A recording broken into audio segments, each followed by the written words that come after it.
Friday. God damn it, Luke's put it in the right goddamn box. Friday night. I've been waiting for this all week. This is my fucking escape. I'm glad to have him. I'm glad to be here with my boys. It is Drunken Chat, son. Welcome. Fellas, introduce yourselves. Hey, Lucas from ComicCrusaders.com all day, every day. I'm going to be talking shit, but don't expect me to be able to be legible because I got the tequila bottle out, man. Motherfuckers pushed me hard this week, so I'm gonna get it pushed out this week. Go ahead. What's up, Rob? I'm staying medicated all day, every day. So I'm just hanging until that medication puts me out. So what up, Phil? Hey, it's Phil with VintageComicsAndToys.com. Also a writer at CBSI. We just celebrated Black History Month with comics, so hope you guys check that out. And head on to Ultra over there. Hello, everybody. I am the Ultra Maximus. Trying to do the absolute minimum, but it's not in my DNA. So I'm here to stack the deck, and if you don't like it, well, I don't know. What games can you play multiple decks with? Because I'm putting like 10 together. Uno. Shit on your neighbor. What up, Comics Mike? Hey, what's good, y'all? I'm Julian. I'm just a nigga who loves comic books. I'm just on here just to chat with everybody else. So. Everybody knows you're a LeBron James guy. They see those LeBron James cards going crazy too. 2,900 for a second year. Hey, so comics, man. You say you love comics, man. So as a nigga that loves comics, how do you love this shit right now?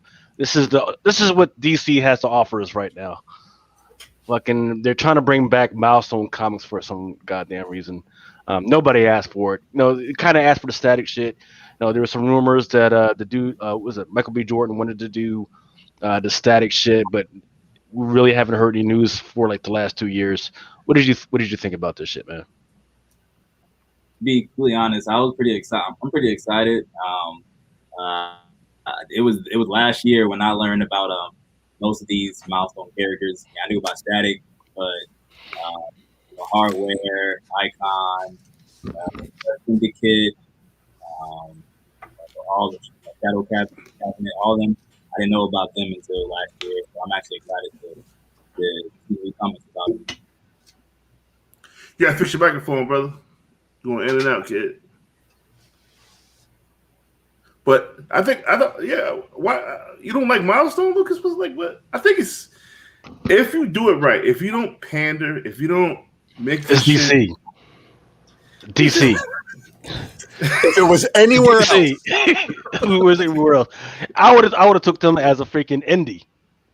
But you talking about DC right now? Well, hold up, because you guys heard that there's a lot of private money investors being thrown at DC for potential purchasing of the rights to the characters.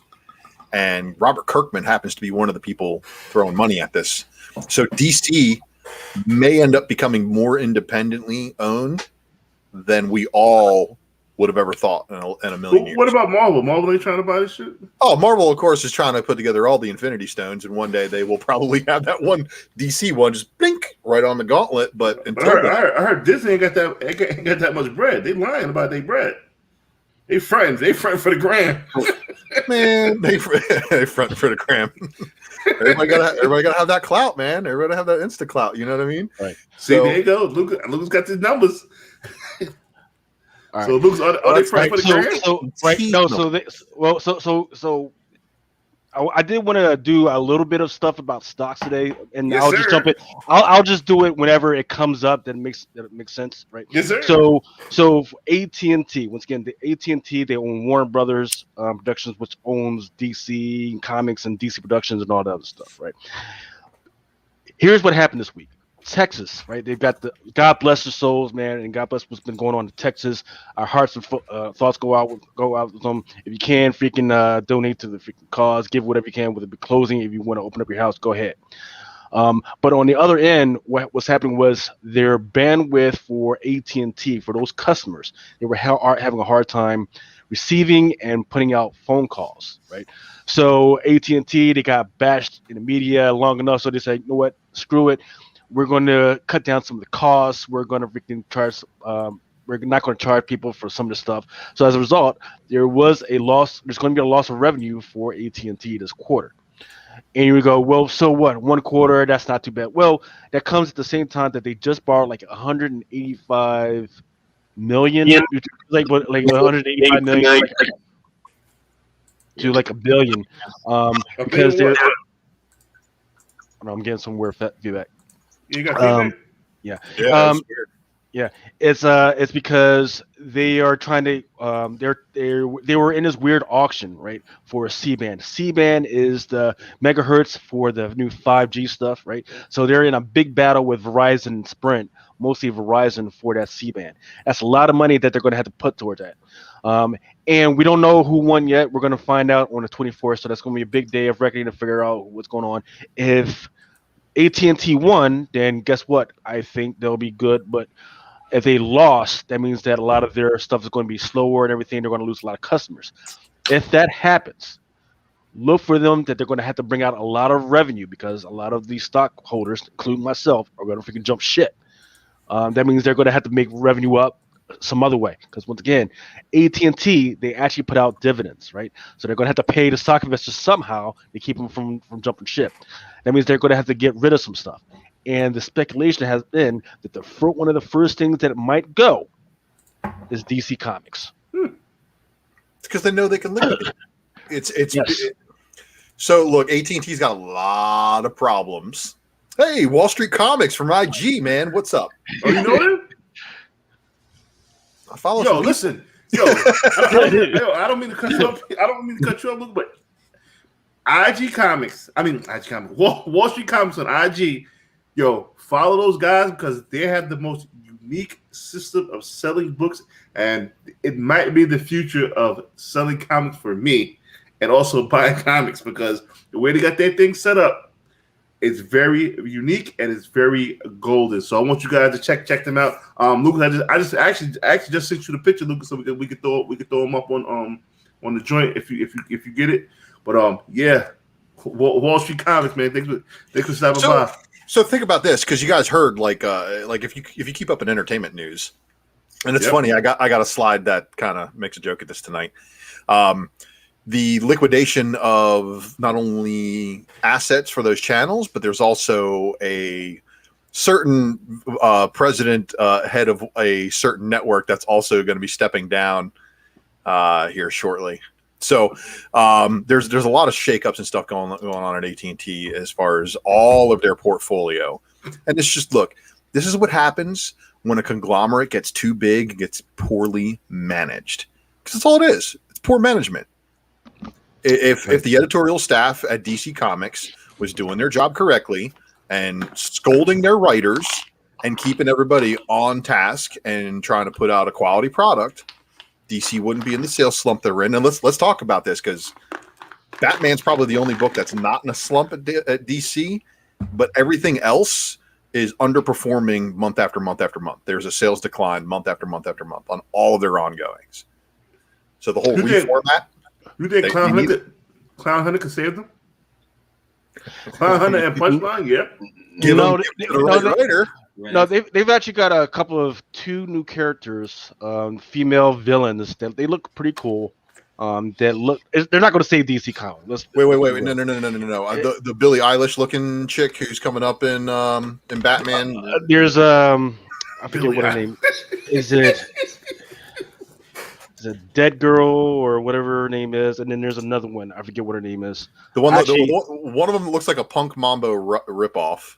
Yeah. Cross with Billie Eilish. Like suits on or something.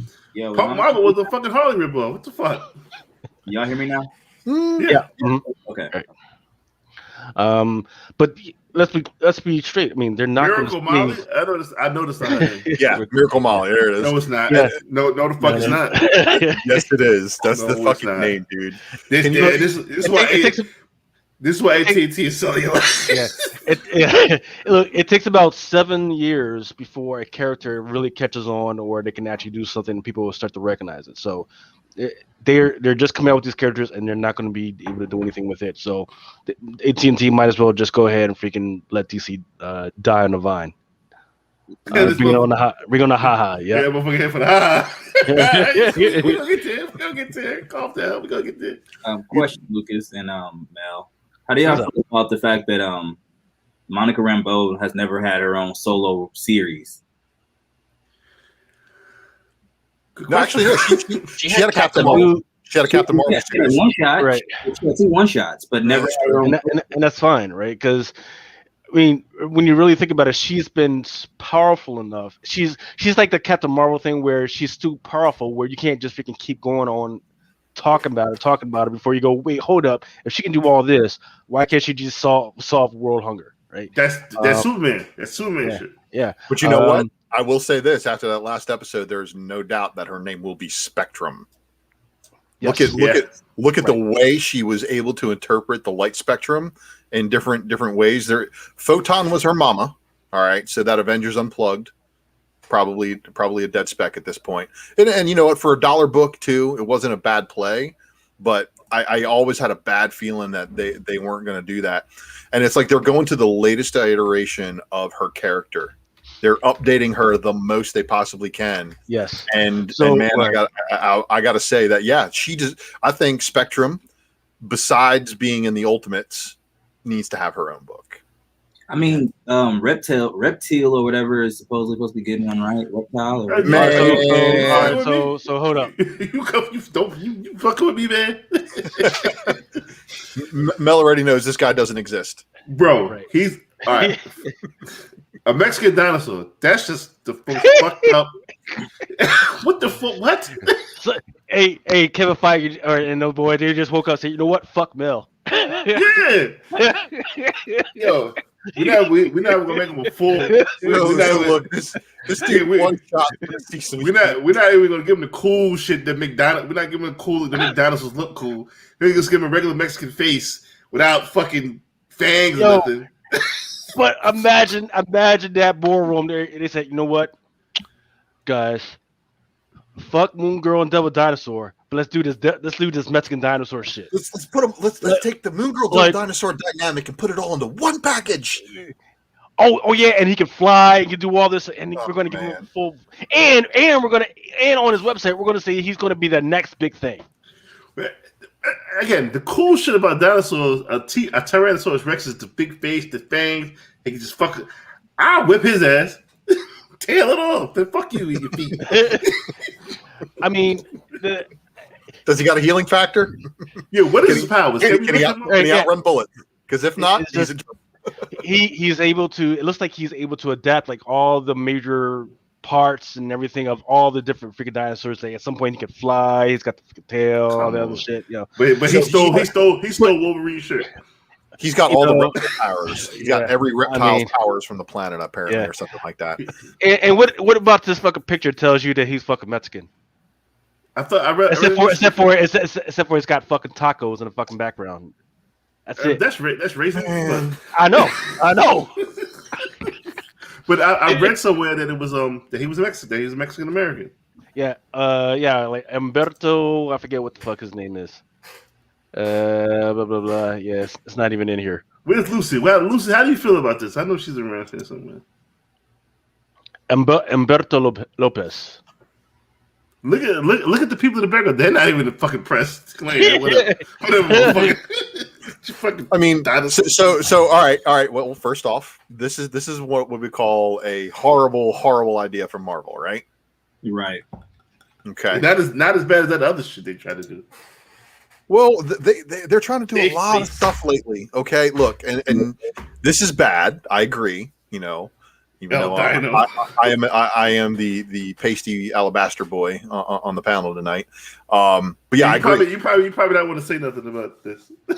I'm not allowed to. I'm not allowed to. Yeah, just be safe. You know? But what can I say about some other things?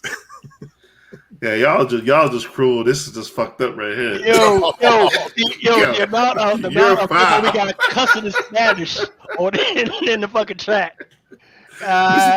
This is why we don't get monetized. We got motherfuckers talking about no mames, way. El Pichi cover. What the fuck? Yo. Tyrannosaurus back. Y'all, yes. Yeah, that's fucked up. He said, this dude said, talking about some creepy dude in the background is thirsty as fuck. Look. Oh my god. Oh, yeah, some other shit, man. But This is gonna be a fun show tonight. Yeah, it's so yeah. So the issue right now that I have right now is okay. You're trying to say he's Mexican American. Right. The problem that I have with Miles Morales right now is they're like, oh, he's black Latino. Nah, he black. He's black because just because you can say see and no, no, he's technically Puerto Rican and black. Like, we got here. Yeah, see, mommy, but then you go out to boarding school, man. It's that fucking rich ass boarding school. I mean, nah, man. But you know what? You know what's most important? He's human. Yeah, at the end of the day. Yeah. Let's see what else we got. We got Spawn. You know, freaking McFarlane. He's been on a couple of YouTube series this week, and he's been trying to push this whole idea that he's trying to do this whole Spawn universe thing. And New York Times is reporting as that they're going to open up 3 new series. Here's the problem that I've got is that, okay, you did that whole Black Mirror stuff. Where the hell is she at? Because you promised that she was going to be the next big thing.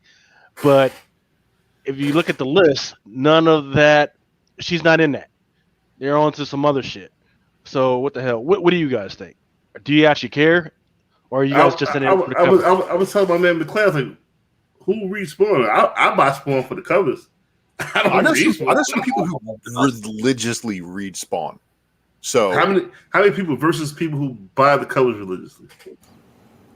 Well, look, even I got in on some of the covers that and I'm not reading. But Spawn was a book that I bought brand new for Spawn #1 back in '92 when it came out. You know what I mean? It was like that's one of those things, one of those lifetime achievements that I have.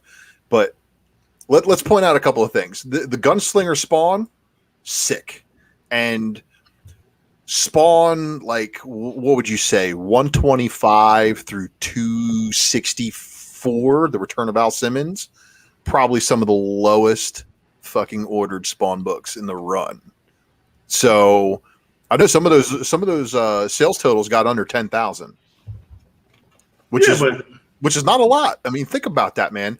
In the very heart of your run, you've got sales totals that plummet, and then it's a drastic upswing again right as you approach issue 300, and that's exactly what happened with Spawn. Spawn was selling 6.8 million copies out the gate, and then it completely almost. But that was the height of speculation. You know what I mean? Well, it wasn't really the height of speculation. It was the height of the fandom. It's talking about Spawn 1. Well, yeah. You talk to a lot of people there, across the country, even if they're not into comic books today. Oh yeah, I had a Spawn #1. Oh yeah, my mom got me that package with a bunch of comic books in it. But those are the only ones I ever had.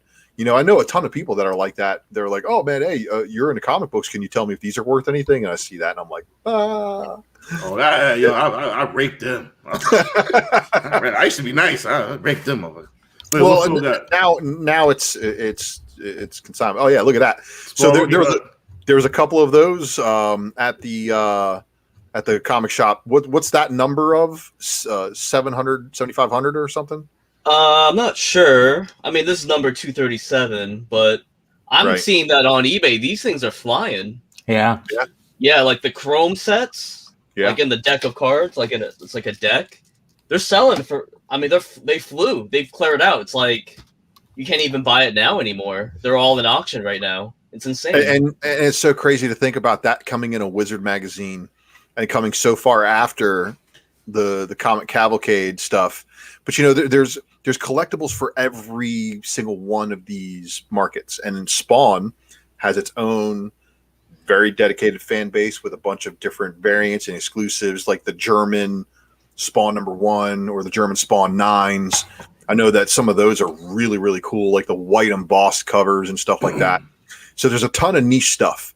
But what I like about what's going on here, Gunslinger Spawn was at the in that late 170s or in the middle 170s or whatever of the series, and they just weren't ordered. I don't remember when the last newsstand was, but I don't remember if the cameo of him in like 120 something is available in a newsstand. If it is, you want to be looking for that newsstand book. Well, I mean, and then of course, as we're looking towards these additional Spawn series that are coming, Redeemer and a couple of the other bigger players are going to come back in. Question: She Spawn, was it her first 302, or was that a whole other different book? 300. 300 cover.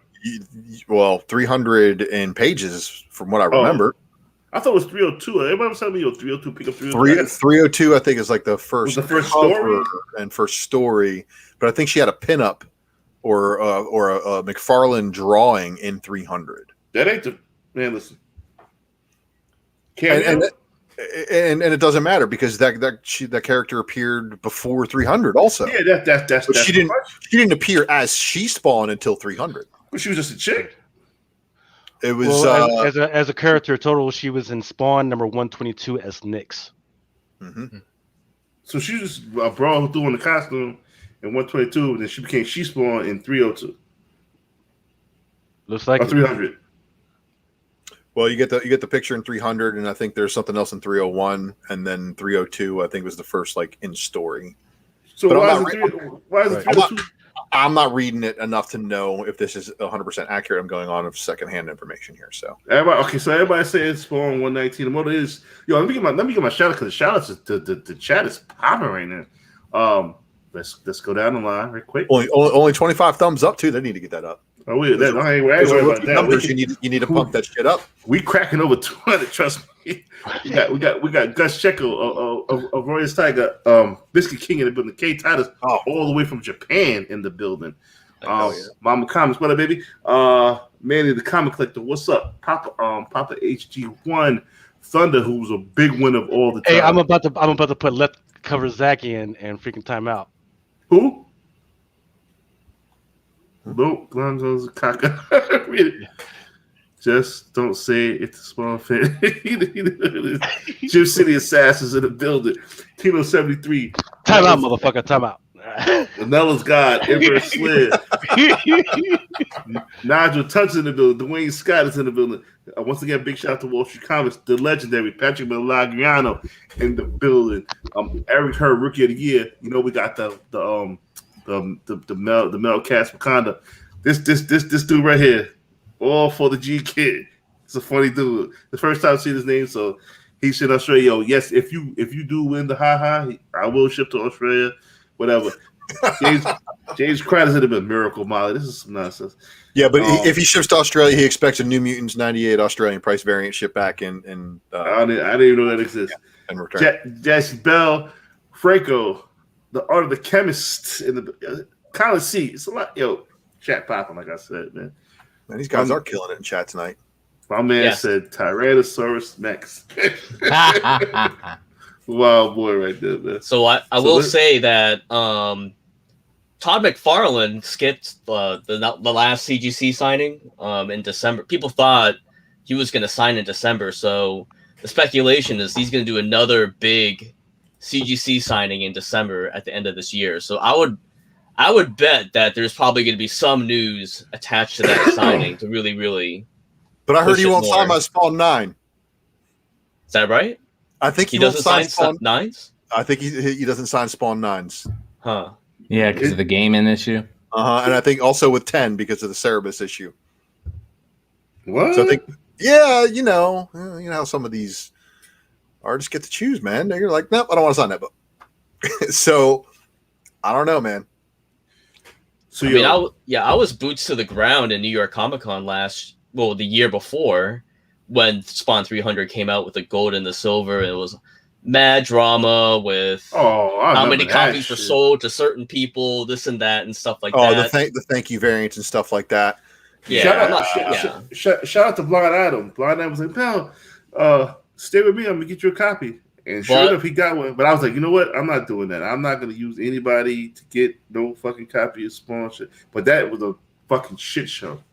That was really big hype for Spawn that I've ever seen at a Comic-Con. Like, you just saw tons and tons and tons of people lining up every day just to try to get that foil cover, And then that shit was selling about 500 that day.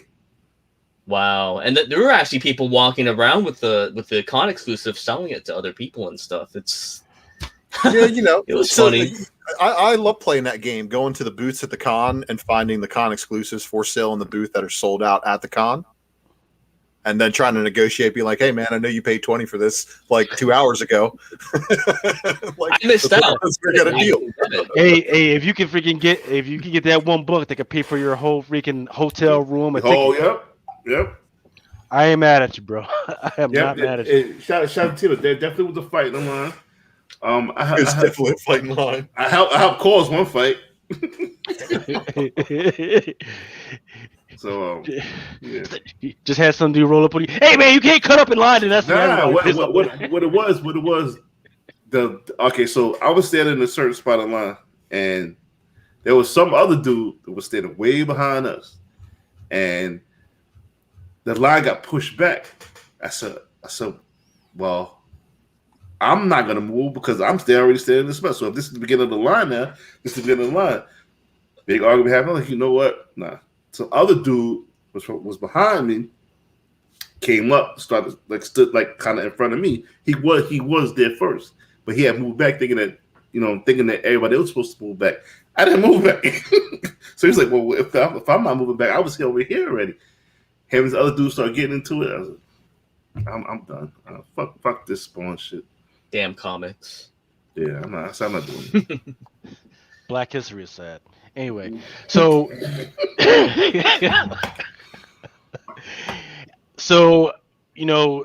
first look at Tim Fox's pre-Batman. Like the whole thing about Tim Fox being in the new Batman, that is not new at all. But what kind of cut me off was just how similar to fucking Black Panther this dude looks right now. Wow. You got the Black Panther look. You got the dude that looks like Steve Urkel in the background. You got Penny and her mama from Good Times on one side.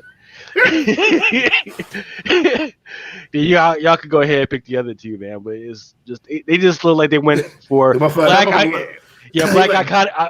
iconic members from the ghetto, and they're like Ghost. But you know what? You know what though? He's only had a couple of books out so far. I heard they've been really good though. And he already has one of the sickest Batman variant covers, and that is the Jim Lee, the next Batman #4 variant. You guys see that? No. It's a swipe to a 608 second print. Bring it up, somebody. I'm in the middle of doing slides, so. The next Batman #4 Jim Lee variant. Is it that good? Yeah. The only thing that sucks is it's got an $8.99 cover price. Oh, Batman. The next Batman #4 Jim Lee variant just hit shelves this week. If you guys pay attention to a show that this jerk called Ultra Maximus does on Wednesdays. Wait. He's standing on the roof. He's standing in the same spot that Batman is standing in for Batman's variant. Oh, how can I share screen? Let's practice now. Boom. See, check that. All right. Now, okay. Batman 608, second print. I don't know about the best Jim Lee cover. Well, all right. So far, he's got a Jim Lee cover. All right, and you know what? For a dude only out 4 issues, to have a Jim Lee cover, and it's a swipe to an iconic Batman cover. It's also a swipe to an iconic Superman cover. If you think about it. And it's a Jim Lee cover. All right, so this is like the Jim Lee Batman. So like 608 Batman Hush, second print, absolutely obliterates the first print. Thanks, Patrick. So on the first print, Batman's given the front page of the bottom of his boot, and it's like a Doc Martin imprint. It's like got the whole soul on it. It even says, Dr. Martin's Airwear on the bottom of it. But then the second print has him, in that sick Jim Lee pose. And there you go. So this one's more so taking the spot that would have been where Superman was. I think it's Superman 204. But yeah, you can't tell me, like, if you have a Batman 608 second print in a slab, that you're not looking at that stupid $8.99 cover price and being like, I still want it. And there's a lot of people who did, apparently, because it was a pretty popular book. But the $8.99 cover price is like it's a kill. The $8.99 every time I see it. But it's a cardstock variant. It's super thick. It doesn't have a lot of spine breaks. Should be an easy 9.8 for people to get, unless you find one that they just decide to 9.6 you on because it has a fingerprint or a bad bindery on it. But that's the best next Batman cover so far. He's got a lot of time behind him now to improve on that. But I still think it's a pretty sick cover. Not bad at all.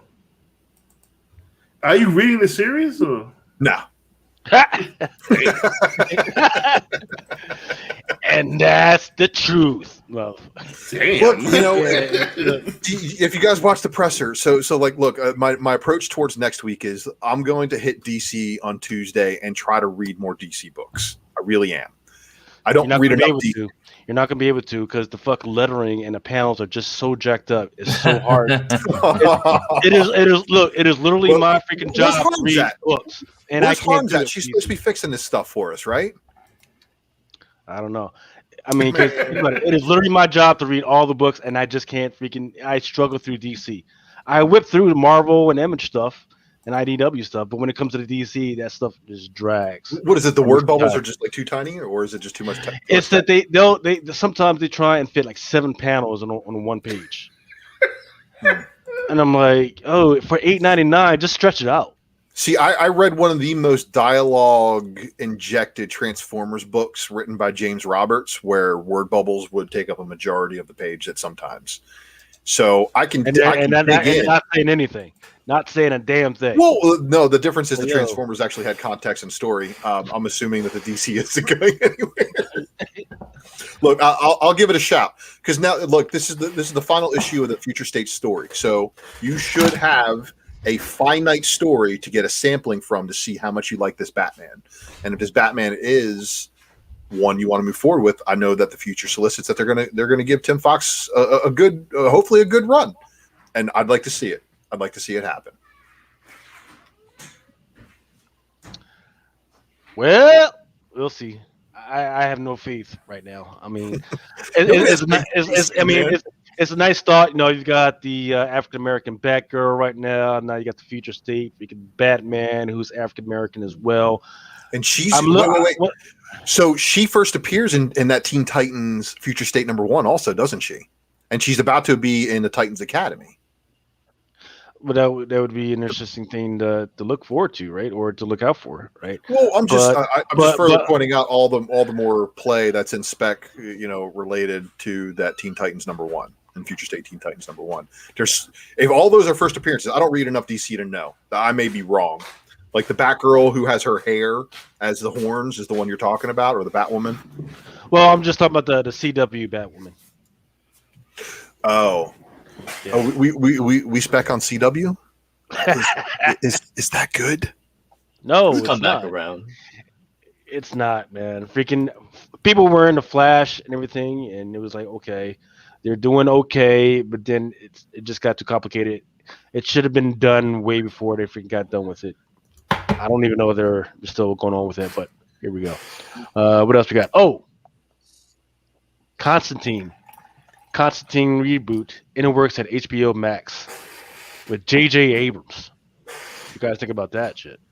Constantine, this doesn't work on TV. Some shit is cool as fuck, but this doesn't work on TV. Well, HBO Max will allow them to cuss and allow them to do all the things that the general public wants John Constantine to do. They had a whole movie with Keanu Reeves. He cussed and all of that. Smoked cigarettes. Yeah. I mean, all right. Guess what? That was more of a Hellblazer movie, I would say, and this is Constantine. Okay. Or maybe I have that backwards. This is more Hellblazer, and the Keanu Reeves is Constantine. Explain the difference for people who don't know. Well, it's the same character. It's just how they're written. And if you read the backstory on how Constantine's been written by different writers, you can see one of them is written the way like the original character was in his interpretation from Swamp Thing. And then like I think somebody like who started writing, was it Justice League Dark? changing the game a little bit. I don't read enough DC to really be talking on this or speaking to this. We really need Steve Horn up on here for that. I'm just bringing it down to what it is. Some other folks smoke cigarettes and fucking talk to dead people, which is cool. If you can bring in some of the characters, I mean, he's tied. If you're gonna bring in, if this is gonna be a segue to Justice League Dark, then cool. If this is gonna be a motherfucker smoking cigarettes talking to dead people, all goddamn day, the motherfucker did. Look, what they need to do is, you've already got a show out there in the Vertigo universe called American Gods, right? Bring that shit in. Bring Constantine into that freaking war, and then spin it off of that, right? You got gaming. That's all gaming. Right. Preacher is a really great show. That's Vertigo as well. That's a really good show that I forget if I've even watched the last episode, but it's really good. It's just that shit that's easy to forget that they don't promote enough, right? Take Preacher, take Constantine, take American Gods, put all that stuff on HBO Max, and just let me freaking live in that universe for a while and freaking all over that. I enjoyed American Gods when I fucking understood it. It took me about 4 or 5 episodes to understand. Like, I'm not one of these motherfuckers who just sit there and fucking want to analyze and look for Easter eggs all fucking day. I just give me a show, give me what it's about, and that's it. That's all I want. I don't want to do all the fucking I didn't like. You want to do the research and shit? Yeah, I mean, I don't like Watchmen. Watchmen, I heard was a great show, but I didn't want to fucking just study. I'm in class. I mean, I'm doing HVAC right now. I got time. Give me the fucking. just give me my fucking entertainment. You know what I'm saying? Like, however, I'm gonna say that, and I was just talking to Nico about this. The first time I watched Lovecraft Country, I was like, I don't have time for all this studying shit. That was a great fucking series. That was fan-fucking-tastic. Well, I do want to take a second to tell everybody about this movie. So if you liked Brightburn, right? Brightburn was a movie where it says, what if Superman was bad, right? Well, this is mortal, and this is what if Thor was actually bad. Right? But it takes you so long to freaking process that shit that you don't realize, oh shit, this is totally fucked till at the end. Because everything that's going into it, he's just fucking shit up. But you're like, no, he's a good guy. He's a good guy. He's a gentle soul, man. But he's killing people left and right. He's fucking shit up. So Amazon Prime. Okay. This shit like some bootleg shit. Yeah, I was gonna say. I mean, I'm glad you explained it, because if you didn't, I was like, this looks like X-Men. It's Ragnarok from Wish. First of all, they stole the X-Men logo. You're gonna get sued. Yeah. Right? When Lucas shared this with me, I was like, Mortal X? Is that the name of the movie? And then I went and looked up Mortal first, and it popped up. I was like, oh man. We got before we go to the next joke, we got to talk about this. And I can't take full credit for bringing this up. Was it 2 weeks ago? Oh, McClay. We lost McClay. Which one are we talking about? Number 1 or number 2? Number 2. Yeah. Here's the thing with for the Spider Woman, right? If you guys are not getting the books, first of all, from the Drunken Pull box, you're not gonna get your books. And I looked at the hard way. Me being stupid, I played the away games, but I knew I shouldn't have played the away games. I should have stayed with home team, ordered it with home team. I would have had my books. Me being lazy, FOC Pass, I found a link to a certain store. I ordered 3, told me I was gonna get my books. They have not said no, I'm not getting my books yet, but we will see. But I'm not gonna put that store's name out there because they are good people and I don't want to fuck them over. And that's just me giving back to the little store. That's number 1. Number 2, you guys order from certain stores thinking you're going to get this variant for a certain price. You're going to get that dreaded email talking about, hey, we got shorted, we got fucked. I have never been fucked by the Drunken Pull box. You got fucked by a diamond.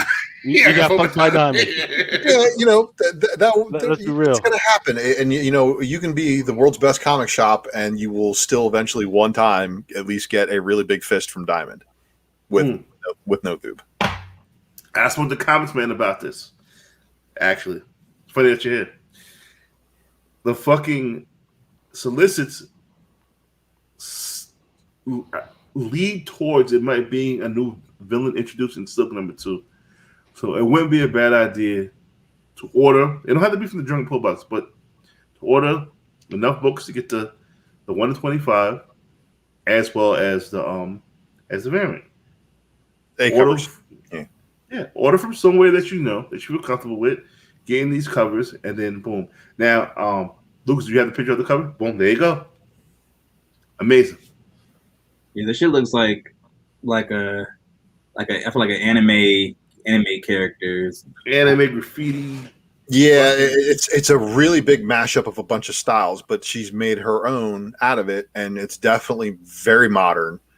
Her detail is definitely there, and you can tell, perspective and all that stuff, man. She's going to be the next big artist. You can tell. I don't want to call her the next Momoko. I don't want to do that. No. Don't put that stigma on her, please. Right. Exactly. Please. She's going to be the next big artist. I'm pretty sure stores are lined up. Mm-hmm. And they're doing what they can to make sure they have as many of this variant in hand, which includes throwing a variant cover at this book that has not passed FOC yet. Am I right? I don't think I've done an FOC on that. FOC is not until fucking March. Yeah, so you got time. Here's the thing. All right, so everybody watching this now, you're gonna watch all of her variants. There's gonna be I bet you there will be a Spider Gwen coming next because there's a Spider Woman, a Silk, Spider Gwen will be next, and then they'll probably move on to some other ones. Yeah.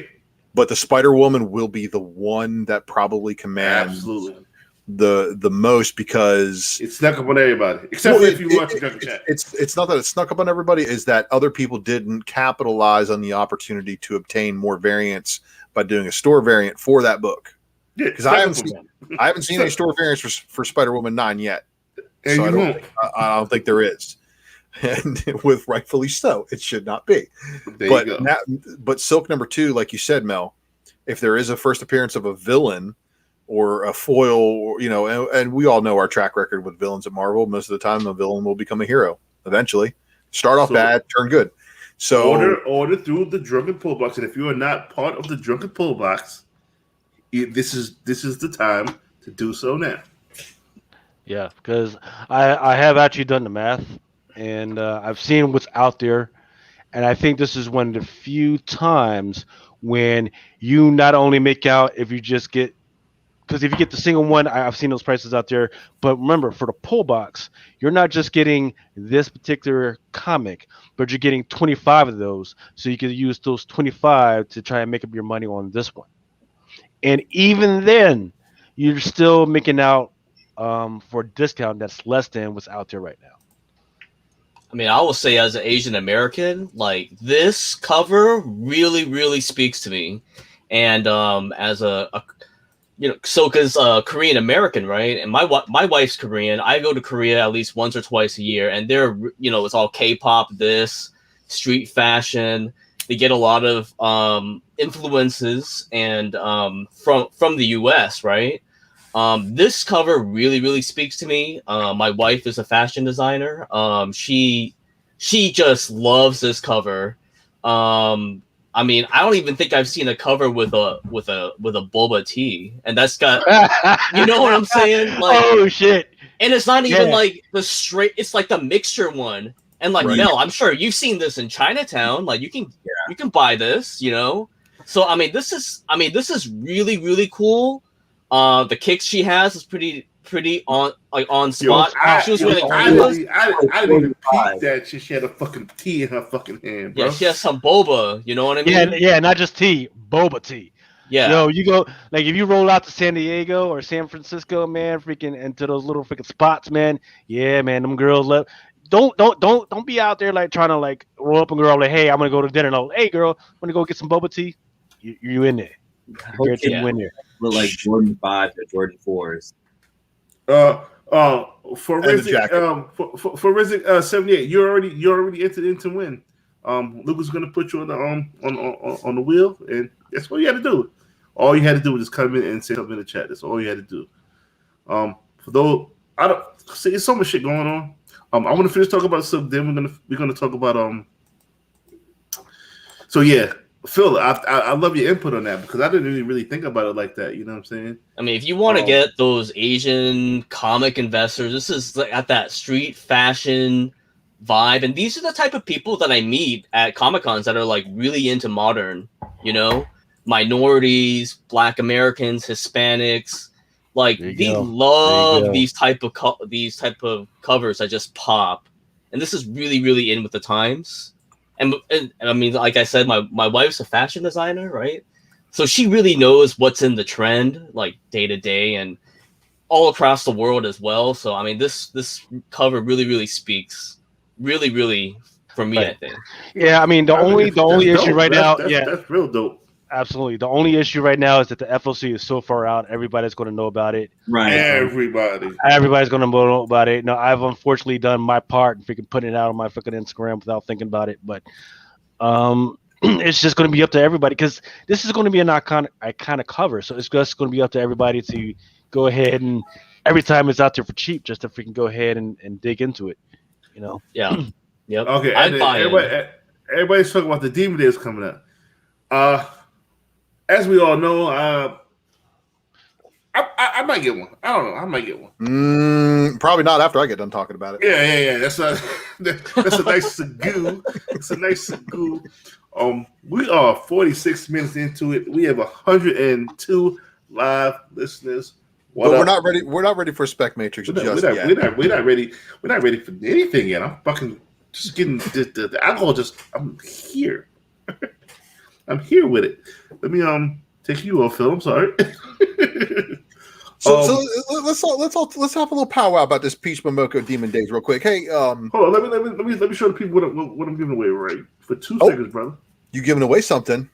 Yeah. Shoot. I didn't know you were selling souls, Mel. You got 2 souls in your hand right there, man. Jesus. Bro, I heard people have a lot of trouble getting these. So, just everybody crashing servers over there, making it like unobtainium. And Drew, from one of the comments, was like, "Yo, Mel, it's getting crazy. Can you help me? You know what I'm saying? I'm trying to. He trying to. He want to do right by the people. Drew's a good person. He want to do right by the people. So, I want to do right by the people. So we're giving a set away for free. And like I said, all you guys that have commented in here. You know what I'm saying? You guys made the list. You guys will have a chance to win that high. And this is, all my shit's on the up and up. We don't fuck around. You know what I'm saying? We don't do no shit. It's gonna be the wheel of names. Lucas is setting it up right now. Lucas says, man, Jody, you should have known the shit I was giving away when we first started. Well, I was giving away. I was getting fucking crazy, goddammit. So. Ultra Magnus, the ultimate hater right now. I'm going to start the hater way before the book even comes out. So he's about to crush everybody's dreams. I hate to do it, but I love my X-Men too much to let this happen. This is the only reason why I'm even going to even make remarks on this book is because I love my X-Men too much to let this happen. So Peach Momoko shot herself in the foot when she put out her IG post, and she's all like, so people have been asking me about which version of Psylocke we're dealing with here. And everybody was like, yeah, so what is it? Is it Betsy or is it Quentin? We want to know which one, we're getting here because we just resolved the whole Psylocke scenario with House of X. So in House of X, Betsy takes over her original body and then takes over the role of Captain Britain. Quantum gets her old body back, which Psylocke had possession of, the one that Mandarin basically swapped in Betsy's mind into. But the problem is she's got a little bit of both memories. And I think the both of them have a little bit of each other's memories. So it's a really weird scenario, and we're actually getting the payoff to that in Excalibur next issue. However, Peach Momoko came in onto the scene, was like, oh, I'm going to do an X-Men book. And I was like, oh, cool. And then she shows that Psylocke's the main character. I'm like, oh, dude, I'm fucking in. I'm all in. and I'm loving this, right? And then I see a 1 in 500. I'm like, oh, I'm going broke. And then I see all these variants, and I'm looking, and Jeff Scott Campbell's doing a 1 in 75. So they have sold the artwork on this huge. All right. So problem, everybody. So I hope everybody in the chat who is reading right now read King in Black #4 and saw the words prelude to X-Men Demon Days. Because if you didn't see that specific word, I want to differentiate the two. Prelude is not a preview. A prelude comes before. A preview is a preview of. So we have a Demon Days story getting shoved into King in Black #4, which just ruined all spec value for the Momoko verse, considering Peach Momoko was like, I get to do my own universe. And I was like, all right, we'll see how this goes. So that was the first thing. But they gave us the prelude in King in Black, and I read it. And then I wanted to slap myself inside the face and be like, no, there's no way hell. Inside the face, though. This is bad. This is bad. This is so bad. I can't stand this. So if y'all just trust me on this one and go next time you're at the comic shop, if you didn't buy King in Black 4, just pick it up real quick, take a quick read through it, and put it back on the shelf, and do not buy it for the Momoko verse first appearance. But it is the first appearance of Sai. S-A-I is her name. She is obviously named after a weapon. A white, complexion. Juggernaut and Emma Frost do appear in the prelude. Emma Frost makes it Snow Diamond, so she's basically Elsa with diamond powers. She's still a hoe? Still a hoe. Oh, Emma always going to be a hoe. Emma hoe. Emma hoe. She's a telepath, though, so she doesn't actually have to hoe herself. She can just make the other person, think that they're hoeing. But I have a lot of problems. I have a lot of issues with this because everybody's trying to be cool about things. You was wilding out since Tuesday about this shit. Well, because look, man, it's bad. It's that bad. When I see this kind of stuff, destroying the X-Men. But the way that they drew Juggernaut in the prelude, they drew him, traditional, I don't know, Japanese attire, I guess. The Juggernaut? Yeah. He's just a guy in a big red hat and robe. So yeah. So this no. I'm saying no to that too. But the whole deal is this: is that so that upset me further, like seeing the way that they interpreted Emma Frost and Juggernaut. But I finally had the last straw when she called her dog in the series, and they turned Logan into a dog. Oh no! Yeah, so cute? Logan. Is he cute at least? I don't know. He took a swipe at Juggernaut's face, though, and that's how Juggernaut got scratched on his face by the dog named Logan. I'm like, oh, you kidding me? Does the dog have powers? No, probably not. That's a good question. That's a very good question. And we don't know if he's a were-dog and he's going to turn into a man. Who knows? But look, people in the chat who've read it, they're even commenting on it. So the 1 in 500, the 1 in 200, the 1 in 100, the 1 in 75, the 1 in 50, all of them with the slam and artwork. Yeah, I mean, look, if you're going to buy it for the artwork and you're going to slab the book and you just want a high grade copy of it, do it. I mean, if you like the artist, the Campbell one looks tight. I can't lie. And, the normal people who don't read into the things as far as I do aren't probably going to care that it's not Psylocke. It looks like Psylocke, but they don't know.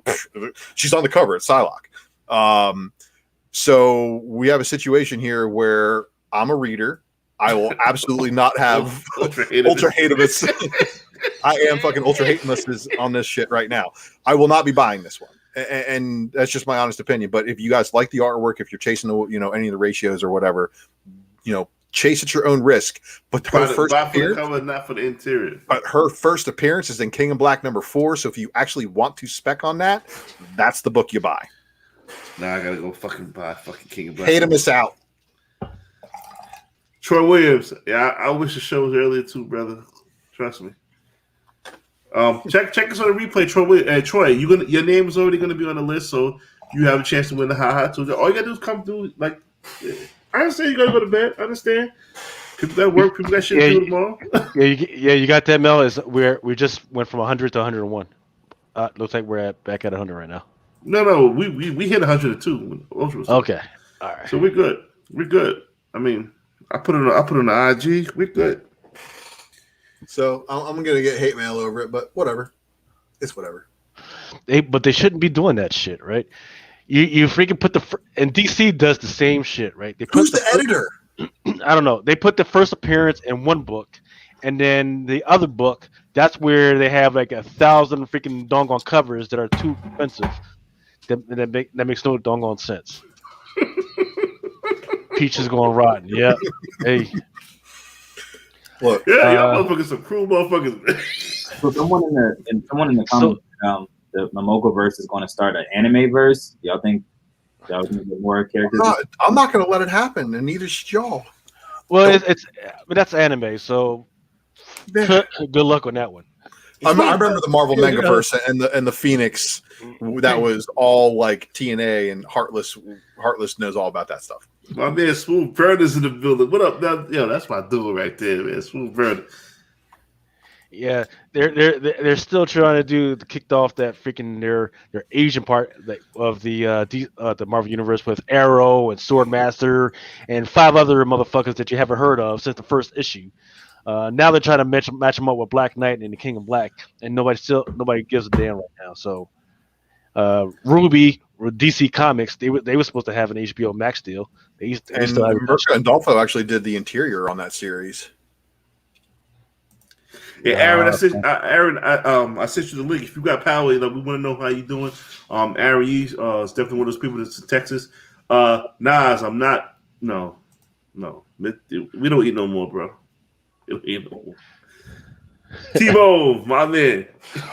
Yeah, why do you got to go to Midtown if you can just shit through the pool box? Yeah, go to the pool box. Stay warm. That shit. So I keep seeing this. Who this La Jefe? Who is this? She is supposed to be one of the writers. Bad. Yeah, she was supposed to be the writer for the Floor Wonder Woman series, right? But it looks like she is saying that they just canceled that shit. It was one of those weird things where before the character had even made an appearance in a comic book, they decided that they were going to do a TV show, and was like, all right, whatever, get something out. And now she's saying that it just got canceled. Thank God. Unfortunately, if you spent some money on that first appearance, that preview shit, that kind of fucks you over. But still, what up, Dre? I would say that. I think Laura Fleur probably has potential in the Wonder Woman universe, and I see the Wonder Woman universe expanding even more so now that even though 84 wasn't a success among fans, it was a success monetarily. Infusing the cash that they need. So who knows? I don't know, man. They need bread. That's just putting a band-aid on the motherfucking. They need fucking machete to the face. I'm going to get I know I'm going to get a lot of hate from the moms of America on this, but they need to return Wonder Woman to her roots, and that is the bondage shit that she used to be into, man. Remember? Oh yeah, I know y'all too young to remember this shit, but back in the day.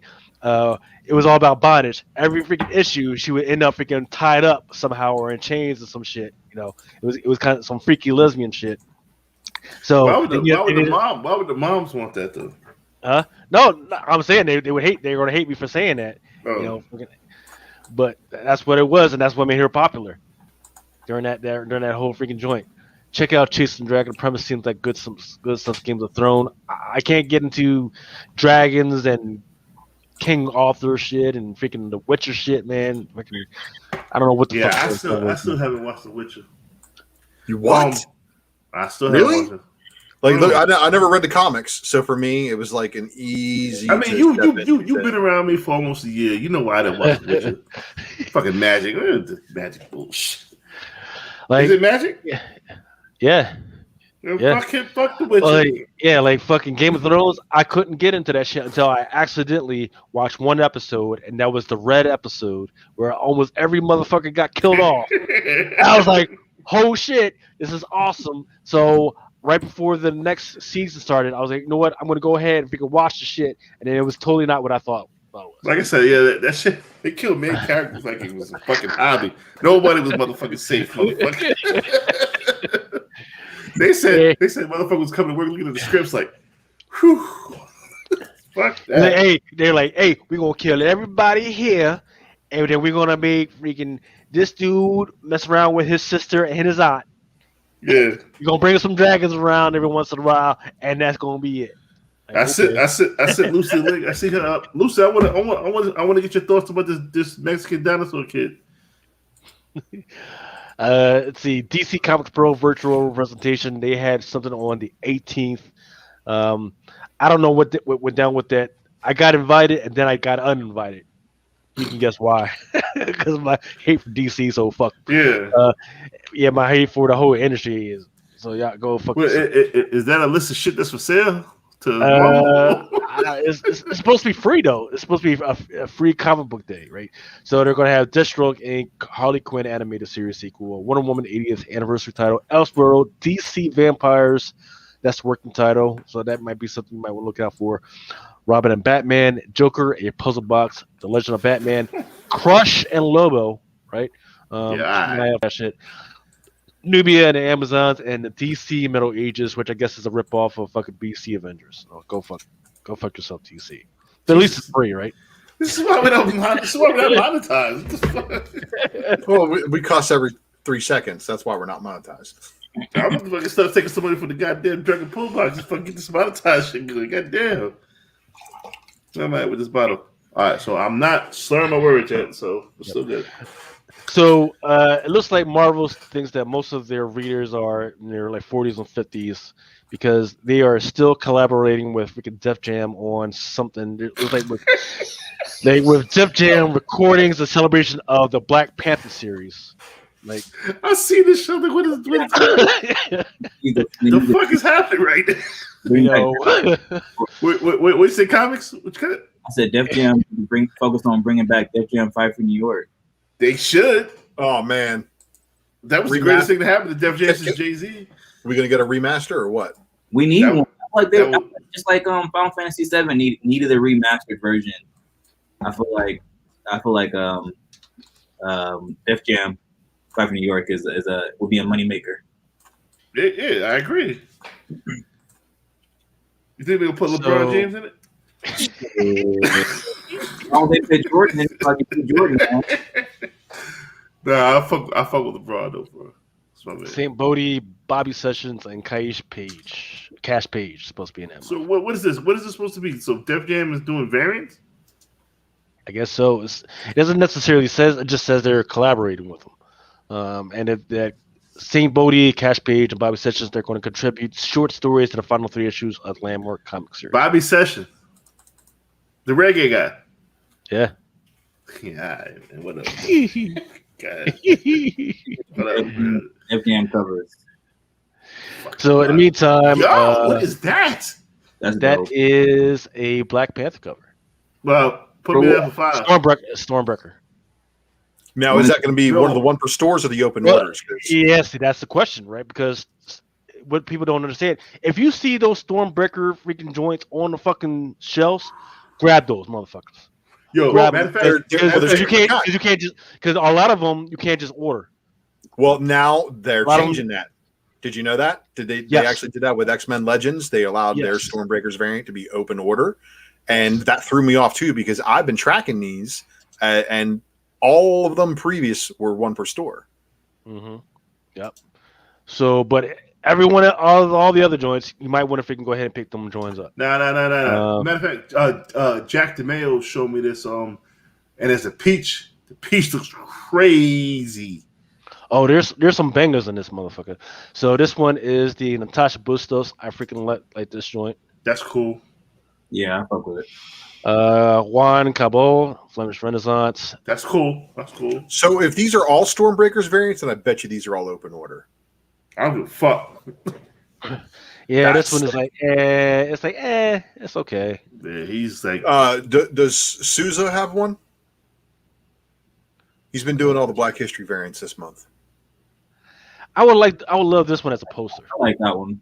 If this one was a poster, if they put this one out as a poster, I'm gonna grab that joint. That's tough. Yeah, that's very tough. That one doesn't look like a panther. That looks like a domesticated cat. Yeah, I'd say I second that. This shit is that Gleason. Oh, And this is the peaceful mocha right here. that shit fire. The mocha. I don't give a fuck anyway you motherfuckers say that shit It's fire. very soft and the pencils on it look good. You know, and I'm not a real big fan of her artwork, so I can be a very honest critic. It's a good looking cover. Yo, give me the details on that shit. My wallet is ready. I'm gonna order these from the pool box. You better order this for the pool box. Goddamn, because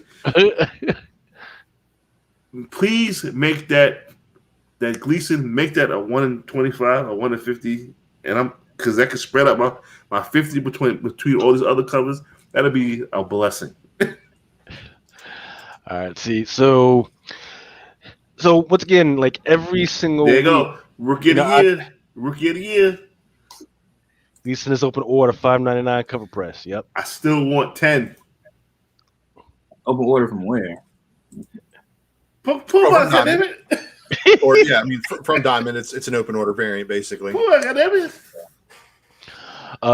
So for the last few weeks, I've been hammering everybody, freaking talking to everybody about what I've been reading and everything, and people are like, you're on some PhD shit, freaking leave that shit alone, whatever. And I've been talking about the fucking Forgotten Stone, the Dark Hold, and all the other shit. And I've been talking about the Tablet of Life and everything, and it turns out that it's actually going to have a more important aspect to it, other than the King of Black, because right here, and this is it's called the Kingpin's. Oh, the Giant Size Spider-Man's King's Ransom #1. That's what's going to be an issue. And right there, in one hand, he's got the Tablet of Life, and in the other hand, he's got the Tablet of Death right there. So that's going to come up again. And is that it? I believe that's it. Yep, I believe that's it as far as news. As far as what I read this week, this one didn't get a lot of play. Nobody really was onto this one. This was the Marvel Now, whatever. This one was actually a 1 to 25. This one was actually kind of important because there is a new hero in there. She's Native American. Her name is like Zigwam or something like that. First appearance in the book. That's exactly Mel. See, Mel's not even here to get this news. So we were watching a Hot 10. I personally didn't get my hands on any of these Marvels because none of the stores around me even ordered for the shelf. But if there's a first appearance in the book, it makes sense. Yo, Mel. Yo, there's a first appearance in this Marvel. That's the reason why it's doing double ratio right now. first appearance of who? Her name is Zigwam. And let's see. Yep. Yeah, it's a Native American hero. She's like into magic and everything. And what's crazy is that she has the ability to just go into, like Manifold. We already know about Manifold. He can go into portals and everything. But she has the ability to just go in between portals and everything. She gets stuck every once in a while, but just the fact that she knows how to do that shit is kind of amazing. She's like Nightcrawler. They don't know what the fuck she doing. Yeah, exactly. So what's his name? Dr. Strange's assistant Wong. He actually had to go grab her and her boss and help him out. But I think she's going to work for Wong now. I think that's what's going to happen from now on. So keep an eye out for her. But that Marvel 6 Bermejo Surfer coming up is fire. It's a pretty sick cover. I don't know. Hey, how do you have power, bro? Yeah, I have power. Yeah, second day of power. So. Oh wow, man. See, this is the power of Drunken Chat. Ari lives in Texas. He didn't have power for like 2 weeks. First thing he does is come to Drunken Chat. Always. What did I do when I got back from the West Coast, my man? Came to Drunken Chat. That's right. Yeah. That's right. There's also a first appearance in this book that came out this week. It's called Hulk Flatline. It was a one shot. She came up. It was like a doctor that apparently taught Dr. Banner what he knows when it comes to physics and quantum physics and all that. She dies in that. But here's the thing. Once again, she's gamma, right? She has the whole gamma mutate and everything. The thing is, She dies, but gotta remember, gamma mutates. They don't die. They go into the green door place for a little while, and then they eventually come back. So just because she died, don't think that she's not going to come back at some point. And what was even interesting about that was she hammered the shit out of fucking Hulk. She fucking almost killed this dude. She was able to manifest a fucking train and fucked his shit up for a little while. And they said, "All right, go ahead, go to the corner, learn your lesson. I'm gonna go away for a little while." So that was some wild shit that was going on. Yo, this cover, first of all, Yes. you gotta be smoking the greatest of shit. No, just a little bit of DMT. Yep. Those Biederman tattoos. I've been talking about these for a while. This one was the one that tied it all together. Everything. Yo, hold on. Yeah. The fucking chat is y'all some of the most disrespectful motherfuckers. Yo, I ain't fucking with y'all though. Yeah, y'all going to hell, man. Yo, Oh, man, the sharks are the most savage things. Y'all so Or crazy. just come visit me in Texas. You know, that's supposed to know the hell. Y'all are wild out tonight. Incredible horror. Nah, come on. Yeah, we ain't never get about it. Yo, and also, I think everybody needs crazy. to sit back and take notice to some things that, with as crazy as our drunken sharks are, that we don't send them after anybody to dox them, because oh my god, Yo, y'all are some foul individuals. The incredible her. Yo, I am not fucking with y'all, bro. Okay. My fault. I'm already fucked up enough trying to freaking explain this shit, right? All right. So without going to the whole thing about the whole WandaVision thing yet, there was an interesting commercial in there where it was the Nexus, right? And once again, I've been talking about the Nexus for a while now, the Nexus of all realities. One of the signs that they've been using to do the whole Nexus of realities was the whole black and white scheme. So these little things right here, and then you'll also notice that all of WandaVision, every once in a while, you get these little doors. This whole dungeon thing down here that ties into the Strange Academy because there's a unknown stranger down there. This whole thing right there, that's probably the whole green door thing. The thing underneath, what's it called, the below, whatever. Once again, I'm fucked up. I don't know if this is the Necro Sword or not. I'm not sure. I'm not positive, but because they're all play. This skeleton right here, that ties into the Book of Death and Entropy, and these signs here, those are the portal signs for the Nexus of all realities. So there's that going on. And so if you think Lucas broke down some shit here, wait till he breaks down some shit. I don't even know how he fucking found in fucking WandaVision. Well, when I got a fucking 80-foot freaking screen, so I can see that shit freaking big up. So This motherfucker here. all right.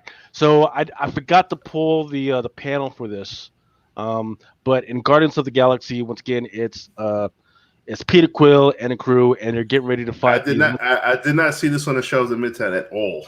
Yeah. And it's kind of crazy that this is kind of undervalued right now. I don't think people have really seen it. Well, I read it, and I like, as a Guardians fan, I like it, but I don't $99 like it. I think at ratio, this is a good buy. Oh, okay. So it's at $99. Okay, then that is pretty good. Yeah, people are charging double ratio for this, and unfortunately, I the one time I hit up my store and sent them the email. I was like, hey guys, I normally get everything I want, but I want to make sure you order this one for me. And they're like, oh man, we couldn't get there after FOC had already closed. They tell me when I went Wednesday to pick up my books, like, oh man, we couldn't get there on that Guardian. So I'm like, oh really? And then I tried to replace it. And yeah. But so what did you notice? Because I read through it and I read through it because I was reading a billion books trying to go, before I went live.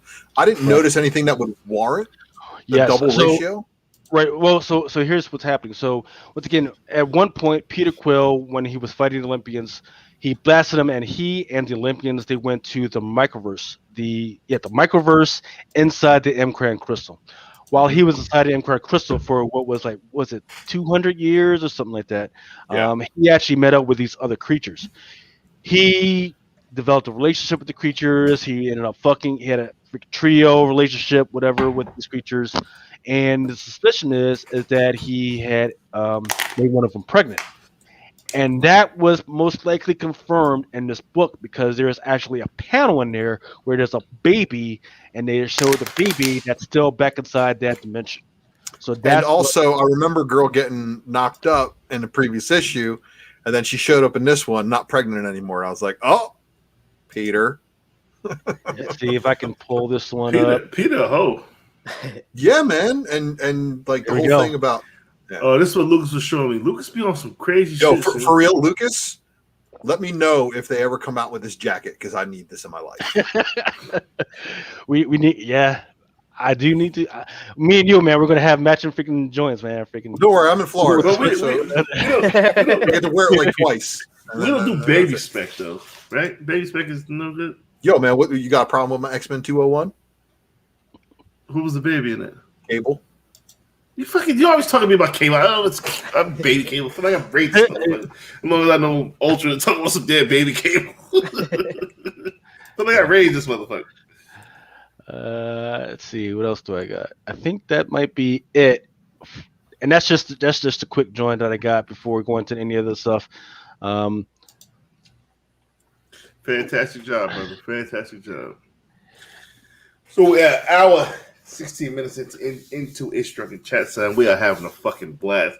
The chat has been on fire. Y'all some funny, dirty motherfuckers in this motherfucking chat, man. I love y'all. Wolf Warner, man. What up, baby? Shout out to Mrs. Wolf Warner on her birthday. You know what I'm saying? Gotta get that. Dre. If you guys are not following Dre at Barnhouse Comics, dude is on some super spectacular speculation shit. Definitely follow him. DT, whatever, Chad Cave, he's probably gonna win the fucking thing because he always wins shit. Growing Up Gamers in the building. JJ Maxwell is definitely in the building. John the John Box is in the building. Thunder, did you ever get your winnings that I sent to you last week? Let me know. Silly Marco, shout out. Listen, people are here. How that wheel looking, Lucas? Because you got a lot of work to do. Yeah, I'm still typing some shit up. I should have took the time. I could talk about that shit. I should have just been doing names, man. See, it's looking pretty good. So once again, we'll be giving away tonight. People had trouble getting it. And I read a lot. I've seen a lot of shit. The shit that Wanted Comics went through. Y'all motherfuckers are savages, man. He had a fuck up. It fucked up. And he's taking care of y'all. And by him taking care of y'all, he said, Mel, can you help me? I said, sure, what you need? Help somebody get a set of these. I could have been a dick and just sold them shit to eBay. But that's not my style. It's not my style. Not my style. I'm giving it away for free. And all you got to do, come through, say hello, say what's up in the chat. If you want to make 1,000 fucking names or whatever, like some of you guys do, go right ahead. Come through, man. Come through, just say what up, man. We'll be giving that away tonight in this motherfucker. We got $30 Make You Holler tonight. We got fucking... What is the Spec Matrix about? I know you don't want to get into it right now. You don't want to give everybody that much time to freaking spin that shit off, man. Well, I'll just say this: it has nothing to do with action figure variants or trading card variants tonight. That is your fucking fault. Action figure variants have gone crazy, and I hated on them forever. Yeah. Honestly, I mean, I did because let's just say this: I tried to sell them before. I was like, "Oh, people will like these," and I bought them, and then nobody bought them from me. So I have some hater wave spec in a dead spec box. Yeah. How many people tried to order the haha and couldn't get it on the website? On area, you're not eligible for this. No, I'm just saying. Like I tried to get copies like on the website. It was crashed. You didn't get one? No, and then eBay like sold out like instantly, but like before you like even got listed, huh? Yeah, I'm see what I can do for you, man. Nah, that's cool. Yeah. Fucking action figure variants. Oh, see, don't want to get Phil. What up, man? You did mad. Yo, man, what crap. up? What's going on? Phil be looking mad serious as shit. Like what you want to buy the eBay? You know it's something good. Phil always plot us with shit, man. You gotta watch this dude. Man. Phil be sitting here like, I'm just chilling, hanging out. I mean, con season started, so I'm a con dealer, right? Where? So, I mean, it's basically all virtual right now, right? But that ain't no con, man. Yeah, I guess there's like I was seeing on Instagram there's like a virtual con going on, and like I think like Elite Comics is in it or something, and there's some signings and exclusive comics and such like that. I mean, con season. I mean, it's what, February 20th, and it's just week after week, like what's the hot comic of the week, and that's how it was like back in like July and August, right? June, July, August, when the COVID recession ended. So it's like shit. Like it was like Wakanda the week before, and then now this week it's like Department of Truth. It's what to start the next 7 days. You know what I mean? We didn't get into. That's what we didn't get into. Department of Truth. I don't mean to cut you off. Yeah. So I mean, and I'm looking at the vintage market, and it's like a lot of like the 9/8s and like bronze and copper have like been cleaned out. Like people just pouring money into comics. And it just seems like the safe little niche right now is like, okay, maybe a little bit of copper, right? X-Men 266 is now like people have been reporting that 9/8s are going for like $750.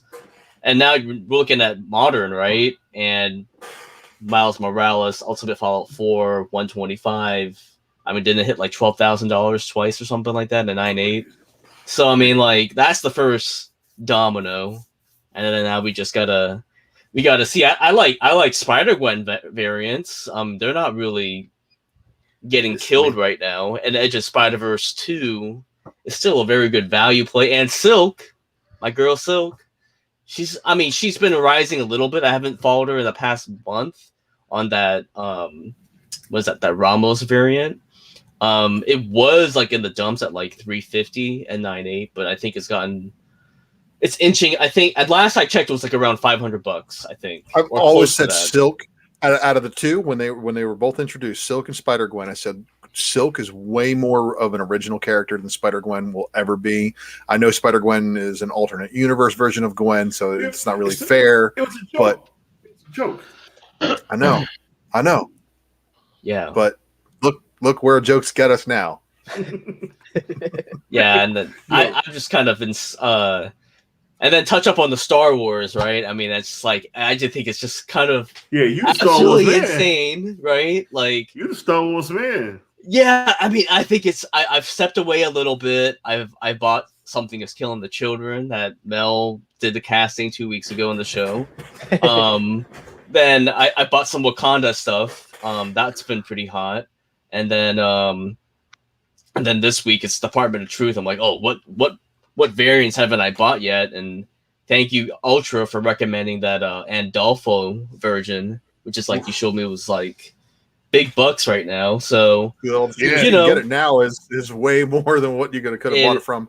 And they only had like 14 in stock when I went live that night. Wow. So yeah, I mean it's insane. It's like what's the flavor of the week, not the flavor of the month right now, right? So yeah, I mean for me lately.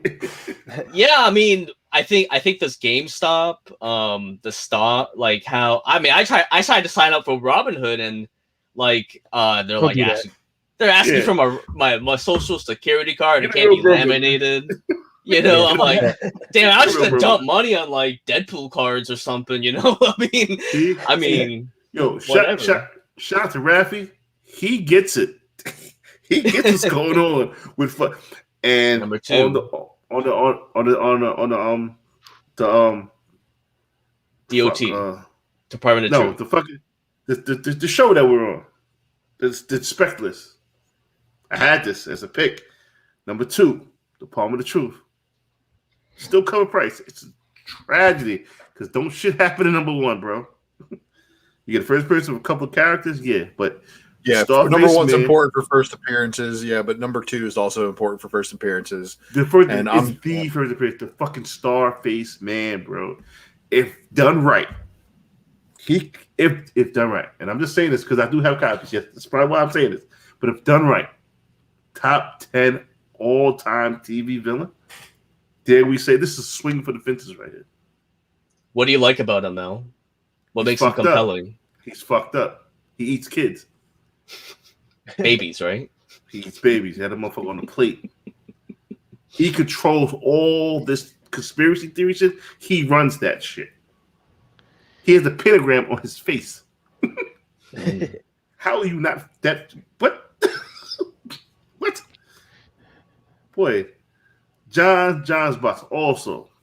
Killmonger series. Yes. Still Chief Spec. I want to tell you why I think that's a great pickup. Listen, they're doing a Wakanda series.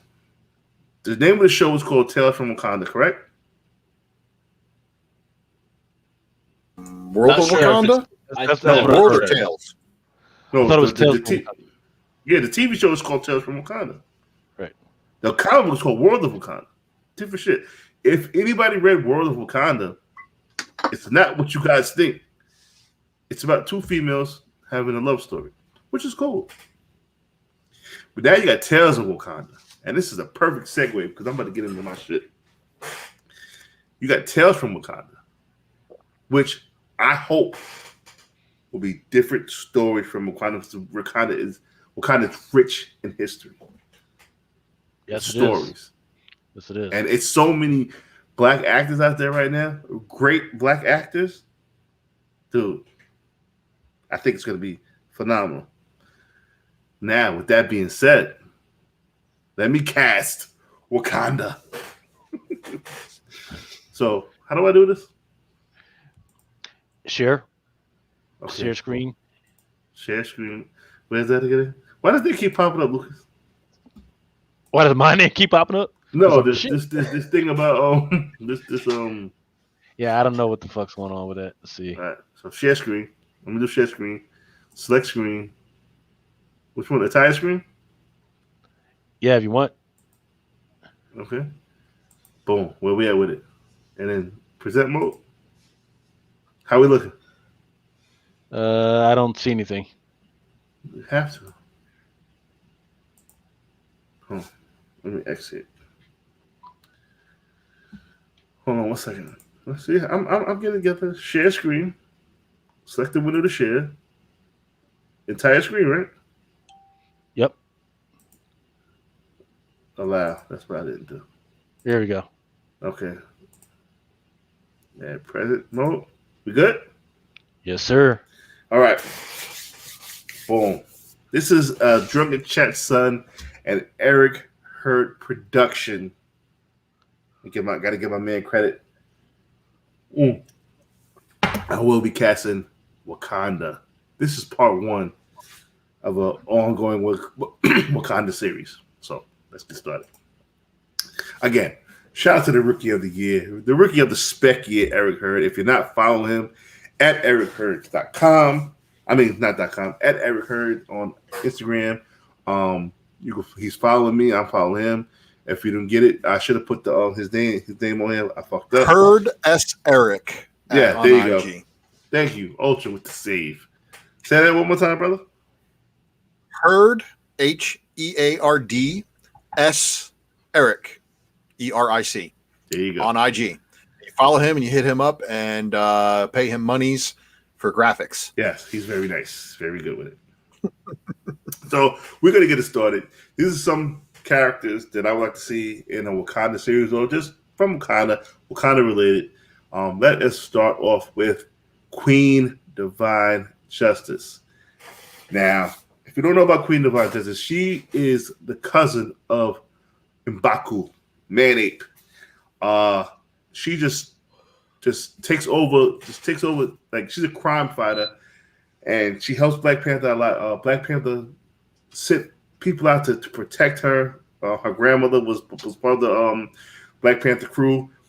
There was a lot of rumors going around that she would be appearing in Black Panther 2 before the untimely passing of Chadwick Boseman. Keke Palmer from Hustlers is a choice, and this is also an Eric choice, by the way. So I think it's a great choice for Queen Divine Justice. Let's see what we can do. Number 2, the White Wolf. You know they got to throw a white man in the Black Panther world, right? So it's hard to find a picture of the White Wolf. I had to use the one from an animated TV series. What do you mean? They already did it, right? So Well, no, not what's the name? Winter Soldier. Well, because that was the whole point. Like when he was got the his White Wolf. right. No, Hunter. Hunter was the White Wolf. Hunter was a guy adopted by the Black Panther's father and took on the role of the White Wolf. Did you know that? The White Wolf was supposed to be the dude that lost his arm, so they adopted him with vibranium for his freaking arm. That's the whole point. Well, That was the whole point of bringing him there, and so. Well, I don't know who the fuck this dude is. Yeah, from what I was reading, the White Wolf was adopted. It was a white kid adopted by the Black Panther's father, and that's his brother. That is his adopted brother, and he looks just like Chris fucking Pine here. Looks just like me. You mean? You should shave your beard, and you would look like White What Wolf. do you mean? I did shave my beard. No, you got to trim it down like how Chris Pine has it.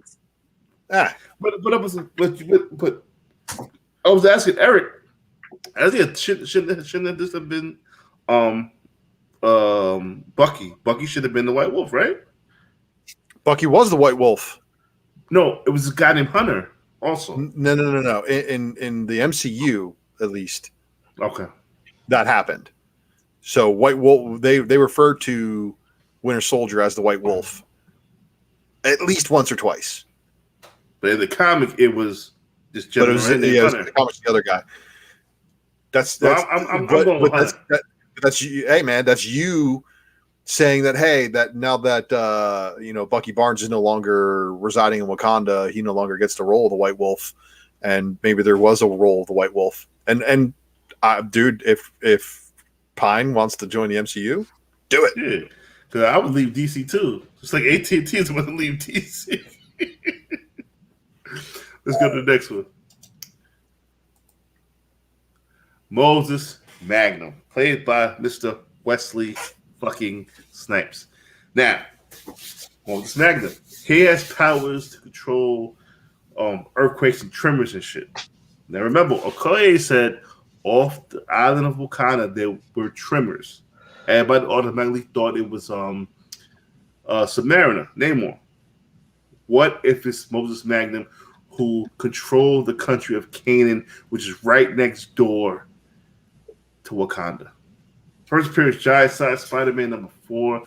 I think it might be something. I've been talking about this for about a year and a half already.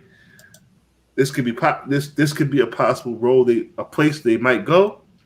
That also introduces a whole bunch of other nice storylines with Moses Magnum, including the first appearance of Killjoy. Killjoy is a bad motherfucker. That was Killmonger's man. He gets super busy with it. Looks like Kendrick Lamar says he wants to play a part of the Marvel Universe. I think this is a perfect role for him. Deathlock 23 is a dirt fucking. You probably find these in the fucking 25-cent box if you fucking really look for him. But listen, Kendrick Lamar as Deathlock. I mean, as Killjoy, Deathlock 23. I love it. Does Killjoy have a rookie card? I don't know. Does he? Don't go there, please. I know he had the first comic appearance. Now, if you're gonna talk about Killjoy, man, and everybody's talking about Killmonger coming back, a perfect female, and I spoke about this book numerous times. Jungle Action 18, Madam Slay, the lovely Tiana Taylor, perfect for Madam Slay. Comics man, do you agree with me? I agree. Look at that. What had she been in before? She was a model. She was in. She was trying to be a rapper. She got mad. Nobody took her serious. Are those Doesn't breakaway legs on the pants, or the pants intentionally supposed to be open like that? Because it looks. I Never don't mind. know. She a bad motherfucker, man. She can do what she want. Yeah, I can see the abs. She definitely way more ripped than me. At first, I said maybe Rihanna, maybe Beyonce. Nah, She's gonna be in Taylor. she's gonna be in Coming to America too. Mm-hmm. Oh, Along with Wesley Snipes playing the role, sort of like Moses Magnus, I was which is gonna say, crazy. there's been tons of models that become actresses. Like that's There like you go. super common. Gal Gadot. There you go. I think this is a perfect. Like she looks just like a. I think this is perfect. Now, this guy right here, Akibe, Black Panther, Volume 3, Number 3. They dubbed him as the Black Panther's Joker. Only one that could play that fucking role and played well. The Keith Stanfield from Get Out and Atlanta. Dude is a phenomenal actor. Dude is I think he's a little bit crazy. At first, I thought he was Dave Chappelle. At first, he looked just like the motherfucker. But his acting, if you haven't seen Judas and the Black Messiah, please watch that on HBO Max. Fucking phenomenal film. Do your research on this character though. He tied up Black Panther's fiance and made her a bomb. That's some Joker shit. And to have a Joker for Black Panther would have been perfect. I don't know where they're gonna go with the movie, but in terms of a TV series to have Akibe's story told, I think it's great. I like that. I think he's good. I think and then I think that's it. Stop sharing. That is Mel Cass Wakanda Part 1. Hope you guys like it. Yeah, I'm still good, man. I'm still brushing up some things, you know what I'm saying? But I love it. Dude, you've been killing it with the Milcast. Thank you. I appreciate it. What we got? Quick question: what do y'all think about the Supergirl casting? Yeah, the Sasha, what's her name? Let's see, hold up. I had that somewhere. Was that news? Nah, I don't know. Was it news? Let's see. Sasha it count? Cale. It was Sasha Kaye. Yeah, I don't have. I got the Sasha video. Banks. I got the video where they announced it, but I don't have the. Yeah, it's Cale. I think It's it's like Calle.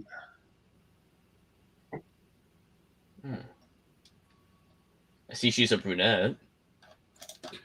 Yeah. Eric heard me jumping the shark at that. Oh, that.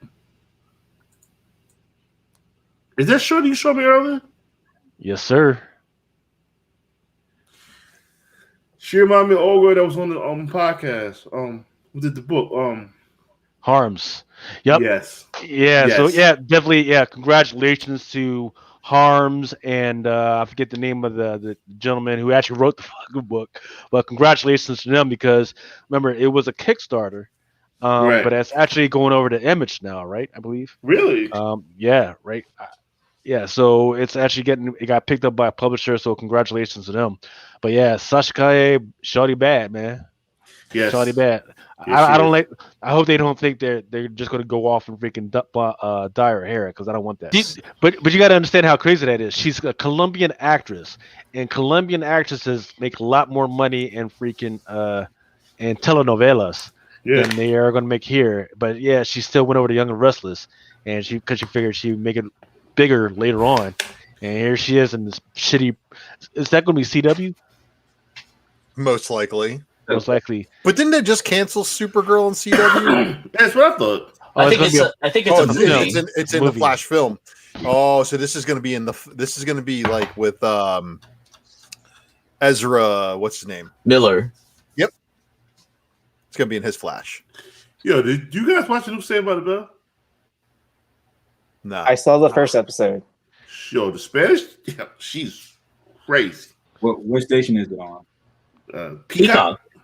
Yeah, it's on the app, the Peacock app. She's crazy. What else we got? Why is that back all quiet? Just hold up. I don't like that air. I got an advent calendar. Okay. No, I'm just kidding. Oh. But the artist that I did a spec matrix on tonight could actually have an advent calendar, and for the whole year, 365 covers. That's gonna be a long spec matrix. Oh, I'm not doing all of them. No way in hell. No. I'm glad you guys are fucking loving the fucking the whole cast. Dude, it's a great segment, man, and your picks are spot. And I mean, I got to shout out to Eric Hurt, you know what I mean? Because it's reminiscent of all of us back in the mid '90s. Going, Patrick Stewart would make a great Professor X. This is what I got. I mean, everybody's doing the fucking top 10, but nobody's doing the other greatest segment of Wizard Magazine. Was the casting call? I say, you know what? I come up with a lot of great good shit. Let me do this. Well, what you got there? We got some stocks. What's going on? Yeah, this is just a quick look at the stocks. Drunken Wall Street, son. Drunken Wall Street, right? This is how they did with the last 48 hours, right? LiveX, don't worry about that. Roku, no, they're doing pretty good. Dolphin Entertainment, I've told you guys about that. They've been making some moves underneath the table. Let's see. What fucking site is this?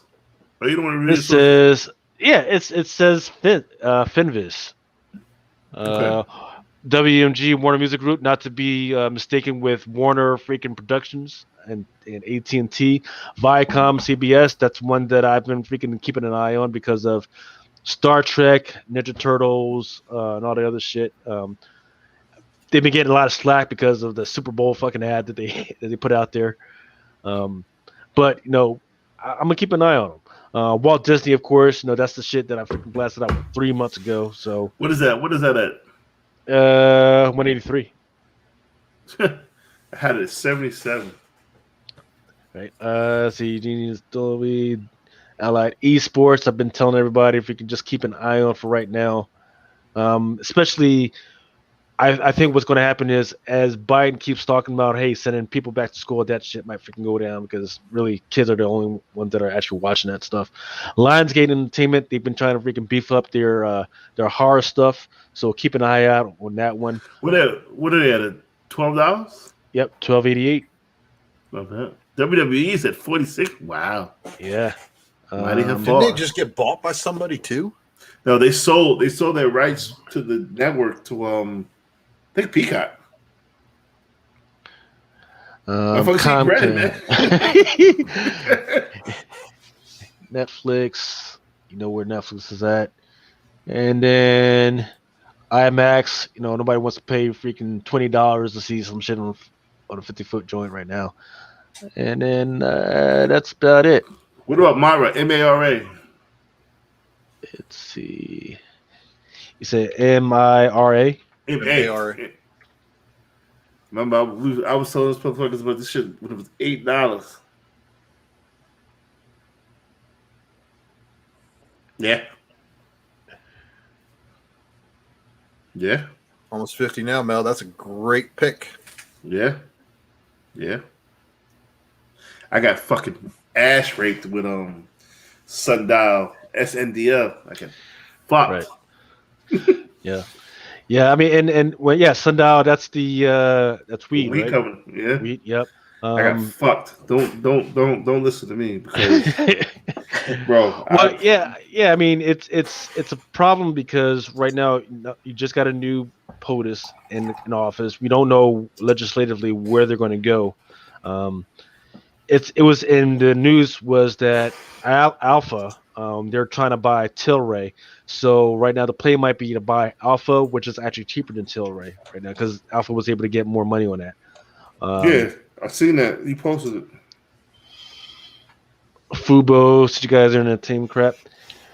Well, you know, this is a comics joint, right? So I the only reason why I'm just talking about entertainment stuff is because that is most related to all the other stuff that we're talking about.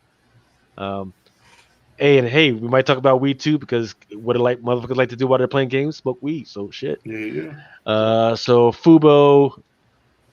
Right now, I did have a pretty good jump at 72 cents. go. And mind you, Hood Rat Comics, he knows what the fuck he's talking about when it comes to stocks, bro. Hey, Lucas, did you go over Sony yet? Oh, Sony. Let's see. Yeah, we lost some listeners, but everybody come back when the times make some goddamn money. So yeah, I mean, I forget the price of what it was when I told everybody if we can look into Sony. But right now, $98. $98, and now right now it's at $115. Wow. So that was a big buy for me. Here's shout out to my man Dino. UAMY. I got in at 135. Trading was halted for this particular stock for 2 days. 2 days. I don't know what happened, but it was halted, and I guess the motherfuckers wasn't playing fair. Nah, that's why it was halted. The motherfuckers wasn't playing fair. But when it opened back up, bro, 250, it peaked today. They're expecting another peak on Monday. UAMY, check it out. I tell you to buy. There's also a shit stock that I put a lot of money in. Like whatever I have left over, I'll just buy this shit stock with HCMC. Now they have a lawsuit against Philip Morris, and it looks like they're gonna win that lawsuit. And it's like it's not even a penny yet. It's like a third of a fucking cent. Yeah, it's not even. Those are what you should be scared for. Yeah, nobody gives a fuck. But in TD Ameritrade, it's like 0.0003. Whatever money you have left over, like if you buy a stock, you're like $7 left over. Like, what the fuck am I doing with $7? Just throw it into the one I just said. See what happens. See, got my man Rafi. There you go. See, this is why I love this. This is why I love Friday nights. You know what I'm saying? We make money, we have fun. This is what we're fucking supposed to be doing, and nobody can copy our style because we are our own individuals. You feel me? You know, there's some other Instagram site out there talking about that they were the first and second out there to fucking do that shit. What stocks?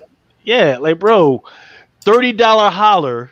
Look at $30 holler has been in here since what, season 1? And once again, the whole point of $30 holler was that at the end of the year, you take the proceeds from your $30 holler, you save that, and then you dump that into a stocks or whatever you got. That's the whole point of $30 holler, guys. Come on now. But I'm not going to go off on that. I bought it when it was 0.002. It's a shit penny stock. But again, what you're worried about is the lawsuit they have with Philip Morris for their vape thing. Philip Morris is probably gonna be like, "Hey, you fuckers, here we're gonna settle out of court. They're gonna take that cap and probably do something with it. It's gonna go to probably a penny. So just whatever the little extra. I'm not saying dump $1,000 in this motherfucker. No, don't do that. But if you got left over, I put maybe $107 into this motherfucker. But if it turns out to fucking be something great, then now you're talking about something. We're here to make money. Again, love you guys. FinTech, Royal Phillips. Okay. Lock. What is that? BLOK. I don't know. Go to Red Comics. There you go. Not on a dip. I'm telling you, Hood Red Comics, phenomenal stock mind. You know what I'm saying? Let's make that money. Look at that. See, he been on since he was 6. He knows what he's talking about, bro.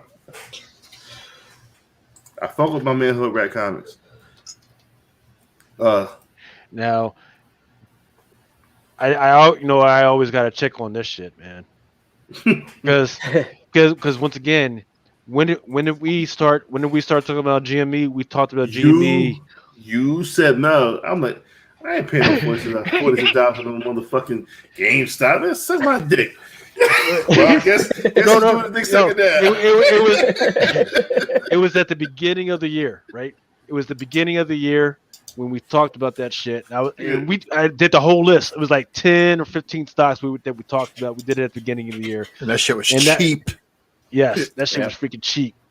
I was probably around December. Oh, but there's a lot going on with this one though, and you guys know the SEC and congressional hearings and all that other stuff's in the future. And you know what happens when the Big Brother running things over there, Wall Street doesn't like things. They just unwind it. That's what happens. They just unwind it like it never happened. And oops, sorry. They even called up that one dude. What's his name? Deep fucking State or whatever the fuck his name is. They called him to testify. Potato in the ass. Yeah, and it was like, well, you can't do that just because he's actually he was a licensed realtor, and he was giving out stock advice on Reddit for free, right? And he was like, hey, you guys might want to do this, but he wasn't actually saying, hey, I'm a licensed realtor, because he was trying to change his name on. And then they caught on that, hey, this guy's a fucking licensed realtor, and he was just giving out shit for free. So they called his ass up, and he just told it what like it was. He was like, hey, okay, I gave out free shit, so what? And I made some money off of it, so what? So we don't know how that's going to go down. And of course, like you said, people, when the people at the top don't get their money, man, they can get pissed off. Gabriel Nuna, hey, freaking welcome, Gabriel Nuna. Nice to see you. Always nice to have new subscribers. Let me see if I still have that freaking slide up somewhere. Hey, seriously, if they get that lawsuit, that dick will go away. Bye. Hey, as always, go ahead and make sure that if you haven't subscribed already, make sure you subscribe to It's Drunken Chat Son. Also, for the CBSI guys and the Modern Playbook guys, of course, the Comic Book Woman, they always have a really good show. Hot 10, that's one that you want to watch right before you watch us. And of course, Ultra Maximus show. When's the next one? When's the next one you got? When's the next time you got a show? I don't know, man. There might be a pickup show tomorrow. There might be a secret variant on Sunday. You just got to subscribe and hit that notification bell and find out, won't you? Yeah. And I know you will, because Mel said he's withholding the Drunken box until I'm at a K. So 1K, get me to the threshold. Throw me to the finish line if you have to.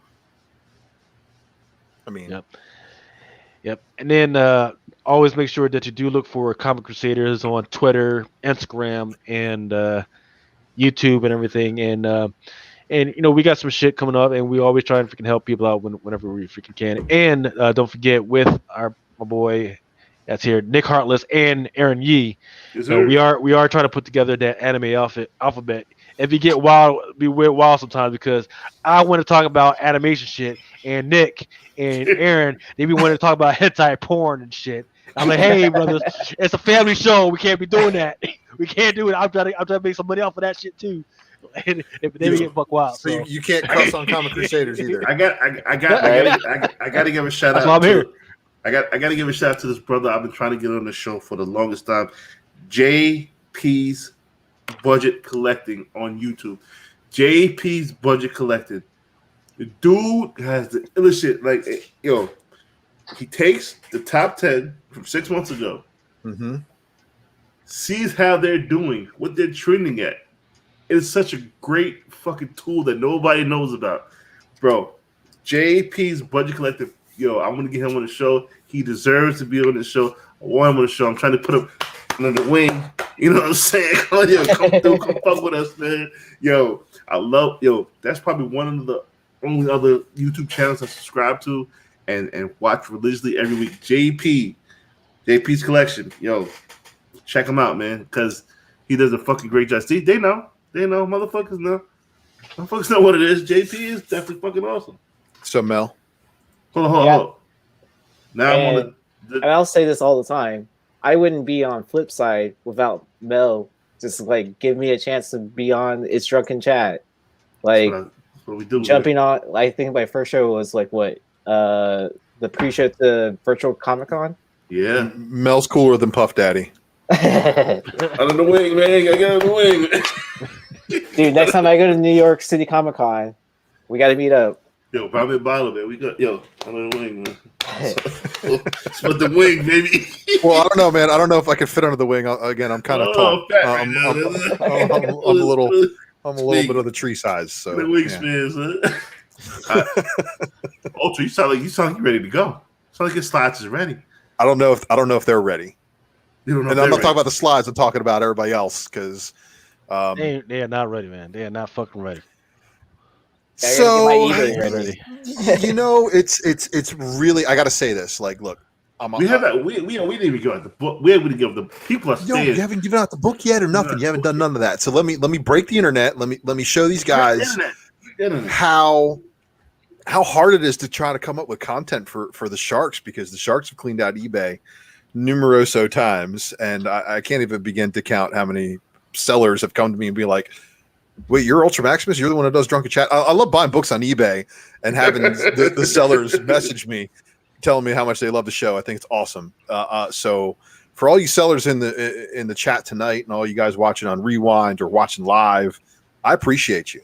And thank you for not canceling my order and relisting for a higher price. Because typically what happens when people like me buy books, it's because, look, we speculate on them. And I buy a lot of personal collection books, and I buy some other books to sell. Lately I've been finding more of my books that I resell are coming from the overseas areas because I can't find any of the shit in the Americas. Oh, please. All right. Everybody, so I will say this. It's been very, very tough coming up with a new spec matrix for you guys the last couple of weeks, because there hasn't been like any. The GameStop one was great just because that was like inspiration. You don't want to do what I want you to do. You be selfish.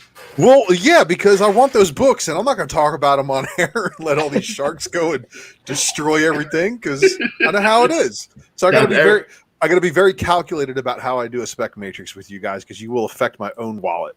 And all you drunken sharks, I appreciate y'all. Make sure you smash that like button. Make sure you hit that thumbs up. And of course, if you aren't subscribed to me on my channel, please do. I do drop. I try to give you guys cornbread wherever I can.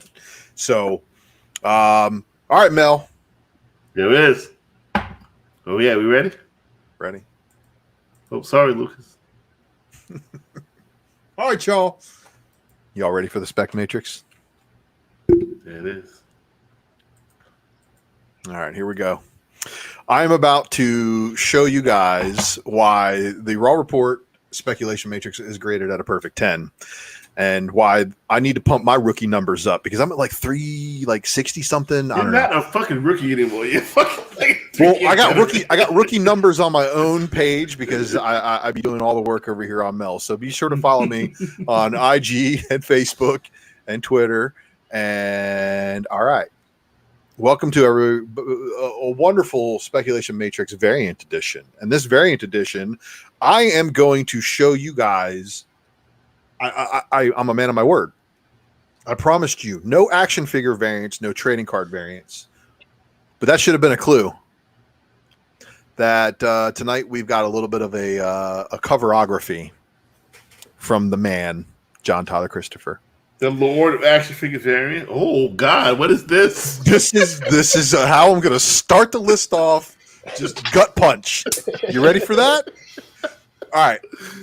So, as you guys know, this is, I believe, John Tyler Christopher's first professional work, Witchblade 129. So Witchblade is going to be all right. So there's fucking carts. Wait, Mel. All right, because there's a con variant. All right, so you probably want both of them. Just I don't know how these are doing, but this spec matrix is dedicated to McClay, because I know he's a big Witchblade fan. So he's listening. I know he is. So, all right. So there's 129 regular cover, and then here's your convention exclusive, and then here's your 130, and the man John Tyler Christopher again. What's the convention? This is the convention. The previous one. So what the fuck is the difference? So here's all right. So let me rewind it again. So here's your convention edition. There's your regular cover. So the Witchblade War is on the regular version. and it just says Witchblade, and it has the full image on the convention version. And then guess what? They're gone. Sons of bitches. Well, I figure there's going to be a lot of these books that are probably going to be desiring people's attention. But look, there's people don't break the internet too much. Again, I'm not saying that these books are going to be worth a ton of money in the future, but all I'm just saying is that artistically, John Tyler Christopher's not getting his due. And, you know, again, he has a couple of these books where he does a regular cover and then there's a limited variant or later printing. But this is all Witchblade 130, 131. You're like a crack dealer just goes to a crack area to say, don't buy the crack. While dropping bricks. I know. I'm sorry. So in your pocket and shit. This is crazy. Witchblade 151. So Witchblade again was a big thing for John Tyler Christopher. He's got a ton of these covers, mostly B covers. But we've got to get through the Witchblade because we got to get into a ton of books, guys. And when I say this, like seriously, if you count it all as action figure variants, his trading card variants, you could do an advent calendar of John Tyler Christopher every day of the year and never see the same cover twice. So Witchblade, I mean, it is what it is. A lot of them are semi, I guess you could say, you know, TNA-ish. And, you know, others are just... Fire. You know, just good detail, man. And like the depth that I see on his work, and it's not just his pencils, like the coloring on his work gives depth too. Yeah, I mean, some of this stuff is good. And if you're a Witchblade fan, you already have these. I mean, for the most part, I'm pretty sure most Witchblade fans have them. And then there's a couple of them in there that are I'm going to skip over here when we're going through the list here. So this is Witchblade 159. And then I'm going to go to Witchblade, that's 162. So 162 has got a good, you know, for you baseball fans out there, this is a JTC cover for you. I forget what this is swiping, but it's swiping something. Again, it's Witchblade 163, 164. 165. I mean, yeah, and there's a ton of Witchblade covers. So you're basically your entire Witchblade run from 129 all the way to the end. If you're a John Tyler Christopher collector, you're collecting the variants that were offered throughout that run. And again, you know, he's got a unique style. You can always identify, you know, his. I can always pick out the girls that he draws. But some of these are great. And again, Witchblade is just one of those titles. Had a ton of them. They're too sick to buy them all. Yeah. I mean, this is the kind of stuff you should be going bin diving for. There was also a free comic book day. All right, Mr. D, just wait. All right. So, oh geez, I got a whole bunch of blank spots for stuff I didn't fill. But Cyberforce is also up in there. Because, you know, he's working for Top Cow. So it's one of his things. Voodoo. New 52 Voodoo also. And then again, I'm sure you guys have looked at a lot of these covers. But his popularity, look at this. Somebody's saying something about, because they weren't showing that art, but his popularity with his Panini covers lately is fire. I don't know if they're talking about, don't forget about the greatest Michael Turner. Oh, yeah, of course. Oh, it is a swipe of that Deadpool book. And, of course, I think it's also a swipe of Luke Cage, #1, for that one where they're holding up the Witchblade with the gold fist. But anyway, you know, like I said, there's these Voodoos, 3, 4, and 5. It's good stuff. Captain America exclusive through Midtown. So, Mel, this is probably a book that you probably saw on the shelves. They had a ton and I left on the show. Yeah, I mean, well, they had a ton of variants, but they did have a... you know, some of these are going to be fitting, you know, the Captain, Nomad. I think some of these are kind of cool. The Universe X Captain America, where he's basically wearing the flag and it's roped on him. I mean, check this out. That's kind of sick. He's all scarred up with an A on his face. Cap Wolf. No. Cap Wolf graded, bro. What's up? You want it signed? No. Well, you can still get these. They're all in stock, I think, at Midtown. I'm pretty sure they are. So this is apparently the hard to get one, though. I think this is like their incentive or secret variant or whatever they want to call it. But so some of the latest stuff that he's done that I thought was kind of cool was this Acts of Evil. This is actually half of them. As you see, it goes over to Doom's face. I did not know it was connected color. Yeah, all these eight Acts of Evil variants have a John Tyler Christopher connecting variant between them. So, and look at all the people in here, man. We got Super Skrull, we got Thanos, got Terrax, Annihilus, Ego, Phoenix, Brood Queen and a Brood, the Magus, Lady Hellbender, Absorbing Man, Abomination. I mean, dude, it gets lit. And then this other half on the other side of Doom's face, because Doom is basically in the center, has got all these other guys, Nimrod, a lot of the mutant villains and stuff like that too. Spider villains, MODOK.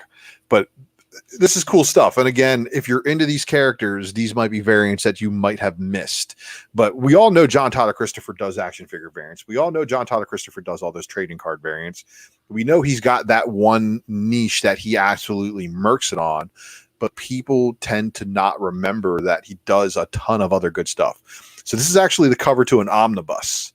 I don't know if this was reprinted or used on another Black Widow cover because I didn't find it in doing my research. So I think it may be original artwork for that. Here you go. Fire. This is the Witchblade 161, and here is the regular cover, and then he did the variant cover for this. So that was a negative space variant. But one of the other, Artifacts is basically, I think, another one of those Top Cow Witchblade tie-in books where he absolutely murked it on some of these covers like this. I mean, it's almost Adam Hughes, but it's not.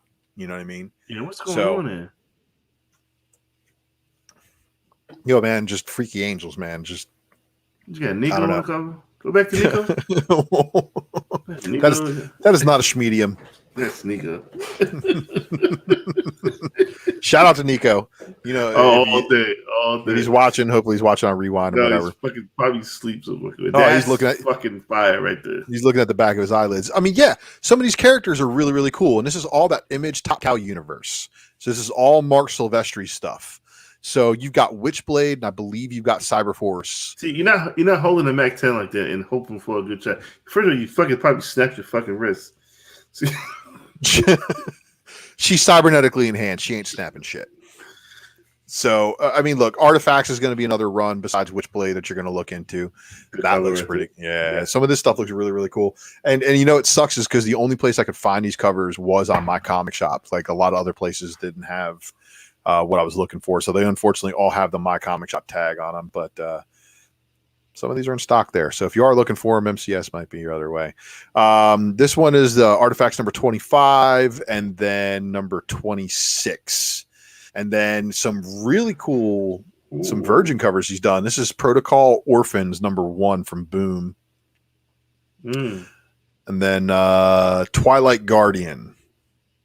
Just one of his obscure things. So I don't know if you guys are JTC collectors, but there's some other books that he's done. I just think he just did fucking action figure variant into this one book.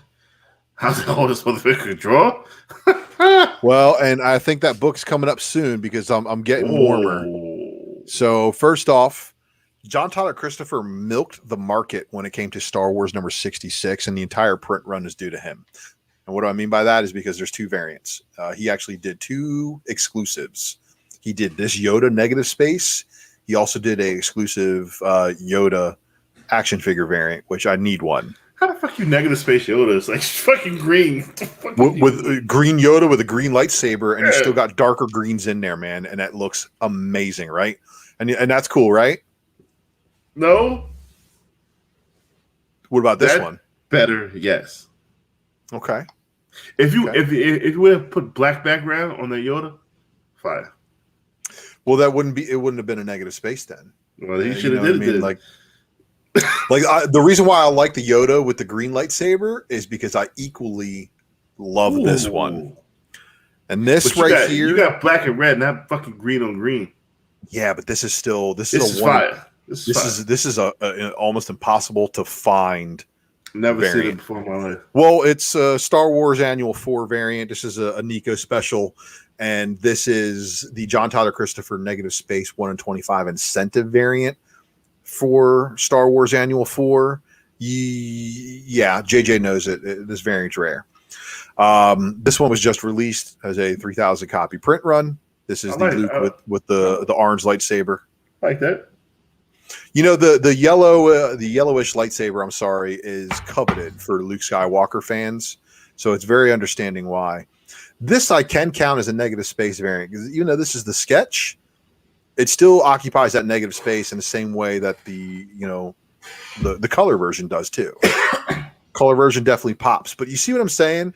Like, even though his pencils, when you see them colored, just look at how much depth gets added to the drawing. It's amazing. But he also did this one. This was the party variant. You remember this? Yes, and I couldn't find it, and I kind of wanted it. Who was this rabbit motherfucker? Because he was on the Darth Vader cover. He was in the previous Marvel Volume 1. His name is Jackson. That's Jaxxon. He's the one fighting Darth Vader on the 1 in 4,999. Yeah. Of Vader down number 1. What's first Jackson? It's somewhere in that Marvel Star Wars Volume 1 run. We're gonna see Jackson as a fucking you think. This is a one per store black and white sketch. So this one's probably going to be a little bit less common. Now, Mel, I know how you feel about this next character, and I think you need to get your eBay primed and ready to. You better to be fucking no reptile, motherfucker. No, man, I wouldn't do that to you. Beckett variant.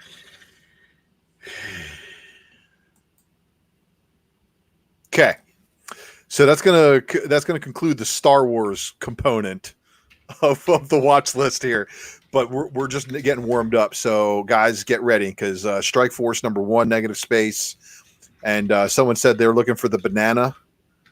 Wolverine. Yeah, there's the banana right there. And I then love that cover. Yeah, I mean, what's that? Yeah, no, Yeah, I just tagged that Beckett. Thank you. You did? Ultra. Okay, good. I'm glad you got the Beckett because I know you want that. So this one also, there's 2 different versions of this book. There is the 300 copy artist proof edition, and then there is the NYCC 3,000 copy edition. Just an FYI. So there's actually 3,300 of these books out there. Shout out to Mel V. Dude, yeah. Because this is the one. Yeah. This is the one where after all the Boba Fett action figure variant madness calmed down, you weren't a fan, I don't think. No. I remember when this first came out, I was like, "Yo, this is going to appear in the movie." Everybody was like, "Yo, this is not a Black Panther's costume. It's not going to appear in the movie." I said, "This is going to be in the movie." And guess what? It was in the fucking movie. Yep, the purple lights on the Charged costume was definitely in the movie. And for a pretty horrible book, this thing sells pretty well. And it's the variant that sells it because look at this. It's an Iron Man variant, negative space by JTC, and he pulled it off amazingly. The next one, of course, we already know sells well. Super crazy. Yeah, Champions number 1. And now we're going to get into some more of the obscure because, I mean, some of those are more of his exclusives, but then we've got just regular variants to chase after. First appearance of the fucking PlayStation 4 Spider-Man. Yep, I believe so. Then we have oldies but goodies. You know what I mean? So he was on this negative space stuff like way back when, but there was other people who were doing it too. Yo, you know why I respect him? Because once he finds the fucking role, he gonna milk that goddamn role to fucking milk the tit. Yeah, you gotta get paid, right? Gotta get paid. I mean, you do. Gotta make it bread. So here's you would never know this is Tyler Christopher, right? I mean, it's one of the ones that he snuck in there, but he did all the A covers for this series. Wait till y'all see the one I'm thinking about, bro. Gonna break the web. I look for it. There's only 2 of them on eBay. So these are all pretty good, and I haven't actually read. Go back. Wait, which one? This one? Yeah. Who's on top of the fucking mountain? Looks like Gladiator, bro. That's fire. Right? That one too? No, that's fire. That's the other one. Well, it's, 8-issue miniseries. Good covers. Good covers. Not bad. Now, the more popular people And I don't know if people really recognize this as a JTC cover either. I mean, you might. If you recognize his pencils work, I think this is probably one of the cooler Hawkeye covers. And it's an A cover.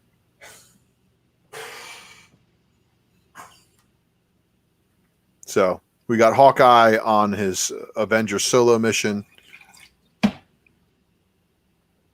5-issue miniseries, gracing all 5 covers. Now these, yeah, bro. Mm-hmm. So here we have a treat, and even though these guys had the graciousness to be killed twice, right, in 2 movies back to back. The thing was about if you would have brought these out before the movie. Oh man. Oh, I know. Killadilla. But they are still respected. Oh, what the hell? I got the wrong picture here. Yeah, what the fuck are you doing, dude? Oh shoot. Man, I copied and pasted the wrong picture. There's supposed to be the Proximia Midnight's face on that one. Yeah. Here's the number 3. Sorry for the editorial edit. I was cramming this together. Yep. So Giant, what's his name? Giant, bro. Proximia Midnight, and then Black Swan, and then this guy here, Corvus. Corvus Glaive, yeah. Mm-hmm. Nah, Corvus. Oh, Corvus is the other guy. That's Ebony Maw. Yeah, that's right. Ebony. That boy's a bad dude. He got fucked in the movie, but he's a bad dude. So Newberry Comics, actually. So this is a little store variant action going on. And then we've got this one here was limited, I think 800 copies, IG Comic Store exclusive. So JTC's dropping, mad work out there. Midtown, of course, has always kind of been, shopping for their own variants especially for big Marvel books like that. I thought this one was cool. And it's actually a JTC swipe. Really? Yeah. I know it looks like an older Fantastic Four, but it's not. This is, I think, it's also an IG Comic Store exclusive. Sorry, I forgot to get the issue details on that one. And then this Skrulls variant from the latest run of Venom, number 11. I remember that. The Venom cover, yeah. Mm-hmm. Now, I love the Hastings connecting cover. Dipping into the Hastings egg basket over here, we got the connecting variants. So this is when, again, Spider-Gwen and Silk both had their number 1s, very close to each other, where a lot of stores were doing variants for them.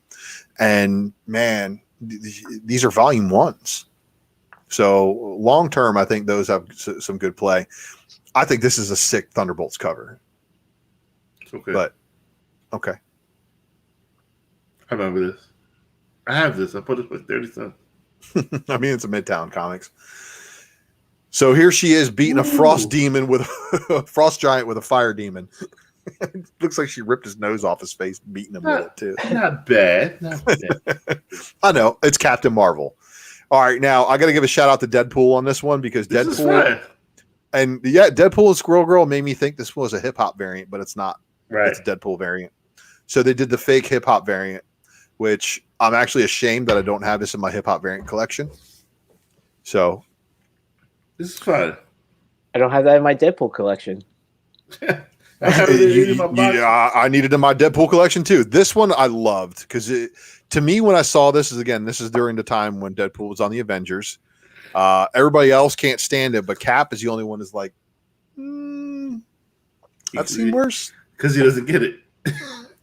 Yeah, probably. He probably doesn't get that reference. And this unfortunately falls into one of those categories of why the hell is my Guardians of the Galaxy variant being used on an Uncanny Avengers book? Yeah. But if Marvel had not played themselves and used this on a Guardians book, specifically one that involved a Gamora-centric story, might have been really good. Now, this one is definitely a shout out to Mighty Mel V. Bro, you got it. Nailed it. I seen this cover and I said, who the fuck is the artist and where can I find more? And Tony from True was like, that's Tyler Christopher. I said, the motherfucker doing the action figure variant? Yep. The motherfucker can draw? This shit is fire, and they're so hard to find. I just looked them up on eBay. There's only 2 on eBay right now.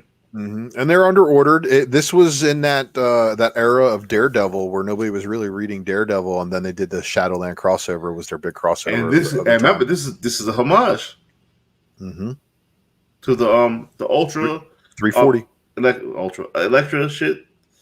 Yeah, Yeah, this is the one. This is the one. This was over $100 at one point. If you go back to the articles and comics getting up, what I wrote. Yeah.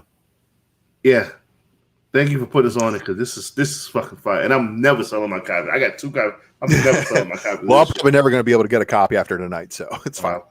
Probably got to send you one now. It's all right. So, Secret Warriors, and this was just the Captain America 7th anniversary. Return of Wolverine. Now, this is where Wolverine came back with fire claws. No. He's still that Wolverine that we have right now, right? Like, they didn't change that. I thought this was one of the funnier Deadpool variants. Oh, I need to find that one. Oh, you don't have this one either? I'm so sorry, Aaron. Someone get Aaron to eat this variant. This, again. Good looking. Holy shit. If this was on a fucking Iron Man variant, not a Nova variant. Yeah. Wow. So, I mean, there's a lot of missed opportunities, and there's a lot of regular cover art that he's got. But this one right here, Fear the Future, and actually it's a New Mutants book, but it has Doctor Strange and apparently Silver Surfer. And look, they're going there. 0 on eBay of the Shadow variant. I really like this one. This is actually a book that I look for in the wild, just because I collect the Heroic Age ones, especially on the characters I like. This one's pretty cool too, because it's a X-Men 101 swipe. And again, with the fantastic looking backgrounds, this Miracle Man is what that Iron Man could have been if it were an Iron Man book. Miracle Man, like he crosses his legs because he got to pee. I mean, he might. Now, you guys remember when they announced the Silver Sable and Black Cat movie? Yep, this one go crazy. Yeah, this book did go crazy, but it's like, again, the Mighty Thor. Where's Thor? Is Silver Sable in the book? Nope. Black Cat's not in the book either. Nope. Spider-Man in here either? Nope. So, ooh, right? Shockingly surprising. I know this is the Stomp Out Bullying variant series from, I think, 2014 or 13, somewhere around there. Marvel Now relaunch, obviously.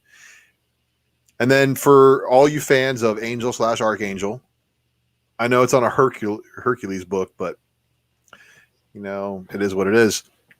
But I think this is cool. It shows him Angel and all the different, versions of him. Archangel, cool, and then, of course, X-Force. Cool at best. Everybody needs to jump on board for James Marsden as Corsair. That's the official Ultra Maximus casting for the X-Men universe. I want to see someone put out a tweet and it was hilarious, and I shared it in a whole bunch of places. It said they want to see James Marsden cast as Corsair, and they want to see him be as mean to Cyclops as he was to his little brother in the movie Sex Drive, which I thought was hilarious. So, James Marsden. Yeah. If you've never seen it, it's funny. Is that the one with the donut? I had to put the dick on the donut? Yep. Mm-hmm. The girl was so ugly, she was attractive. His homegirl? The friend? Yeah. She was not attractive, but she was attractive. If that makes any sense. Okay. Crypt of Shadows, #1. So this is like an old EC looking book, right? But it's not. And here he is, Conan, Battle for the Serpent Crown. He's got an appearance by Black Cat. And did you see what?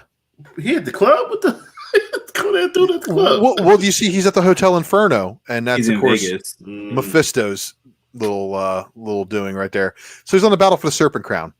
Now I thought this one was pretty cool. There is this is the one Captain Marvel should have been a Rocket Raccoon book, but can't all be perfect because fire. Yeah, it's getting warmer. We're getting warmer. Now, you guys know that this is hilarious. This is when Black Panther actually took over the Daredevil title. Black Panther, the Man Without Fear, number 517. And it's the Thor Goes to Hollywood variant. Yeah, those variants, you need to do one of those. There's only like 20 of them, so it'd be a very short one. I know. Avengers Arena, number 7. We've got I never seen the original Iron Man armor look so good. Right? Avengers 28. Another one of those Avengers 24.nows where they did these X-Men cover swipes. Annihilators. Beta Ray. Yeah. That's actually a trade paperback. I don't know why I mixed that one in there. Probably put it in the wrong place. Amazing Spider-Man 700.4. Yeah. That's good, MJ. Yeah. Yes. That's a good Gwen. Oh, I actually have that. It's borderline. Yeah. It's Gwendula. So here's a variant from Wizard World Lena. I like the sketch though. Sketch wasn't bad, and especially it's got the arch, so it's cool. I like the new costume here. This isn't new though, Mel. This is this is like what, 2011, 2012? That's and that looks like that one moderator chick from Fox News, Martha McCallum. I don't watch Fox News, bro. I'm black. I just know it from the presidential debates, man. Anyway, Ultimate Comics, the Ultimates, 18.1. I know, you guys know I'm winding you up. So here we're getting warmer. The Thunderbolts, everybody. So this is the medieval Thunderbolts. I think this is where the original idea for the Million BC Avengers came from. But here they are. Ye old Thunderbolts. And then we got New Mutants, number 45 of volume 3. And some of these are pretty good. Yeah. That one this was good. This was a very interesting future time travel-ish story. That's fire. Danny Moonstar merged with Warlock. Yeah. That's fire. And it's decent. But these got out of order because it was supposed to go Thunderbolts into Dark Avengers because the Thunderbolts actually turn into the Dark Avengers. And then we get the closeout. I like this. This is one of my favorite Doctor Doom covers. Doom from the past, Doom in the death in the future. So you guys who are watching WandaVision with the pink and red, there you go. Rocking the pink and red. She's stealing the Wanda duds. And I don't know if that's a baby Conan.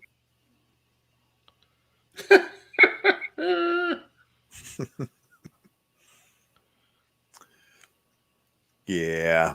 So Dark Avengers, they close out the title with the JTC variants before they roll over, and then they get a nice little connecting variant set in the last 2 issues. I fucked with that. Right? Luke Cage? Yeah. So at first I thought this was I remember it. Gwen rolling a joint, but it's not. She's eating a sandwich. No, she's not. She's rolling a blunt. It's obviously a joint. It's white. Okay. Where did I write that? Did I write this so true with some person with defects? Because she's rolling the joint. It's clearly rolling a blunt. Well, she's in a New York park, so it's obvious. She's rolling a blunt. Fuck a sandwich. And this is fire. If this was Riri, oh man. But this is Armor. So I don't know. Remember, did she debut in that anime series? Because that's the one that I know her from. I know her more from the anime, the actual X-Men 12 episode anime series. Who's Armor? The chick on the cover, man. Girl from Japan. And then there's this one with Kid Omega, which Kid Omega putting Wolverine's claws up to his chin and looks like he stabbed himself already. Can't tell, but. And there's Armor holding Wolverine. Captain America 70th anniversary variants were popping, but I'm pretty sure Cap's like, hey man, weren't you with that redhead before? And then we got Disco Inferno going down with Saturday Night Fever. Cool cover. Lady Sif. You like that cover? Very cool. So I think you hate this one though. I don't. You don't? Because it's Venom? It's the anti-venom and venom. It's the venom and the poison, isn't it? Yeah, it's Poison X. Poison X and Venom. This is the John Tyler Christopher quote negative space variant that was used. But this is the issue before the nativity, so before the seed of Dylan. Incredible Hulk 713, and I actually took this preview artwork rather than the regular cover because Smooth. Yeah, you're gonna like these next ones because they're like Hulk related. So that was the Incredible Hulk related, and then we got. You know what? I thought this was RZA. It's not, and if it's credited as John Tyler Christopher.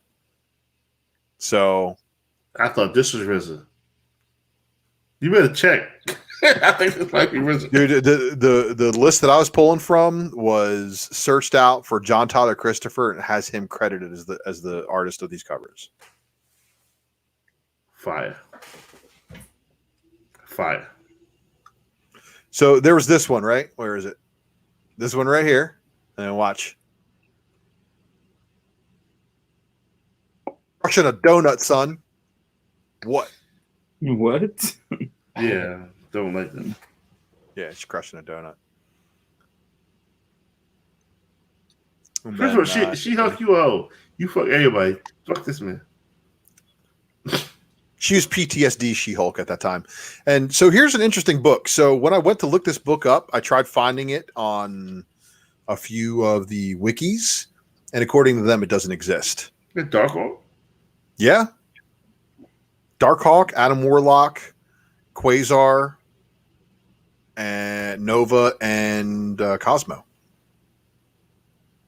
So this is the John Tyler Christopher 1 in 50 incentive variant for Guardians of the Galaxy annual.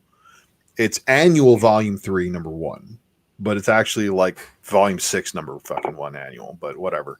So, this is probably one of the harder to find Darkhawk variants out there, and a lot of people probably missed it as a Darkhawk variant. No way. Crazy, huh? I need this.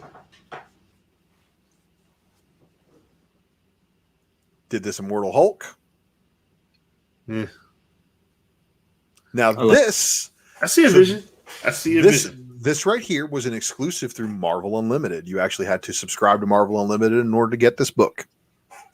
And then Marvel Unlimited is the digital Marvel reading where you get books that are now 3 months old, new. So you subscribe to a digital service to receive a physical copy? No, it's a service to receive unlimited reading access for like 12 months to the 3 month older and older Marvel database, and they sent you a physical copy of this for signing up. That's stupid. It's a giveaway book, so good luck finding it. It's a giveaway book. Yeah, because why the fuck? Yeah. So you know that Marvel Unlimited, had variants that were given away for subscribing, right? Like every year they give away a new variant. No. Sometimes two. All right. Well, we're almost to my top 10. This damn. Local comic shop day. This was open order. However, there was also the variant, the version for this one. Almost paid $75 for this bullshit. Not saying the art is bullshit. I love the art, but I'm not. It's not $75.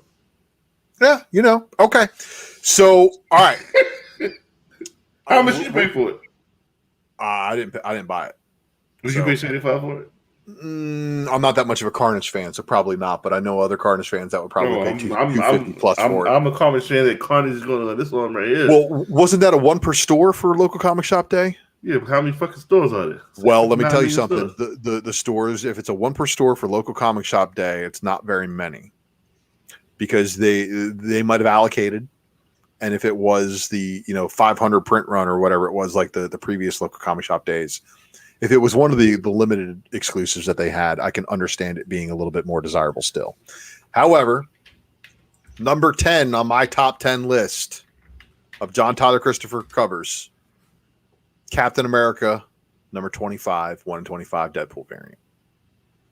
I had that book. Number 9, Black Widow, number 12. Where in this version of the Marvel Universe, she understands that Anderson Cooper is indeed a object of Project Mockingbird and is going to take him out.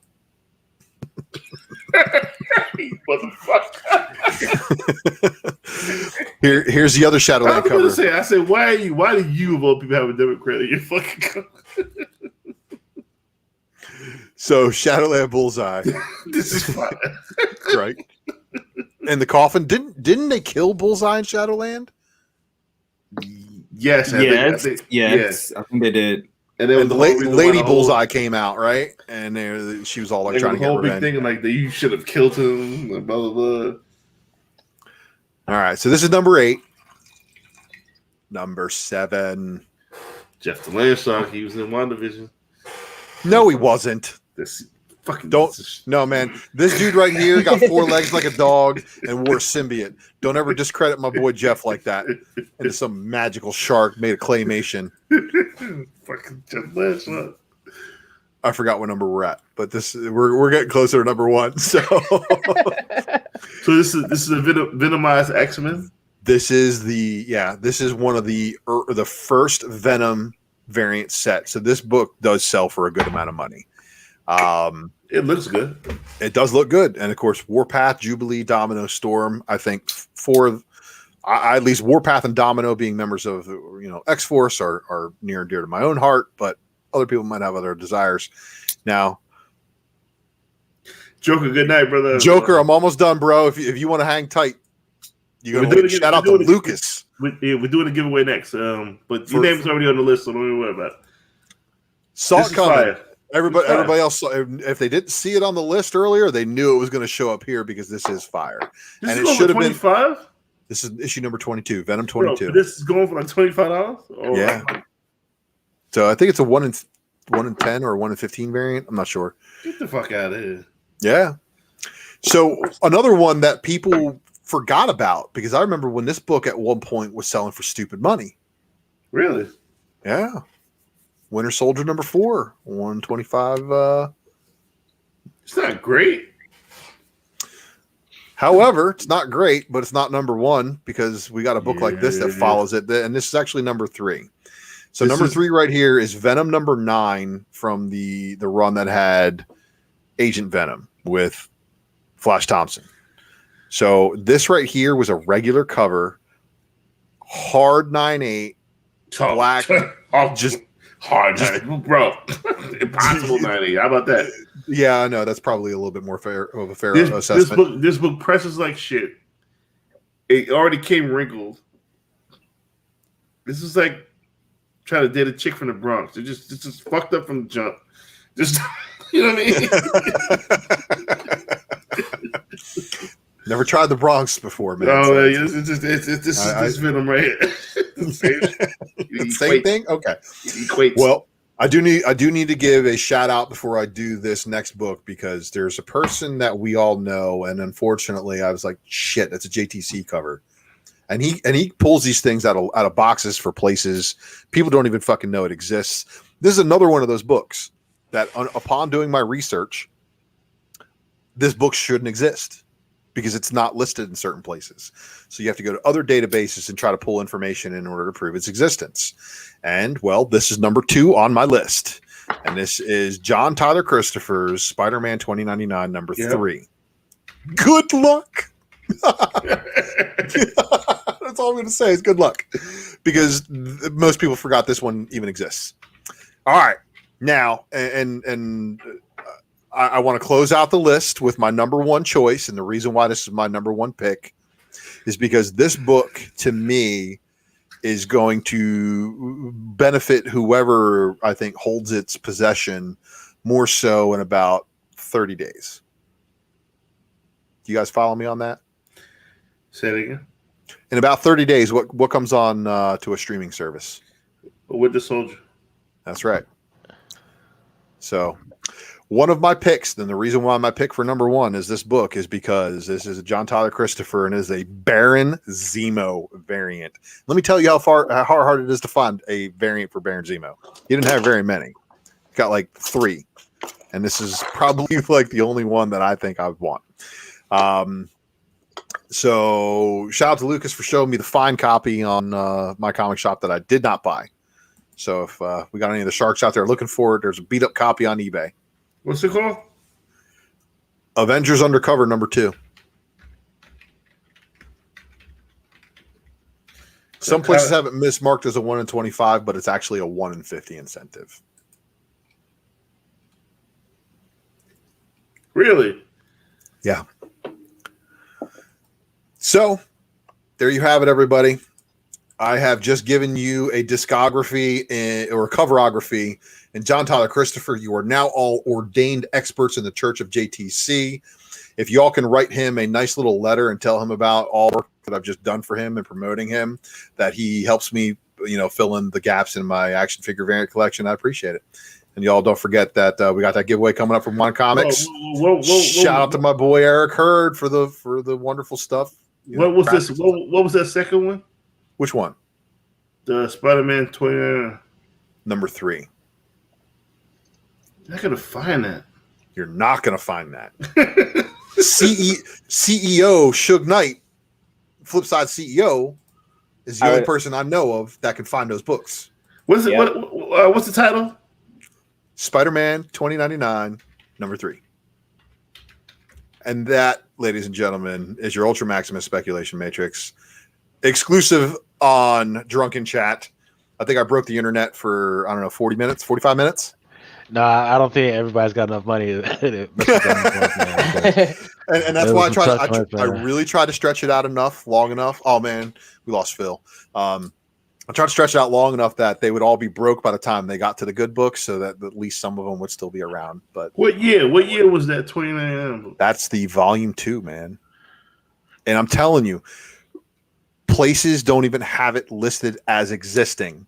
There was a bunch of books that I came across doing my research tonight that I had to cross-reference besides previews and be able to find cover art.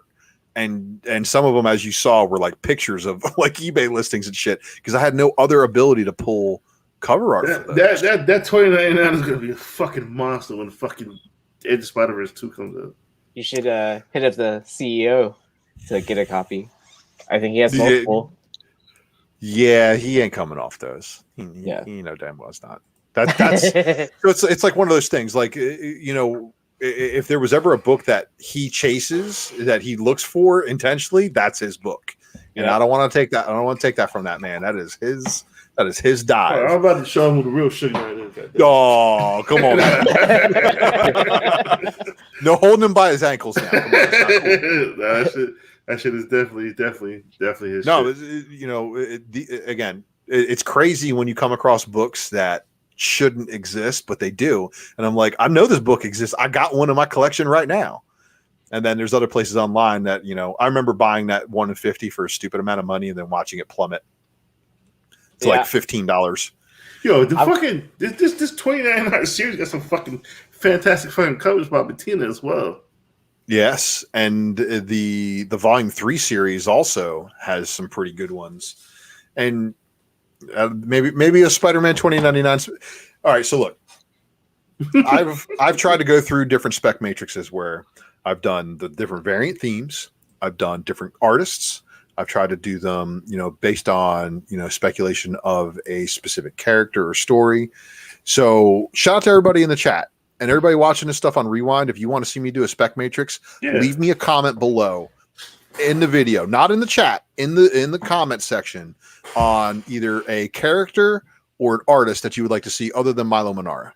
Motherfucker, he's already spoken for. Right now. No. That's all Mel. That's already spoken for. We won't be doing that one until I'm ready to give Mel the goods. Yeah, I've been collecting all those like Deadpool photo bomb variants. Man, that's like a hard collection to piece together. Dude, some of them were. There's I don't know. Are you going after the sketches too? No, just like straight up the colored versions. Okay. And like some of the ones that were hard for me to find. Text from Deadpool for the Guardians of the Galaxy. Like it took me a while to find them at a comfortable price. There's some of them that I chased after too.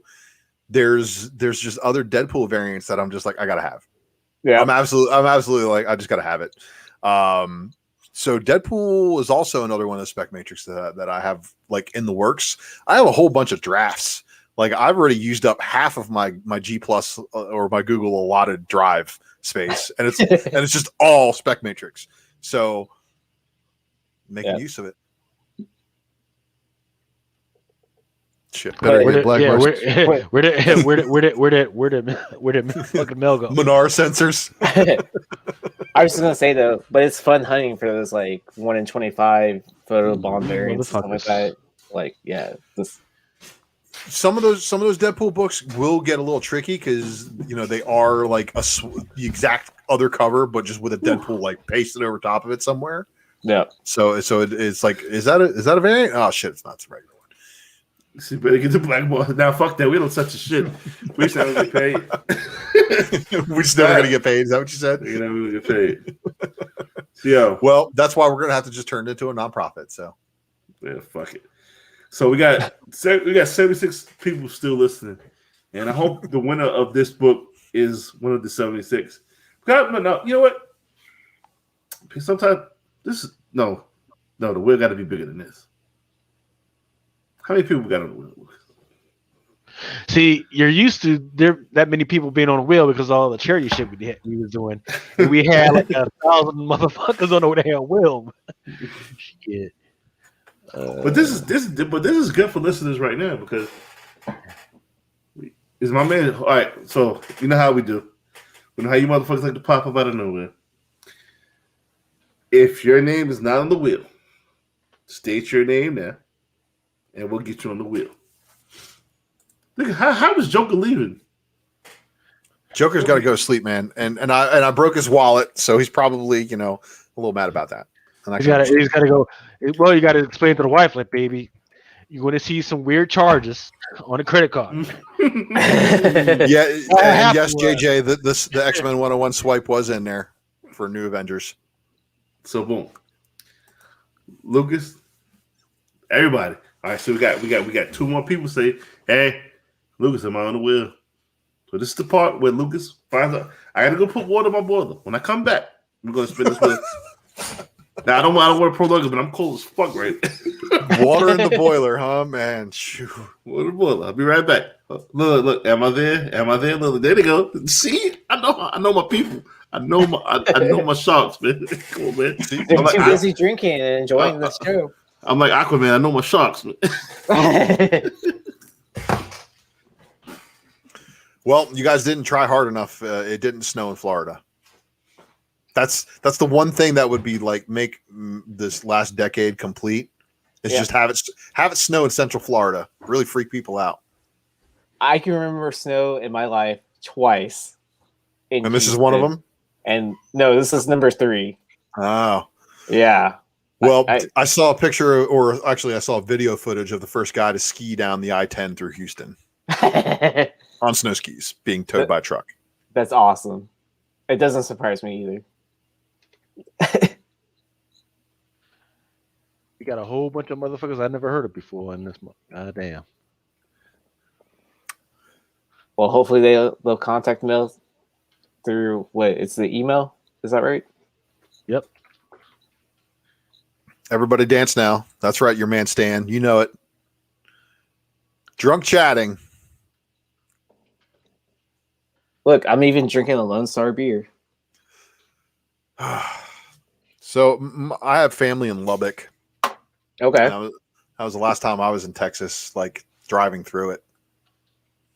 That's I think that's like 2-3 hours from me or something like that. I want to say Texas is huge, dude. Yeah, like okay. Houston's so big that if I wanted to drive up to the north side of Houston to comic shop, that's like an hour away. That's like almost going to another city. Yeah, I mean, I live in the Orlando area, and it takes an hour to get to Orlando from Orlando. So, I mean, I kind of get it. Yeah. Traffic is also a bitch. You just can't get anywhere because there's so many people on the road. It's like the exact opposite at night. You can get everywhere quickly, but nothing's open. Yep. Just Whataburger and like maybe a Walmart. Oh, we're getting a White Castle. You're getting White Castle? We're actually getting the world's biggest White Castle. Oh, dude, I'm so jealous. Like, I still have not. No, okay. I've been to White Castle once in New York. You guys have In-N-Out Burger, don't you? We just got that here because that's like California. We have something called Whataburger, and if you've never been to Texas, that's like the burger place out there. So you guys already had like major chains. Like here in Florida, what do we got? We got nothing. Nothing. Well, we got a couple of like chain stores that are like small. Like, sorry about that. No, it's cool, man. We talk about food now. We're getting a White Castle here in Orlando. I'm so jealous of them. Not yet, but it's supposed to be one of the biggest. And Thunder knows I-4 is the worst. So Aaron, like, how'd you know you were fucked? Like, when it was 1 inch of snow, when it was 2 inches of snow, because it's still snowing right now out here in New York. It was like barely an inch of snow, but like you knew you were fucked. Yeah, and in this area we're just used to sun. Like I'm used to like 100-degree weather 9 months out of the year. And tire chains and none of that shit, man. What's a tire chain, man? Like I don't know. I don't even know how to put that on my car. Like if I had to. Yo, when you told me that your water lines were outside, y'all fucking crazy. And we don't have basements here too because the ground's so soft. So there's no basements. That's like I know of like downtown area has basements, like, but yeah. And so like no one's prepared for that. And then most people are out of electricity. I think there's still people out of electricity. Shout out to my homegirl, Coco Gal, Corporate Commander girl. If you guys know her, like she's mad cool. Her collection is crazy. I think she's out in Texas. She lost power, so pray for her, man. Prayers up to her. You know what I'm saying? Hope she's doing good. Yeah. So I mean, like a lot of people had it worse than I did. I got lucky. I was one of the lucky houses that like no pipes burst or anything like that. So like, that is the worst. Me. There was like one of my coworkers was telling me there was 400 people waiting outside of like a plumbing store, or a hardware store just to get piping and stuff like that to fix their houses. I just learned how to do pipe. I would have been killing out there, kid. Yeah, I heard people are getting like $2,800 for like repairing the burst pipes and stuff like that. Dude, and that should takes all of maybe 20 minutes. If you get the right piping, if you got a cut pipe, that's annoying. But what you got to do, no matter where you live, find your pipes, insulate those pipes. Or they told you to get that electric thing that you wrap around the pipes. You got to get it, but that's going to raise your electricity bill that you might not need. But yeah, and they're charging and they're raising rates too for electricity now too. Like people are trying to lock in their prices right now so they don't get screwed. Like you do not want to deal with fucking a busted pipe for freezing because that shit is the fucking worst, kid. Yeah. Thank God for shark bites because I actually had a broken solder joint in one of my pipes. I had to fix. I seen that. I had to tear out the drywall in the laundry room and get to the. Who told you how to do that? You just knew how to do it, or you My stepfather basically came through and we installed a new shower valve in my other shower using the shark bites. So he showed me how they work. I'm like, oh well. Well, you put a diverter box in for water pressure or no? No, didn't need to. Nice. I build motors and engines and stuff. So it's like working on plumbing is kind of okay, like transitional wise. I could do electrical diagnosis and all other stuff too. So, bro, I never worked with my hands in my life, and all of this shit is new to me, and it's exciting to me when I hear other motherfuckers talking about it. So, well, it's not really you're working with your hands; you're working with your brain. Your brain's telling your hands where they need to go and how to resolve these issues. But you and I talked about the shark bite thing. It's pretty wild, isn't it? Yeah, it's like the most amazing thing ever, especially if you live in a place like my house built in '59. So I have copper.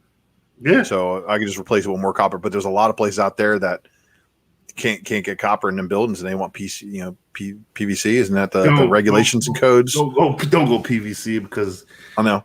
As long as if you put any little bit of drain on your shit cooked.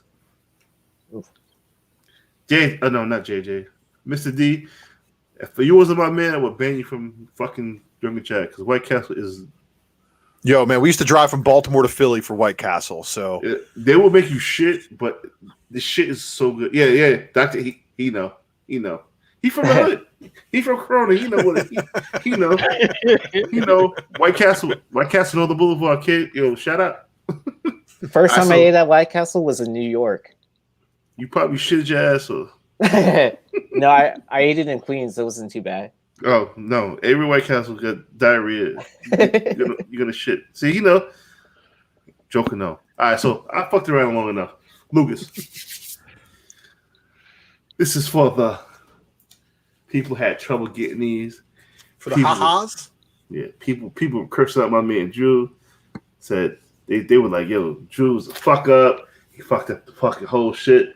So what did Drew say? He said, no, I need your help. I said, Drew, what you need, brother? He said, yo, I need you to give out a copy of the ha-ha. However you want to give it out, give it out. But the people need to get them. As you, I got you for free. Whatever what the listeners that we have, we're going to give one listener opportunity to get the ha-ha variant for free, which was selling for $200 at one point.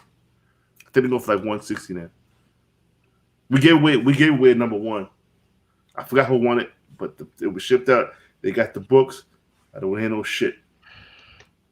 People gonna want to cry. He got free copy. I didn't get a free copy. I paid for the fucking copy I'm giving away, you motherfuckers. So, and even if you did get one free, I didn't. I know, but even if you were to get one for free, you get one, and people want to complain.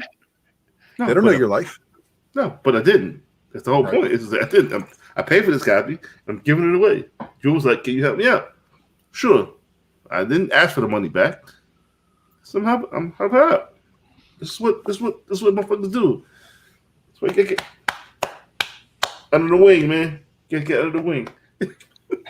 So did you hear that we're going to take out Harold and Kumar? It's going to be Ultra and Mel go to White Castle. I would love that.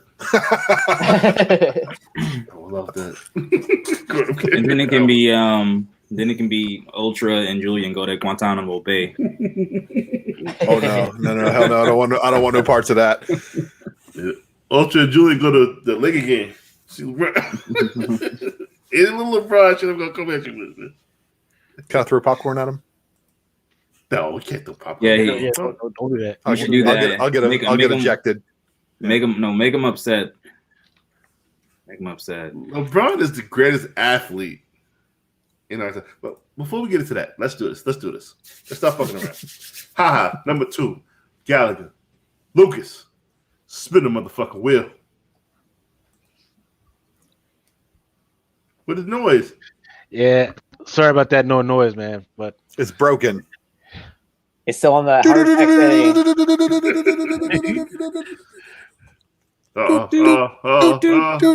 Spec the deck. Nope. John. God, John. Oh my God. This guy always wins. Yeah, John. Yeah, he did shit to John's. I shuffled that shit like a motherfucker, man. John. Yeah, John's box always definitely with. Okay, John's box. Get that. Matter of fact, let me see if I got your shit.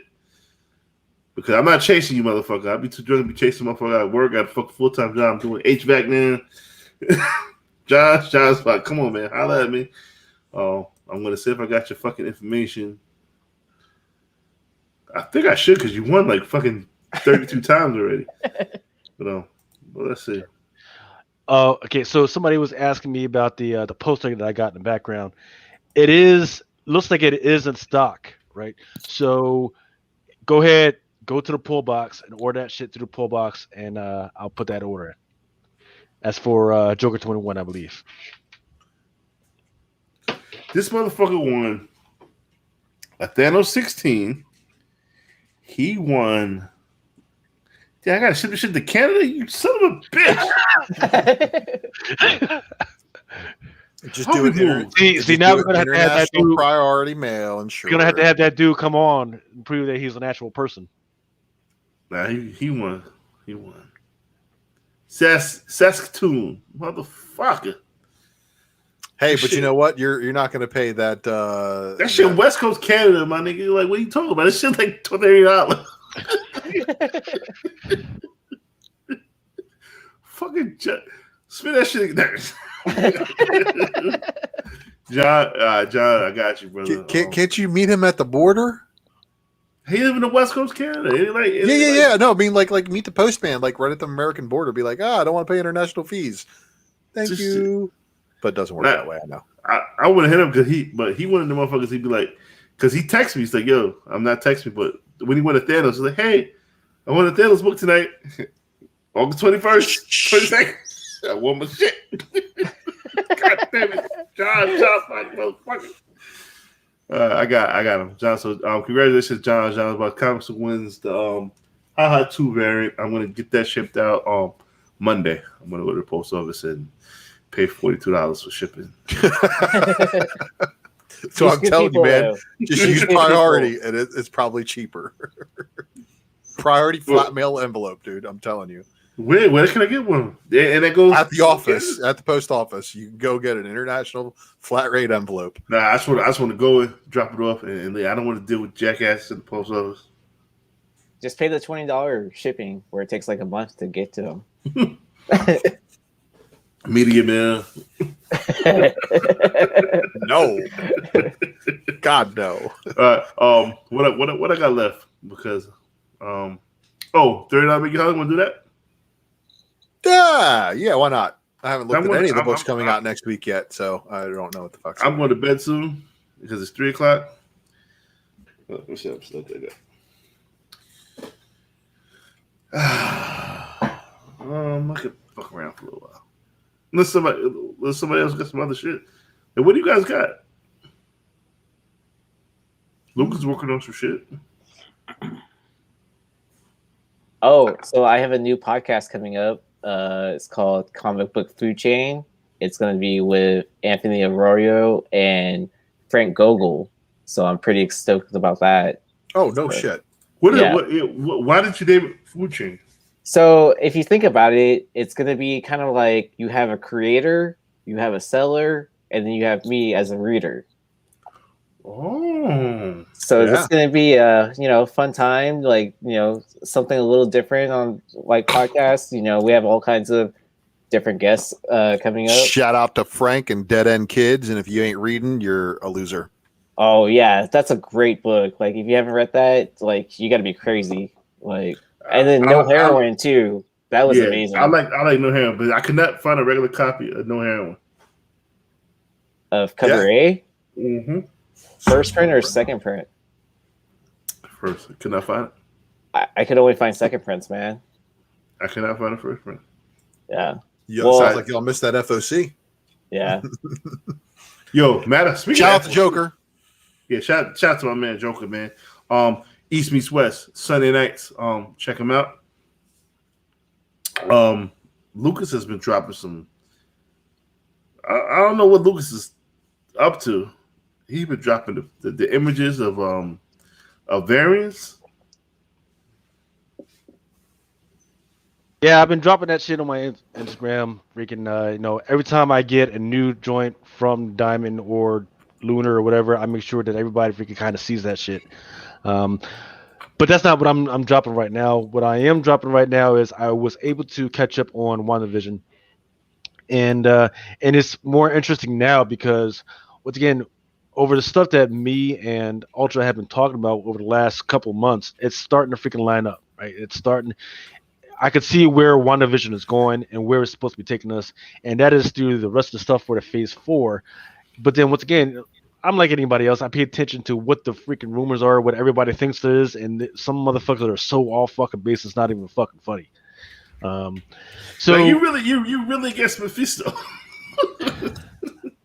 Well, I'm still for it. Yeah. Now, Mephisto. It's not like it's totally out of the but you gotta understand that Mephisto. I've seen motherfuckers call Mephisto a god, which he's not. Mephisto is a lower caste freaking demon, who runs partial departments for other gods. Right? He runs it for Zadkiel, which is a special ops for heaven. That guy runs it for Adam Kavanaugh, which is like the big god, and then the one above all, and all the other stuff. So who's the devil? Who's the ultimate devil? So the ultimate devil right now on Earth, that is the all evil, is Chahethan, right? And once again, we talked Chahethan, and I'll go into that into a little bit right now. So once again, this is about freaking WandaVision and the little hints that been given of who is actually in there. You motherfuckers better pay attention to this because I'm locked in right now. Yeah. So on the right hand side, it's kind of a breakdown of the elder gods. So the big big god on the other side is Hoggoth. That is the tiger god, right? But he's now part of an other entity called the Vishanti. So it's him, it's Hoggoth, Ashdor, and Agamotto. You know Agamotto because the eye of Agamotto. There's like 3 eyes of Agamotto. There's the hand of Agamotto, but that's where you know him from. And of course, once again in Phase 4, that's going to play some stuff going forward. So we already know that. But then I've already talked to you guys about the demigods. I talked to you about about Atom. I talked about Gaia, Set, who is a big thing when it comes to Black Panther. And who else? Oshtur and Vishanti. Vishanti is actually Oshtur, Agamotto, and Hoggoth all together. But once again, the big question that you just asked me was who is Shahathan, and I'll go into that. So once again, Vishanti. Their first appearance was in Marvel Premiere number 5, and there's all types of little Easter eggs of these guys all around. For those that don't know who Asher is, she is the bird god. So you see all types of birds around there, and that's whatever because shit, my grandma's got fucking bird stuff around her freaking house, right? That ain't nothing, right? But and of course Agamotto, Agamotto is once again, you know who but the most interesting thing is if you look at Agatha Harkness' brooch, if you look at her brooch, it's 3 things, and those 3 things, that's Asher, Agamotto, and Hoggoth. Right? That's where they're getting this magic from, because they don't have the magic to do all the stuff by themselves. You got to borrow the magic from somebody, and they're getting the magic from these 3. You think they're gonna go this far? Yeah. They've already gone that far. Yep. Dude, all right, so and the reason why they have to go this far. So already in X of Swords, we got a reestablishment of the layers of the Marvel Universe. Sure. Mm-hmm. And then they started introducing some of this mystic stuff into the cinematic portion, because basically Hickman has helped them retcon the entire Marvel Universe, not just X-Men. If you guys remember, Hickman rewrote the Avengers and did all that stuff with the exclusion of all the X properties because of the licensing. Yeah. Basically, he'd written the X-Men stuff and written everything he wanted to, but was told to shelve all the portions of X-Men stuff until further notice. And he's like, oh, crap, okay, whatever. And he did that. And they do these retreats where they're all like camping out for like a week, and they, establishing and brainstorming the Marvel Universe for the next 3-4 years. So yeah, Mel, when I say that you think they're going this deep, yes, right. They are. And what's actually interesting, and I know Aaron, I know that you're a big card guy, but I was actually talking to this one other guy, I forget the name of the artist, and he said he was in a cabin retreat with Donny Cates and Al Ewing, and they said, hey, how would this look on one of the little cards? Because that's what he draws, those little cards that everybody's collecting. And he's like, yeah, they look cool. And he says, they're like, oh, that's awesome. I'm going to integrate that into a freaking story. So that's how interesting that art and freaking the stories and all this other card stuff kind of freaking plays off each other. Dre at Barnhouse says, Agatha Harkness is using Wanda. When Wanda finds out, she will snap. Oh, brother, she's already freaking snapped. And you know what? I think is going to happen? Bricks. No, I see the Hex getting as big as the planet, maybe even the entire universe. I think she snaps to the point where the Hex just go, and we have a new wave, and then all of a sudden we have a whole bunch of new powered up people. Yes. So I will actually talk about that, because the Hex is actually their understanding of the universe, but they've been. I mean, the I forget the name of the Danish professor, Dr. Skyver, whatever. He already freaking explained that whole deal, and I'll go into that. But right now, I'm on the Elder Gods. So, in some of those commercials and some of the previews, whatever, there's all these photos and everything right there on a throne as Santa. That's what him sitting on a throne of Hoggoth, which has made it into several comic book stories before. People that worship Hoggoth, and there he is right there. And then if you look at the 3 up there, that's Agamotto, that's Asher to the left, and then on to the right, that's the tiger god. That would be Hoggoth. Right there, there's this fish stuff. I still haven't figured out. So did you What's that's up, a stupid question. You sat there and figured this fucking shit out, or you got this from somewhere else? Because if you figured this out, you are out of your fucking mind. No, because you got to remember, I've been talking about this for the last 2 months. Bro, I've been talking about the last 2 months. This is what I've been talking about. I didn't necessarily see all the signs until the last episode, right? It was episode number 6, and I saw that little tiger, and I was like, "What the fuck is up with that little tiger?" And I was like, "Wait a minute, I know what." And then I went back, and then I caught this shit. So that little tiger, that's Hoggoth right there. Now here's the interesting thing. When you sent me this shit, I was like, "Yo, I am not fucking with this dude." The tiger is also an episode, in an earlier episode as well. Yeah, I'm gonna have to check it out. It's on the table. Yeah, and what's interesting, after you see that tiger, every once in a while you'll see the table again, and it's not there. He's there every once in a while. So I haven't made the mental link of why he's there as why he's sometimes not. But no, motherfucker, you do it. You already did your due diligence. Fuck out of here. You fucking looking at now Creon fucking Payton. If you would have shown me this, I'm like, yo, so fucking what? They hanging around with group. Now, this motherfucker. Boy, now the evil elder god, he's Shahathan, right?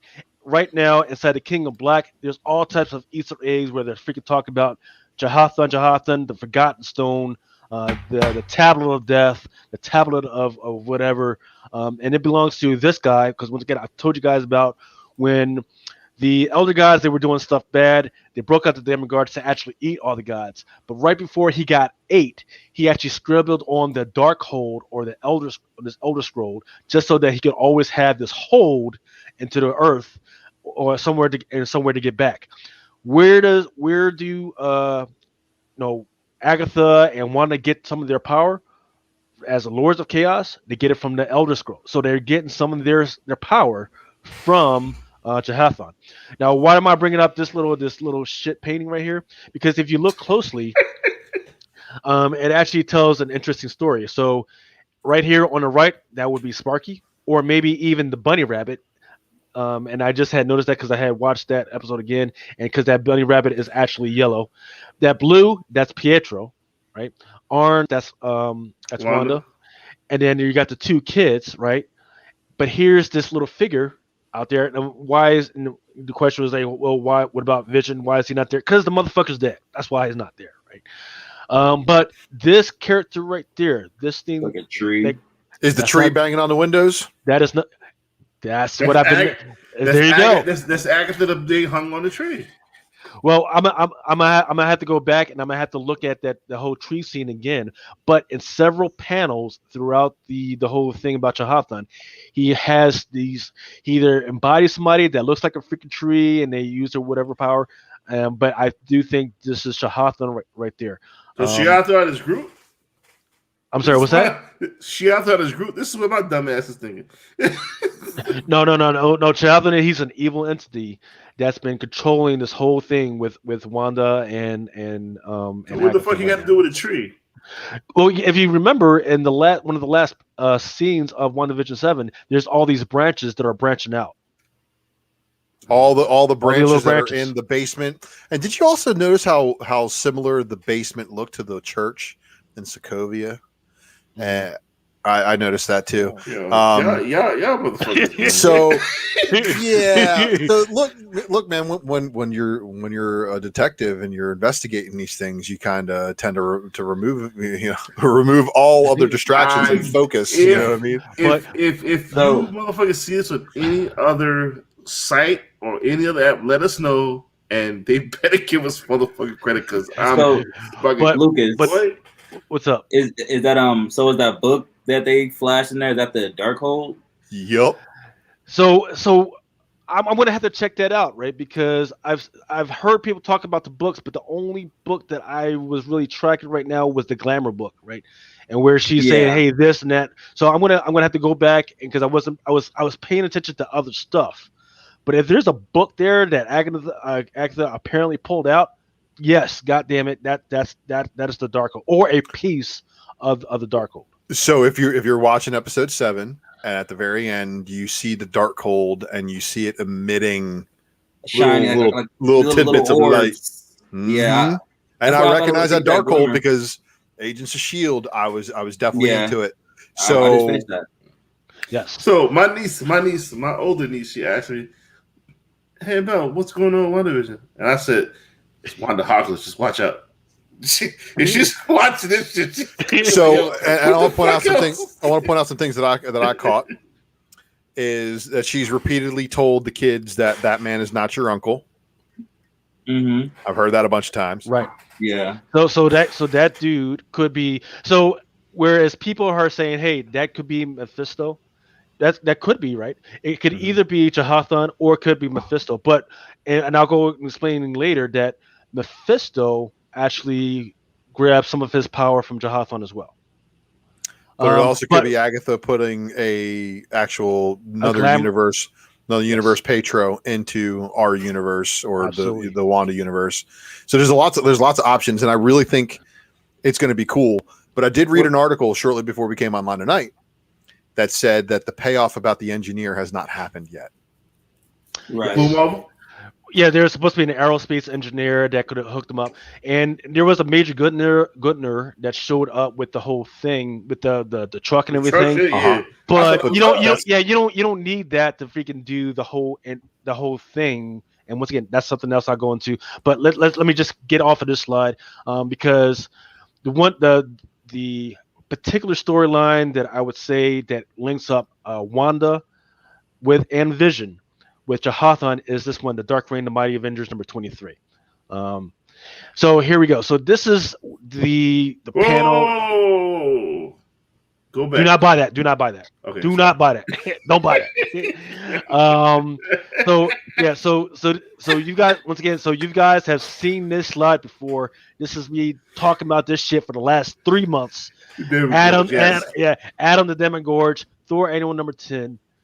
In the middle, that is Jehothon making the Dark Scroll, which is the way that he comes back, and he just leaves it there. It eventually gets broken up into pieces, and that's a bunch of the stuff that's going on in the King of Black, whereas people are finding pieces of either the Dark Scroll or whatever. So he's like Voldemort. He's like Voldemort.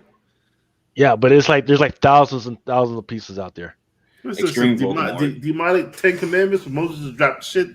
Right, and to include the giant-sized Spider-Man that I was talking about earlier, whereas Kingpin, he had the Tablet of Life in one hand, and then he has a Tablet of Death in the other hand, and the Tablet of Death is actually a piece of this thing. I agree with Patrick. Won't be Blue Marvel. Mass Public doesn't care about Blue Marvel. It's going to be Reed Richards. Reed Richards going to what William said, the Globe, and I know Patrick Melathron is not saying, hey, it's Chthon. Motherfucker, it's a fictional motherfucking character. It was made by a dude in his fucking basement. Yeah, he made money. I mean, Rob Howard. Hey, come on, man. So the next is hell. You got Mephisto. He holding hands with.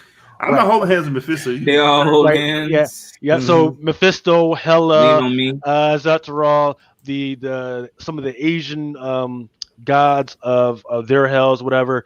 But what they're doing right there is they were actually reading off of the Dark Scroll to be able to what they were doing. So that means that even Mephisto had grabbed some of his power from Jehothon and the Dark Scroll.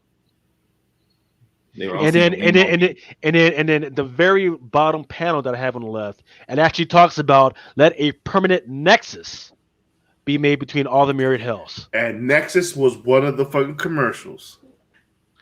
So I have that in here. I just don't have it in the right spot. But I thought this was an interesting scene. This is a Halloween scene, right? Shangri-La, right? There is an actual storyline in which now Wanda, she wasn't there, but Vision found or actually made Shangri-La as a place for him to study, and through that, and through that he became immortal. And he later on he passed some of the teachings that he found for Shangri-La on to other people, so they could kind of prolong their life. But that's where. So when he says, "Hey, if I found Shangri-La, I would never leave." That's what he's actually referring to. The fact that Vision found a way to be immortal, and him being there, he would never leave. That's kind of a reference of what they're talking. So would the hex be Shangri-La? Wait on it. So people, It's not necessarily a lotus, or it may not be a fly. People are saying it's a cicada. If it is Chahathon, he does have a lot of insects in his mythology, but the biggest ones are these. These tend to sack the power off of people to get to him and to get to other people.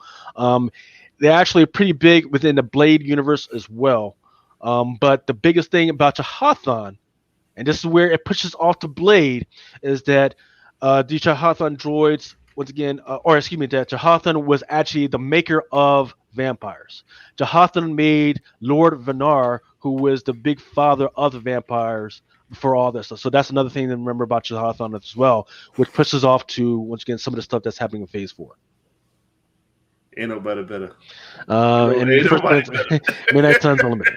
Ain't nobody better. Yep. Yeah, there you go. There you go. So this is the big commercial, and then there's all types of scenes of her actually taking some of these freaking pills, of the Nexus pills. It's for when you want to escape from your reality, or you just want to take a vacation, and everything. So I thought that was kind of interesting, because once again, I've been talking about the Nexus of all realities for a while now. And one of the biggest things that was actually a preface to this is, and here's what's actually interesting, right? When I first started watching this, right, I for sure remember on this chalkboard there was like a little hourglass on this. When I went back, that hourglass is now gone.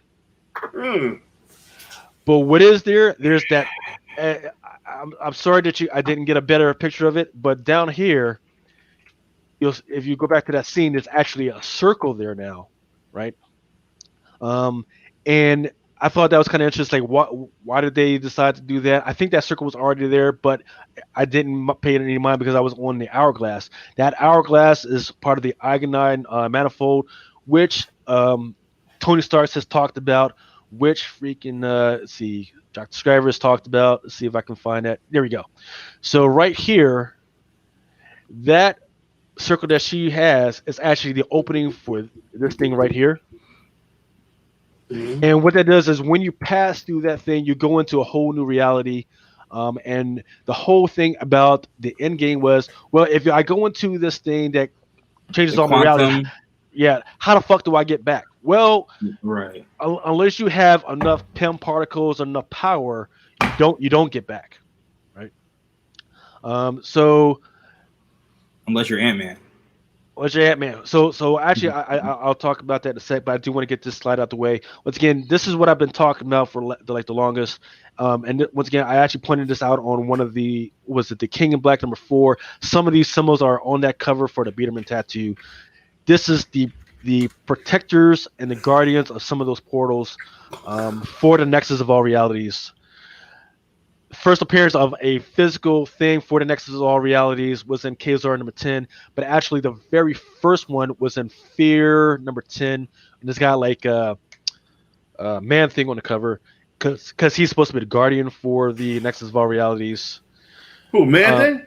Yes, Man Thing. Yep. Fucking set Man Thing on fire. Fuck that. When it comes to the hex, this is supposed to be the hex, right? This is supposed to be a representation of all of actual reality with Earth in there, and there's supposed to be, because if you actually counted out the size of all this and link them up, these two, that's actually a hex.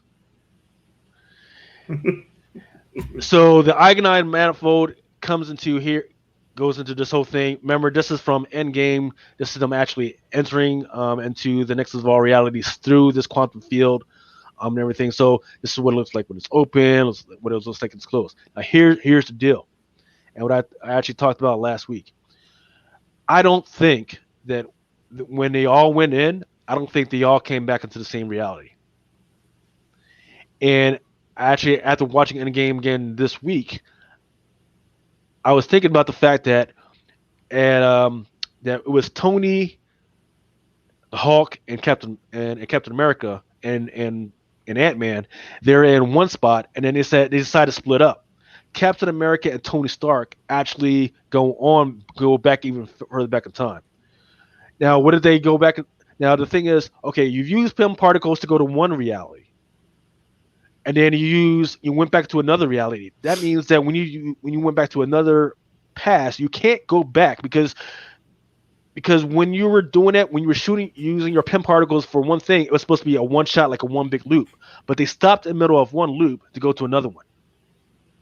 So that's why I think that they didn't go back to the same reality and see if I had that, because this is the way it's supposed to work. You shoot yourself into the pin particle and then you go into one loop. They didn't do that. They shot themselves here and then they got out of it, and then they probably got into another loop, which is one of these things over here, because these things are supposed to be those doors to the nexus of other different realities. That's what those things actually are. Is this what the Sorcerer Supreme was telling the Hulk about? Yes, because she understands of how that works. Now, it would be interesting if the writers even understand how that works. But I do know for a fact that the nexus of all realities that they've been talking about has been around for a while.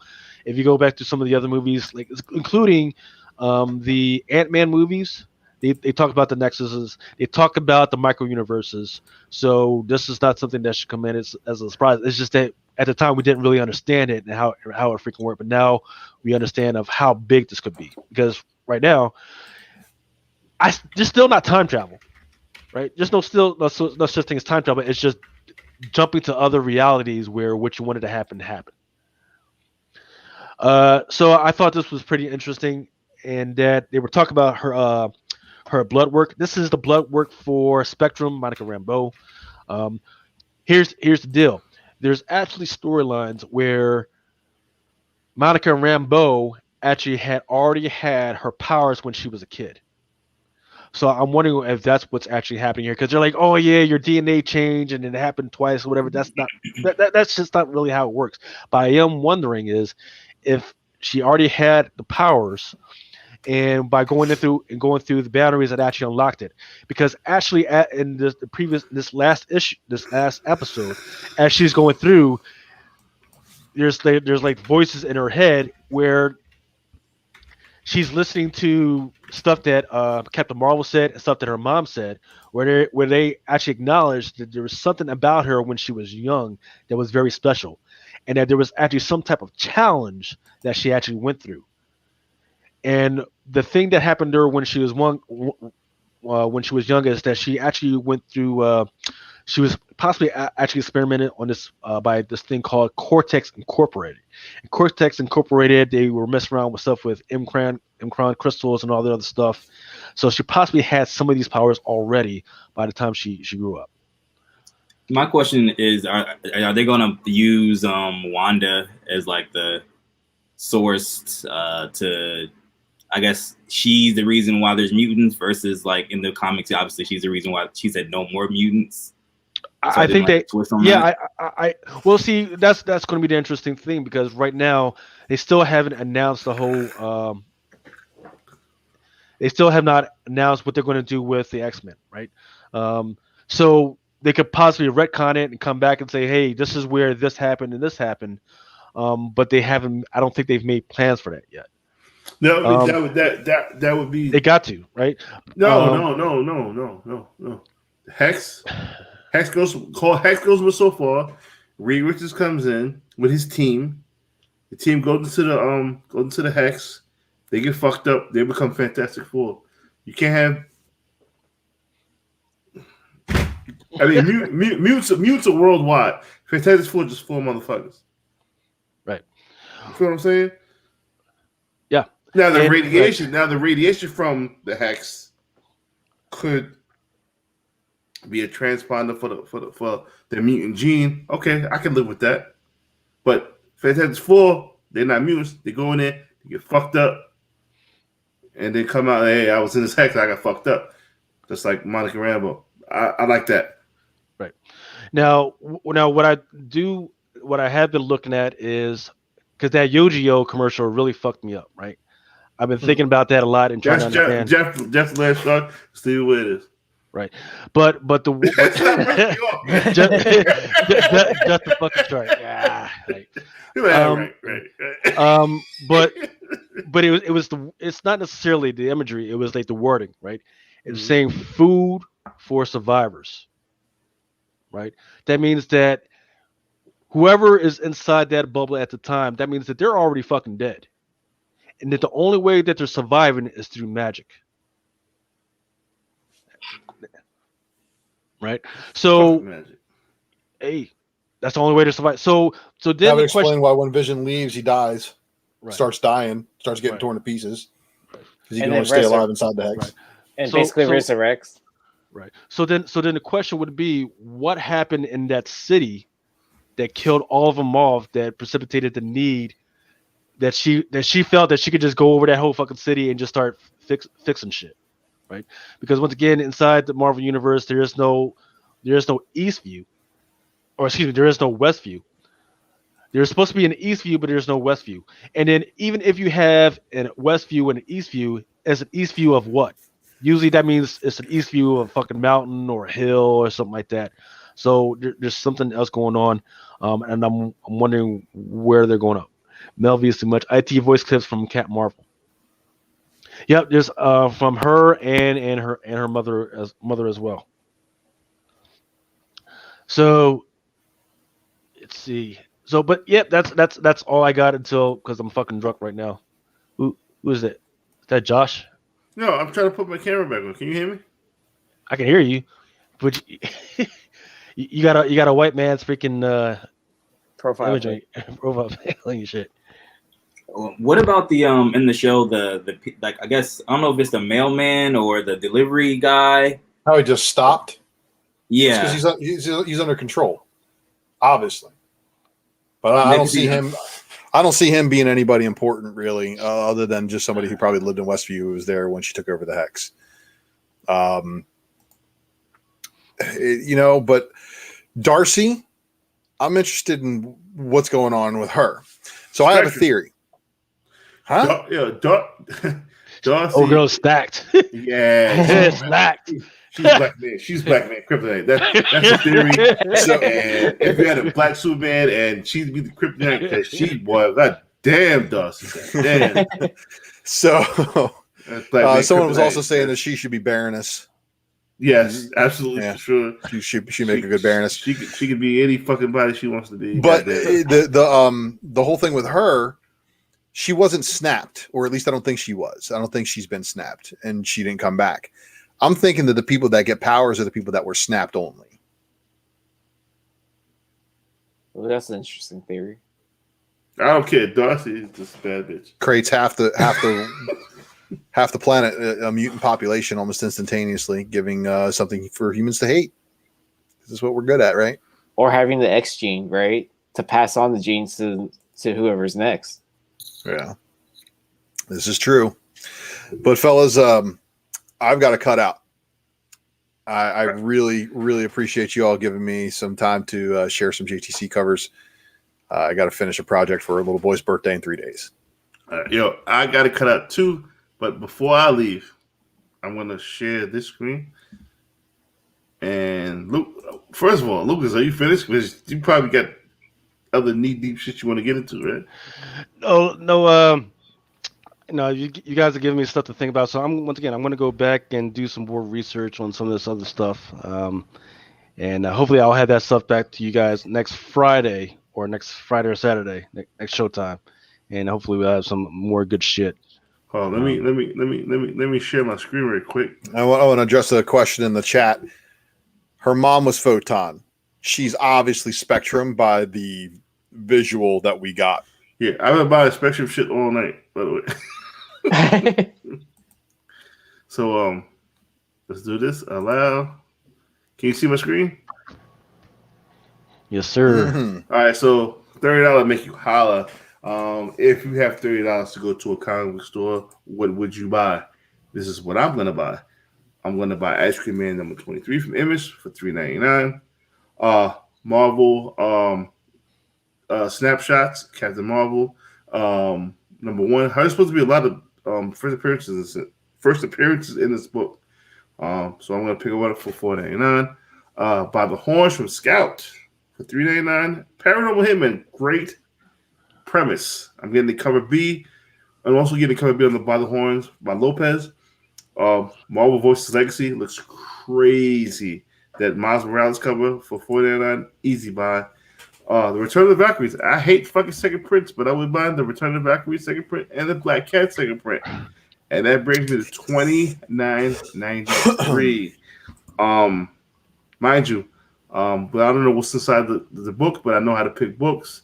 I've been doing this for a couple of years, and I did pretty good. So Here we go. And here's what I'm going to do. So next week when we do the $30 hauler, I will change it up. So I'm gonna change the rules. So you can either do $30 worth of books, or you can do one incentive variant. Ooh, that's a good one. And if you guys are not buying your books from the fucking Drunken Pull Box, and you want that silk number 2, you want to get guaranteed silk number 2. Will it be guaranteed, Lucas? Fuck yeah, hell yeah! And you want to guarantee silk number 2 incentive variant, order from the Drunken Pull Box. It's none of that shit that you fucking get. We didn't get enough orders. Sorry. No, fuck that. Because it happened to me. Fuck them. Yeah, fuck that waiting out in the cold just to figure out that you weren't going to fucking get it anyway. Fuck that. Matter of fact, there was a guy that was on the Midtown line with me all the time. They're like, no, well, you ever been on Midtown in a while? You know why? That Drunken Pull Box, motherfucker. Just let the books come to you. So easy. And once again, the Palm of the Truth 2. Quit rubbing it in. I ain't got that to 125 myself. Well, fuck 125. Get the regular. It's fucking cover price. Which is look, I'm a firm believer in the one under the top ratio variant for that series. The 1 in 50 on number 1 and the 1 in 25 on number 2. Both outweigh the other variants. Yo, you know what's crazy? I forgot I had the 1 in 50. I told you, ordered what when I did the Indolfo Matrix? You ordered 2? No, number 2. Man, fuck number 1. Ain't number 2. Don't that happen in number 1. Read the book. Ain't no that happen in number 1. Number 2. Yeah. Whatever. The motherfucker eat the baby, man. He eat the baby. And they explain what the fuck going on. Shout out to Gary Nussler. Say, yo, Mel, get the 2. This motherfucker eat the baby on the cover. I said, oh, he ain't eating the baby. That motherfucker ain't gonna eat the baby in the book. Open the book, the motherfucker eat the baby. I listened and I bought 2 copies of the baby eater. See? And I was supposed to get one at my LCS, and they're like, we gave it to somebody else. See? Tell them. Yeah, so that was a brutal one. They were like, if he doesn't want it, we'll give it to you. I'm like, yeah, okay, I'll try to find one. And that's why you gotta hit up Lucas for that Drunken. Yeah, you know. Yeah, he's got obligations, man. He's got other people that freaking. So he's got to. Now, who is the who's your sponsor for your show, Ultra? Oh, I got Wanted. Wanted Comics is my sponsor because I buy books from them too, and of course he likes to give me books to give away. So big shout out to Drew. I fucking should have sent you the fucking logo. I'm slacking. Bird City Comics. Big shout out to Bird City Comics, man. BirdCityComics.com. You motherfuckers definitely go to Bird City Comics. Yo, that fucking the Department of Truth 7. You seen that? The Megan Hutchinson cover. Ooh, yeah. I'm gonna order both copies of that. Like, they're doing a colored version and a color splash version. So this shit. Yo, Bird City's been doing their thing, and you work with my man. You work with Laura, Anthony, Yeezy in the building. Yep. Got power for like the first time in 4 days. And what does he do? He comes on Drunken Chat. Comics man in the building. He cold. He got the hoodie on. He always got the hoodie on. You gotta make America Great Again hat on.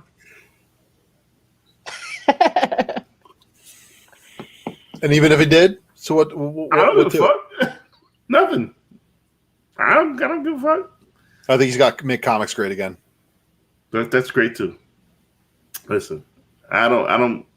Politics, they fuck everybody. They don't just fuck white people. They don't fuck black, but they fuck everybody. So take that. All right, y'all. Whoa, don't scroll too fast. My picks, if I was to buy anything, would be the Sousa variants for Black History Month. So that'd be the Marvel Voices Spectrum. Oh, and let's not forget, it is Spectrum. Totally Spectrum. Yeah. Absolutely. Yeah, look at that. All the Sousa variants. So Sousa did a set of those. I'm actually trying to put together multiple sets just so I have a complete set of each. You know, it's crazy. Yeah. Yeah. All the colors on them are just they're good, man. I mean, they're not like too far out there either. The Miles Morales variant also looked pretty good. The Marvel Voices Miles Morales variant also was. That's the one I want. Yeah. There it is. Yeah, for sure. That's Sousa? No, but I do remember my store asking me which ones that I wanted. Coco. Yeah. Coco. I mean, look at that shit. One per customer. And it's still sold out. So, Wow. I mean, again, my own words and my own important relay to everybody. Just because it shows sold out at Midtown does not mean it is actually sold out at Midtown. It just means it's sold out at Midtown online. They just might not have reloaded it. They could restock it any minute, or they're just going to let it all go through their store. Because if you go to the store, they probably have like the store is bad, bro. Yeah, that's what I heard. It's nobody giving you. Cooper. Yeah, that's badass. Yeah. Maverick, son, straight out of the '90s. Yeah, I remember Maverick. Maverick had a badass mask too. I like Maverick. Lucy was supposed to come through. She was doing her makeup, and there's the other Sousa variant right there. Peach is fine. I don't know. I kind of like that one. Yeah, that's Logan the dog there. Everybody is posting this silk cover. Bro, this is gonna be so overordered. It's gonna be insane. Yes, it is. Which is good because I'd like to get that 125 for about $12 like I used to back in the day. Right. Yeah. So I mean, so the trick is that you don't overpay for that shit. Yeah. Do not overpay for that shit. Do not pay over. I mean, what's it? A 1 to 25? It's a 1 to 25. So I would try to nab it at ratio. And if you can nab it at ratio, right. Pay if it's just a single book. Try and pay no more than. I mean, if it's like $28, I got you. Right, that's fine. But if you're only getting that fucking one book, don't pay more than fucking $28 for that fucking book. I've seen prices out there for like fucking $50. Oh, fuck no. You better be fucking getting fucking $50 for that shit. If you're paying $50. For what book? That's that Silk #2 base. This is what I told you, comics man. I said, yo, order from the pool box.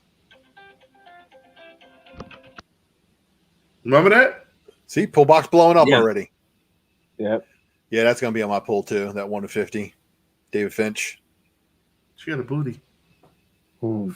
$52. To 1 to 50, bro. Hey, ain't that good? Yeah. I'm pretty sure I saw y'all talking about that on this Drunken chat. Like I wasn't here. I was probably sleeping by that time.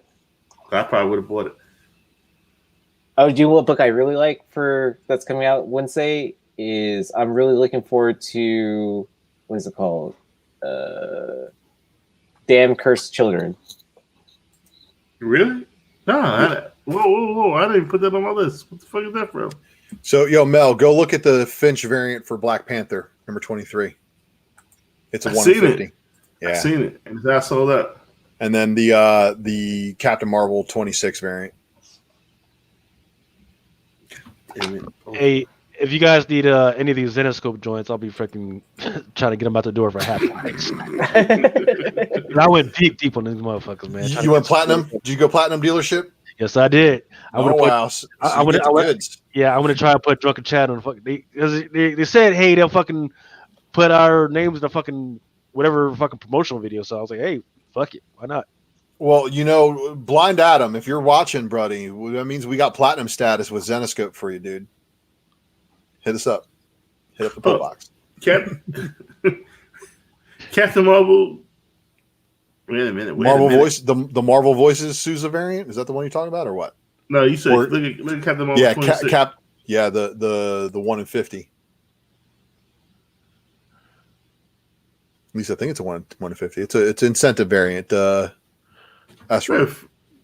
With War Machine about to rape Captain Marvel. Man, they've been together for a while. I mean, but I heard they break up though. Yeah, you know, Thanos did kind of punch a hole through him one time. I don't know about this. Caused Civil War II. Are you trying to tell me? Are you trying to tell me PTSD? You trying to tell me that the fucking other book doesn't look better than this one? Hold up. Let me get my thoughts together because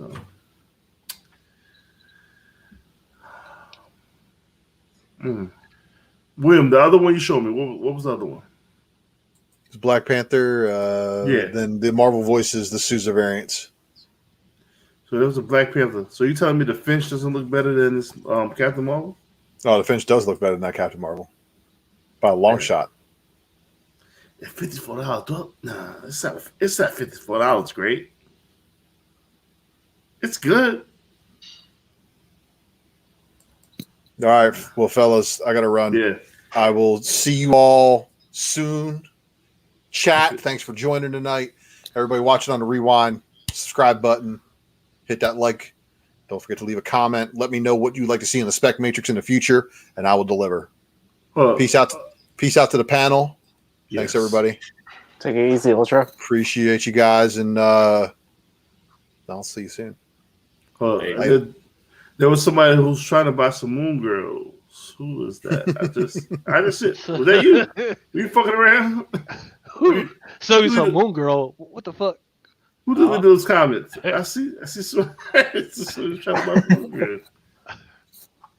I don't see the comment anymore. Who's trying to buy Moon Girl? Ben Amaral. Yeah. Oh, there you go. Amaral. Yeah. So that was some Moon Girl. Like, what do you want to buy? Like, I don't have number ones anymore. I'm not selling my number ones. I'm not selling my 9.6s. I got a set of 13. I wish I had that cover A. The cover A, number one cover A. I'm enjoying that series. So I'm gonna tell them about this, Mel. Yeah, go ahead. Do you think that Usagi? Yeah, 17, 18, right? Is that true? You had to order 17 to get 18? That's fire. That's fire. Right? Yeah. So the deal with this is, and FOC for this thing, I think is this week. Yes, it is. It's this week. Here's the motherfucking deal. It's a 1 to 10, and you had to have bought 10 of number 17. Once again, this one is number 18, so you had to have bought 10 of number 17. When you go into the diamond system, number 17 is already sold out. So you cannot re-up on this motherfucker. So what I would suggest you do is that early Monday, or even if your shop is open tomorrow, send an email, call them, walk in there, whatever, and say, hey, man, I need this book. I need the Usagi Yojimbo John Myers book, the 1 to 10. And make sure that they understand that in order to qualify, they had to have bought 10 Usagi Yojimbo's number 17. And they need to communicate. And when they don't tell them, don't put it in the system, tell them to call Diamond. Right? Because when I was talking to Diamond, those motherfuckers weren't even tracking it. They was like, oh, it's just a 1 to 10 of number 18. No, it's a 1 to 10 of number 17. So I want 2 of these. But you ain't gonna get them, motherfucker. Like I said, shit's fucking sold out. I'm telling my local comic store that I fucking want the job. You are the fucking local comic store. I'm doing 17 was sick too, though. That 1 in 10 for 17. Right. So if you see some fools out there selling that shit for like $20 or whatever, fucking grab them motherfuckers up. Because this one's not gonna be easy. Well, I'm telling you, my local comic shop. Well, if you had bought 10 of Usagi Yojimbo number 17, who the fuck? Oh, I'm gonna start frying my fries, and I got a veggie burger. I gotta start eating better, so I'm making my own veggie burger tonight. Did you start eating cauliflower rice? Yo, bro, fuck cauliflower rice. Cauliflower in the air fryer, my dude, that shit is the greatest shit ever. It's like poppers, right? Dude, this shit is fucking. I got and asparagus in the air fryer. Yo, air fryer, you can put anything in the air fryer. If I was that motherfucking Starface man, I would get an air fryer. Bro, with that baby in it. bro. Bro, I live in the Shenandoah Mountains of fucking West Virginia, man. They fucking fry everything, man. Don't fuck around. Go to a fucking carnival. They fucking fry everything. Fried butter, shit. It should be tasting good as hell too. So, but fuck, you don't gotta fry it. You don't gotta fry the air fryer I bought. And the funny shit, let me tell you how I got this air fryer. So it's a big thing from Kohl's. They had the PlayStation 5 on sale, and they oversold the link and said, "Oh, everybody, hey, listen, we'll give you your money back, and you get $150 credit to buy whatever you want from Kohl's." So me and my wife was like, "All right, let's get this air fryer." Man, listen, I'm gonna get rid of the stove and make space for like 4 more of these air fryer motherfuckers. Yo, I put a steak in there in 7 minutes. Oh my god, buttery soft, but it's fried, grilled, dehydrate. Oh man, it's fucking fantastic. But you don't have to dump oil. Canola oil. You can't use vegetable oil. Canola oil. Yeah. That shit great, man. Great. But I'm gonna listen to you guys. I'm gonna log off. I love you guys. Fans, you're the greatest fans. This is probably one of the most funnest shows I've had in a while. Let's talk about just straight fun. You motherfuckers in the chat was wilding out. Ben Amaral, hit me up on IG. I got some Moon Girls for sale. I gave you a good price. It's at It's Drunken Chat at Gmail. No, at It's Drunken Chat at It's Drunken Chat on IG. You know what I mean? I'm fucked up, man. It's Drunken Chat, son. Come on. I see motherfuckers in the chat getting ready to fucking use their tax refunds for air fryer versus comics. Yo, do it. Do it. So I'm gonna be listening, and if I hear something, I'll chime in. But my mic's gonna be off, and the camera's gonna be off. Lucas, Aaron, thanks for coming through. Comics Lane. Thank you for having me. All the time. You got to open the door, man. You got to speak up small. You got to fix your microphone, but you good money. I love you. Good dude. All right. We're gonna move on to FOC, man. Fuck. I know. I want that Baroness cover, by the way. Which one?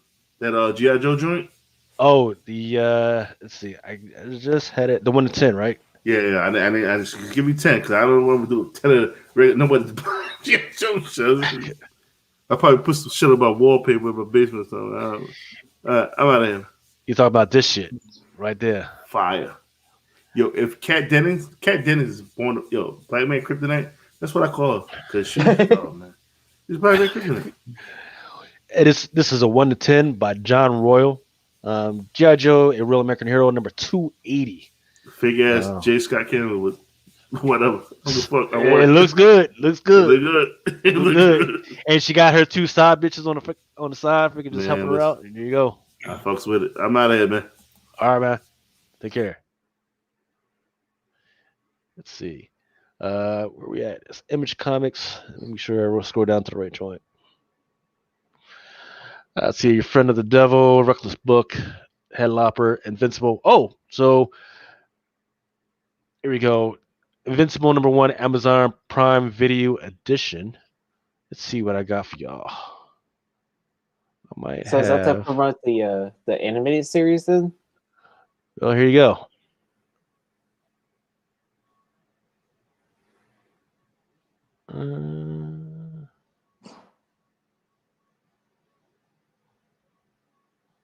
Fortunately, I don't have the sound on this motherfucker.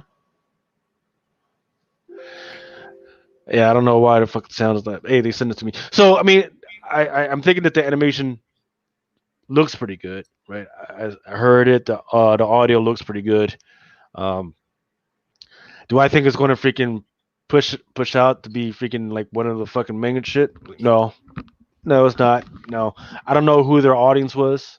It's definitely not freaking kids, and most of the adults that love animation, they're not going to be into this shit. So, but I'm gonna check it out whenever it comes out, which should be soon. Prime Video March 26th. So check that. So just be aware that that's out. And then once again, if like I'm thinking the first appearance is pretty high out there right now, right? Yeah, it is. It's going pretty well. I don't know if any of these characters that I'm seeing on the cover, I don't know if they're new. I'm not too sure about Invincible. I don't know shit about Invincible, but that might be something to check out as well. Let's see. I definitely think Amazon Prime is underrated for content. You know what I mean? Like, I mean, The Boys is like super popular, but it is, but it's so hard to find stuff, man. yeah, that's true. Yeah, It's the worst interface ever, man. It really is. I mean, even Peacock, right? I have an easier time finding stuff on Peacock, and in my Peacock box was free, so they need to fix that stuff. Let's see, Radiant Black. I'm trying to see if there's a. See, I don't know why this is. So there is a 1/25 for Radiant Black number 2. Here we go. Here we go. That was kind of dope. Kind of like that Silver Surfer and Thor cover. Yeah. Yeah. I mean, I don't know if it's like 25 copies freaking strong, but yeah, I'd pick it up if it was cheap enough. yeah. I mean, I guarantee you within a couple weeks it'll be cheap enough. Ain't nobody going to join. Yeah. Aaron, you've been reading Radiant Black, haven't you? I actually haven't. Is it something I should check out? I don't fucking know. I haven't read it either. Okay. Trust me. I mean, like the first, what is it talking about? The helmet cover, which was like a 1/50. It looked good, but it still hasn't. I just need to freaking just sit my ass down and freaking take some time to actually freaking read the joint. But I haven't heard anybody raving about it. Go, oh man, you freaking need to definitely fucking check this stuff out. Hey y'all, I think I'm gonna call it a night, y'all. Okay, man. All right. Appreciate y'all letting me come through. All right, man. Freaking take care, man. Stay safe. Yeah, hold it down. All right. Nice meeting you. And nice meeting you too, man.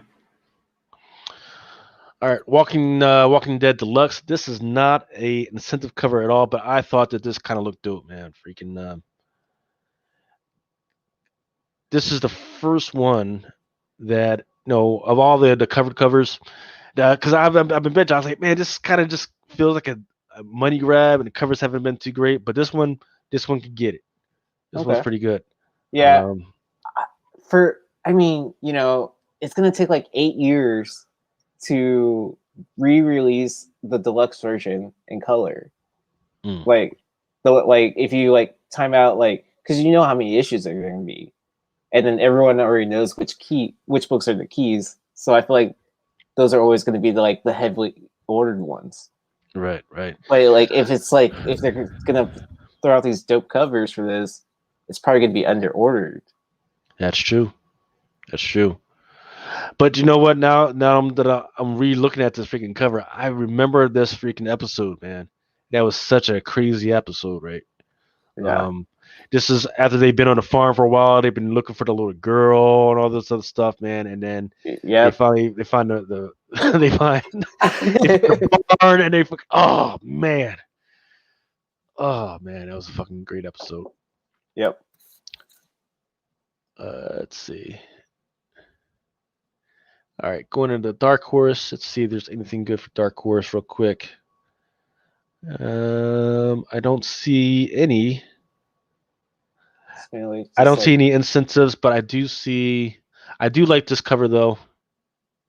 This cover right here. It's kind of simple. Nice.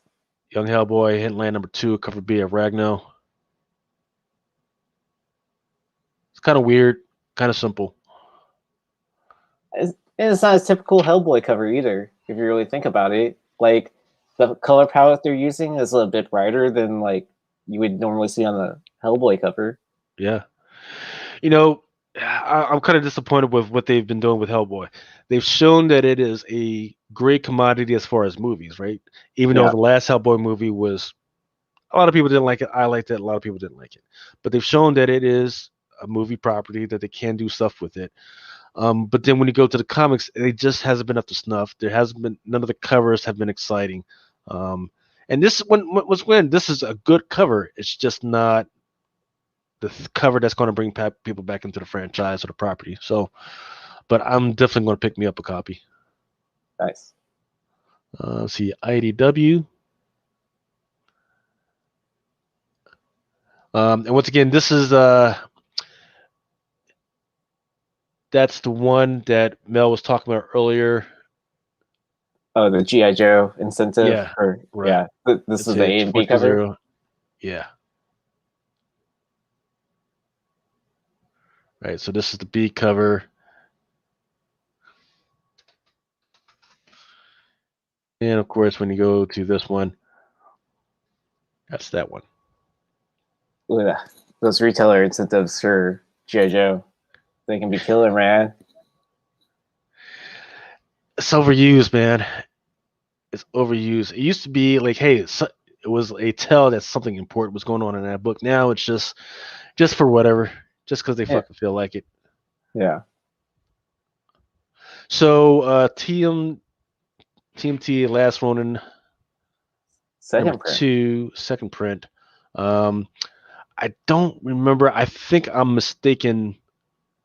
But it was number 1 that they had the first Casey, I believe, right? But in number 2, she does talk a little bit more. She explains a little bit more where she comes from or what her whole deal is. So I don't know if that's why it's doing well, but yeah, the cover art is crappy on this one, so I'm not gonna pick that shit up. But yeah, I mean, shipping in Houston right now, or in Texas in general right now, is kind of like messed up. So like, a lot of stores are doing new comic book day like today and tomorrow, I think, and stuff like that. right. So well, that's a good point, Aaron. Thanks for bringing that up. So I'll tell you guys what. So if you guys live in the Texas area, or in an area that's affected by a crazy ass disaster, and you don't think that the post offices are going to be working good enough to get you your stuff on time, let me know, and I will hold your books for at least a couple weeks before I send them out. That way, it saves you a little bit of money instead of spending all the money for postage and shit, and you're not going to get your shit for another month anyway. yeah, that's true. Yeah, I'm sure my mailman's gonna hate me like whenever, because like I did buy a big book. Like I'm not gonna lie, I bought a TMNT number 3 double cover while I did have power. I was just like kind of like cannot pass up on this book. Do what you got to do. Yeah, I mean they're getting paid for this shit, right? No, yep. fuck them. But yeah, this Usagi Jumbo number 18. But I mean, like, yeah, they've been killing it with those incentive variants for Usagi since like what, issue 16, 15, something like that. Mm-hmm. Let's see, 508. And there it is. The problem is that the qualifier for this is you had to buy 10 of number 17. So just be careful of that. Yeah. But 17 was a fucking dope cover too. Like I definitely bought that somewhere like eBay when it was still like $10, $20. But I was like kind of like, I forgot to order from Lucas. I gotta find this. Let's see. I'm looking through. So let's go on to DC Comics. I don't know if there's any variants for this shit, but I do like this. It's okay. Yeah. It's fine. Who's the cover artist? Let's see. It doesn't say. Oh, Derek Chu. Okay. Here's the deal for you pullbox guys, though. You got to understand that I cannot order DC stuff through the pullbox. So don't do it yet. I'm working on something to be able to get freaking Lunars to stop freaking. I'm not going to freaking cuss them out online, but stop being a bogart on freaking books. But I am working on it. But for right now, we can't order DC stuff through the pull box. Let's see. All right, on to Marvel. Let's see. So there is a Black Knight Ebony Blade 21 to 25. I'm trying to find the code for it. And this one is by Stephanie Hans. Ooh, nice.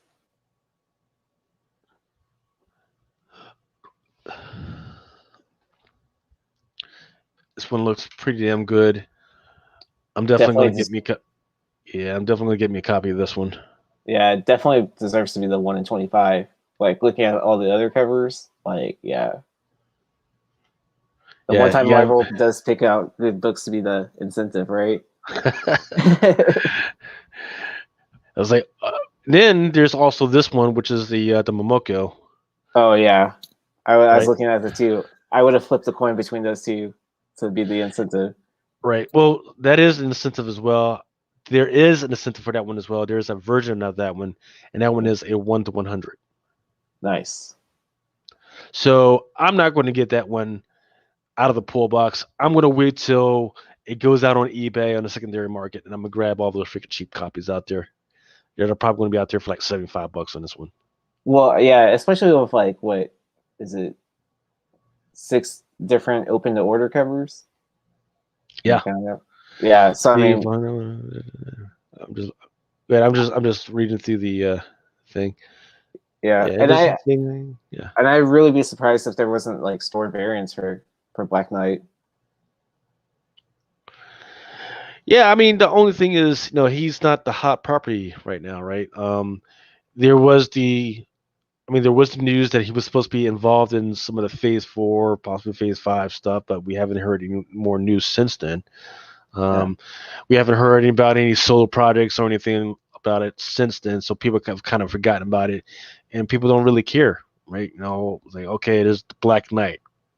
All right, fine. Who is he? Right, and they've been trying to sprinkle a lot of his stuff inside of some of the Marvel stories, inside the Avengers here, Arrow. They put them in there, but nobody really freaking cares. They also did that the facsimile for his first appearance, or yeah, I forget what it was, but yeah, I know what you're talking about. Yeah, I mean, but I feel like whenever Marvel sprinkles in that kind of stuff, they're trying to like give you a heads up, like, hey, maybe you should be paying attention to this. Yeah, I mean, you should, right? But you can only do so much. Like, if I don't care, I don't care. It's like, all right. Yeah, that's true. Iron Man #7, the Bartel Hellcat. She's been doing a lot of great covers. This one including. Oh yeah, the She-Hulk she did like last week was pretty killer. Mm-hmm. And then I'm trying to think. I'm trying to make sure that I don't miss one. Did I miss Captain Marvel? Yes, I did. Yep. Here we go. So this one is an okay cover. But then the one that I wanted to point out to people is 680.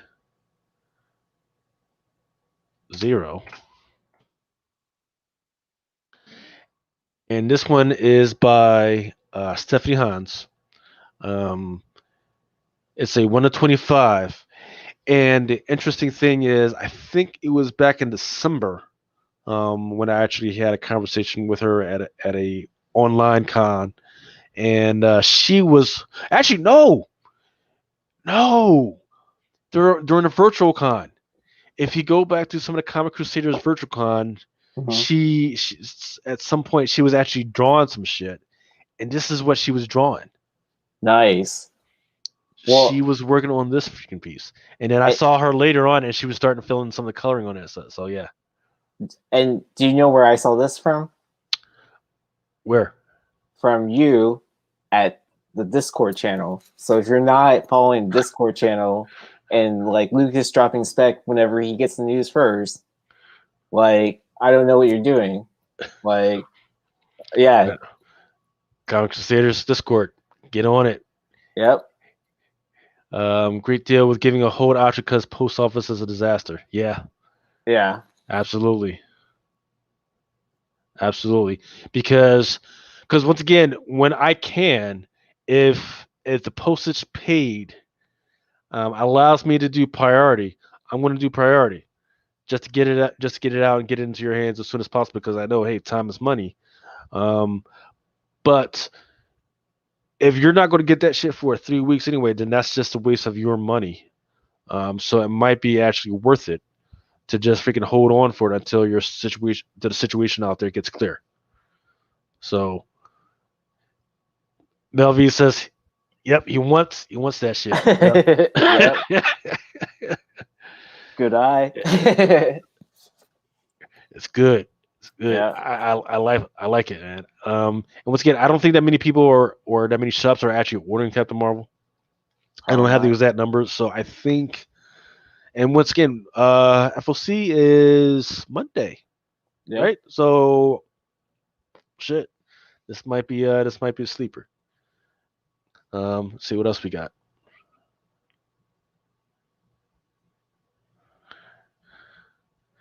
Went through, just checking some of this other stuff. Ooh, there we go. This is the Spider-Woman number 10, Bartel Spider-Woman. Oh yeah. Like if you're gonna get one of these covers, you need to get the whole set. Like, I don't know. That's just me though. Like, if you start something, you gotta finish it, right? Hell yeah. This one's gonna be woo. Yeah. I know a lot of people are gonna order, but still this one's going up on the wall. Definitely. Well, this one and that Hellcat joint. Well, I'm surprised honestly, like Spider-Woman stuff hasn't like started hitting off yet. But I mean, I guess it's still like kind of early. Like, I mean, it's, you know, with all these other characters like launching off into the stratosphere, it's only a matter of time. Yeah. Art Chemist says that Captain Marvel had a few first appearances that people missed. I know. Well, I know. So what happened was she has gone to a possible future where stuff is all jacked up, and Namor's son is ahead of everything. So there's a bunch of future, past people that are doing all types of stuff right now. To include, I believe, Luke Cage's daughter or son or whatever. So yeah, there's a lot of stuff that's happening right now that people are missing out on and don't care. But I think it's because it's when the people are starting to get wary of the possible future stuff. So Kushala cover is mental. I don't know what that means. Let's see, is there some type of Kushala cover? The Star Wars Bounty Hunter stuff.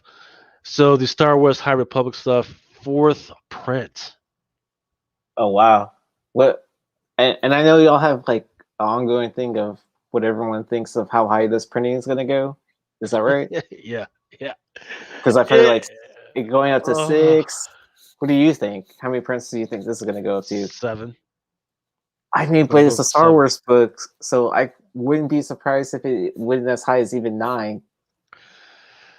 Man, what's the record for? I mean, I know books, like actual books, they go into like 26, 30 prints, but what's the highest print ever for a comic book? The one I can think of is The Killing Joke. That goes up to what 14 prints? Jeez. I have all 14. I mean, I'm proud of that. Like, it took them forever to piece together, but it was fun collecting. I'll say that. Oh my goodness! I mean, I actually like the art for this. Yeah. The issue is that the story so far hasn't been that impressive. So I don't know how long people are going to stick around with the Star Wars: The High Republic stuff. Yeah, I like the IDW series a little bit, the Star Wars High Republic Adventures. Personally, I mean, I'm not telling what people what to buy, but I enjoyed the story a little bit better in the adventure story. Yeah. Daniel B says, "Hey Mel, when I walked into my LCS and saw how much they wanted for the Spider-Woman variant, I almost fell to the floor. What a pick you made. Thanks." How much do they want for it? Did they ask for like 125 like eBay prices, or were they asking only 25 bucks? Is he Dana B? Are you talking about this one? Is this the Spider-Woman you're talking about? Is this the one you're talking about? The one that you could have gotten at the fucking pull box? Yeah. Just saying. Just saying. We always give you a heads up, right? On like that's why we do this FOC. That's why we're doing this. Yep. Make sure that you know what you're ordering, what's out there, what's possible. And once again, once you guys start ordering that stuff, I try and work, especially, the last 2 weeks, you guys did pretty well because the last 2 weeks were towards charity, right? And if you donated towards charity, then I made sure that you got half off of all the books. Now this week, we didn't do anything, but if it is a book towards, if there's an incentive book, you buy the incentive book at full price, but the incentives you have to take the qualifiers off my hands. Those go towards half price. So if you do the math, a lot of times that actually works out towards in your favor. To include that Silk #2 book, because I've already seen the prices. That's going to work out for you guys. Yep. The Trials of Ultraman. Did you see what I put out there in the Discord channel about this shit? Yep. The Giants of Light. Because I've been wondering, like, why? Like, I get it, Ultraman's got a movie coming out and everything, but why the hell does Marvel want to get involved with this whole thing? Well, it turns out that somewhere in the Ultraman universe, there's these things called the Giants of Light, and God bless them, these motherfuckers just look like some of the stuff that I've been seeing for the Gods of Light in the Marvel universe. So, just saying. I'm not saying that you might want to freaking pick this up, but just saying, just keep an eye on what's going on with Ultraman.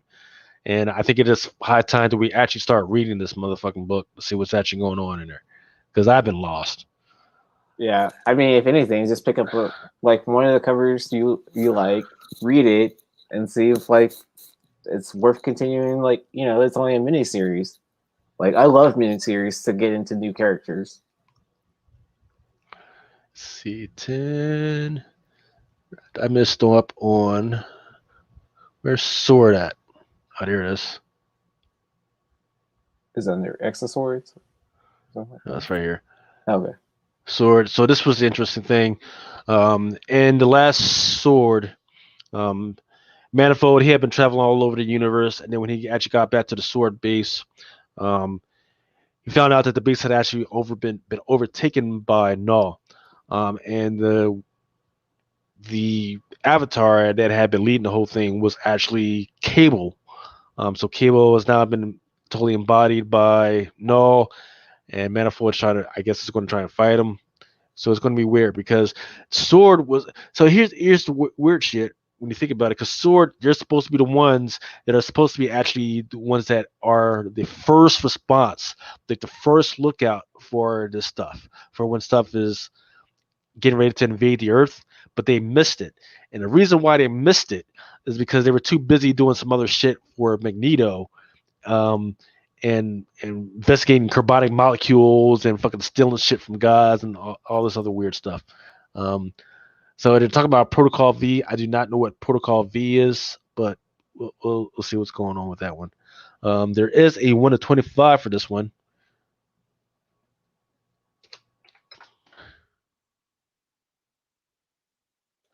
I really don't see anything that's that good. I mean, it is by Antonio Scalera.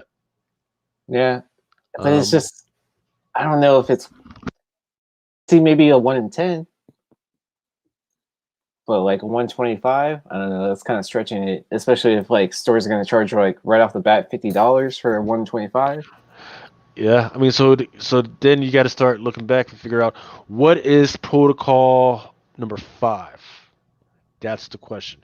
Is Protocol number 5 a person or what? Because 2 issues ago, they were messing around. They dipped their hands into like this weird portal, and then they brought out the crystal. And I had theorized that the crystal was like the heart of either a god or some sentient being. So is Protocol 5 grabbing and controlling of the sentient being, and then they're going to unleash this thing? So I don't know. I maybe that's the whole point of it, because they went from that, it was like, oh shit, what's that, to some other story about Manifold. So it was weird. So I'm going to keep an eye on that. And if it could be an underordered sleeper book, huh? I think so, right? Because nobody's talking about Sword right now. I think people don't really understand what's going on with Sword, nor do they care. Except for if the people who've been up late at night with me have been hearing me talk about Adam Camon and the fact that the way that they walked into it, they were organized in this way about that looks like Adam came on, and Adam came on is one of the sentient beings that created everything, like the House of Ideas and created everything. Then they'll start to say, well, maybe something else is going on with that. Art Chemist says, hey, Lucas, put that silk cover, put me down for 5. Hey, Art Chemist, go ahead and put that on the order it through the pull box. If you do not have access to the pull box, send me an email to lucas.fashina@comiccrusaders.com. Hey, what happened to my nameplates, man? The fuck? I don't know where the fuck that shit's at. But yes, send me an email to lucas.fashina@comiccrusaders.com. Oh wait, unhighlight his comment. I think he should come back after that. Sword is a pretty good read too. It is. Let's see, General. Where the hell is all our banners, man? The fuck? That's crazy. Brand. I think if you unhighlight his comment, it should come back. Yeah, no, because usually we have our banners at the bottom of our shit. But let's see. Yeah. Comments. Unhide. Oh, okay. There we go. Lucas.fashina@comiccrusaders.com, and we'll get you hooked up with the pull box. The way it works is I give you access to the pull box. You go in and you order stuff. Once you're done, you just let me know. Make sure you send me an email of the exact incentive that you want. I send you an invoice to your PayPal. Once you pay the PayPal, make sure you got to do it before nighttime Monday, and then I'll fucking put that order in for you. And unlike me, Lucas actually does sleep, so. Yeah, if you fuck around with that, I don't know what to tell you. But I will tell you this, man. I've been investigating Bitcoin and how to freaking accept Bitcoin. So keep an eye out for that. Some of you guys might be able to pay for Bitcoin pretty soon. So let's see how that shit works. There are no banners. Yep. All right. So yeah, because I think PayPal is setting up like how you can convert your money to cryptocurrency now. Yep. Oh, so back to Trials of Ultraman, they do have Momoko, and this one's actually pretty beautiful. I do like this one. Once again, I know people are getting sour on Momoko right now, but fuck it. Now here's the issue: is that this one there is a version for this one, and that version is a 1-to-1 fucking 100. I mean, but if she's throwing out covers like this, though, it's hard to hate on her. You know what I mean? Like, you can tell that she actually took her time to like put out something that she enjoyed doing, versus like just like slapping something together real quick. Right. You know what I mean? Yeah. Or like basing off of like a cover that she's done before. Certain characters that are out there matched her style. Yeah. And Ultraman as an Asian property matches that style. It makes sense to do that. Like the Demon Days stuff that she did, the way she did it makes sense. This one makes sense. So the book that made me fall in love with Momoko was the TMNT 100 that she did for a store exclusive that limited 250. Like as soon as I saw that cover, I was like, I have to have this. Right. And then I've been a Momoko fan since. So this one should cost about $250. So if you find it cheaper than $250, if you like it, you can go ahead and grab it. But then once again it's 1-to-100, so there might be some fools out there throwing it out there for $100, right? Because then the question is, who out there is ordering 100 copies of Ultraman? I'm probably not. Yeah. you want to share your screen so everyone can see? Well, Oh, is it not out there? Here we go. Here we go. Here we go. So that is the Trials of Ultraman, Peach Momoko. And once again, there is a 1/100 of this one. which I'm guessing is probably like a Virgin Cup copy of this thing. Yes. Yeah. So there is another one of this one. So I like it, but I don't know if I like it like that. I'm gonna have to look at later. Later on in the morning, I'm gonna have to look and see if anybody stupidly got it out there for less than $100. Yeah, and I'm sure there is someone. Right. And Art Chemist says, yeah, it's in high demand in Japan. Yeah, I mean, there is a movie coming out, right? On the Anime Alphabet. I actually showed the trailer, which got us shut down for a little while. But, did it? Okay, yeah. I wasn't sure why there was that reload or whatever, but I thought we muted everything. We did. Okay. So Is I don't know. whatever. Don't know. YouTube's all weird with that kind of stuff. Let's see. All right, keep going on. X-Force, that pass.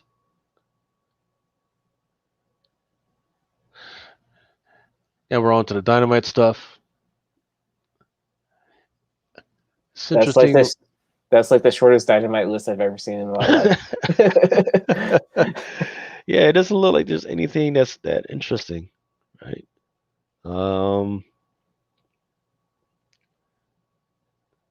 I don't even see it on the FOC. So moving on to Boom Studios.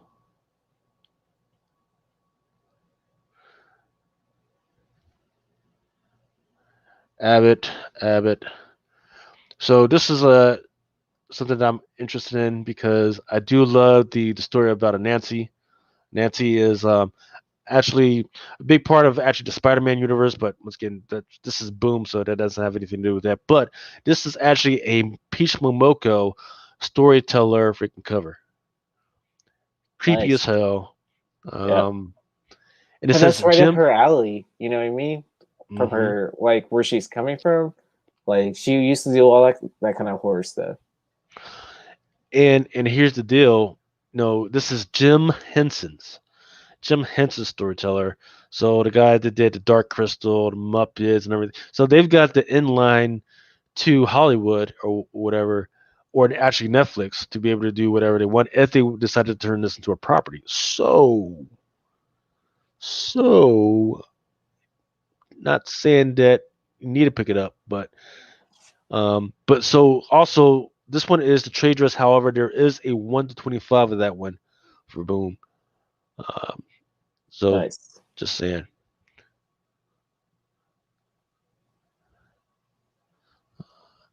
Actually, you know what? This one isn't that bad either, and this one is a regular cover. B cover. Yep. What is this? Yeah, the Pentagrass. Yep. Nice. Creepy as fuck.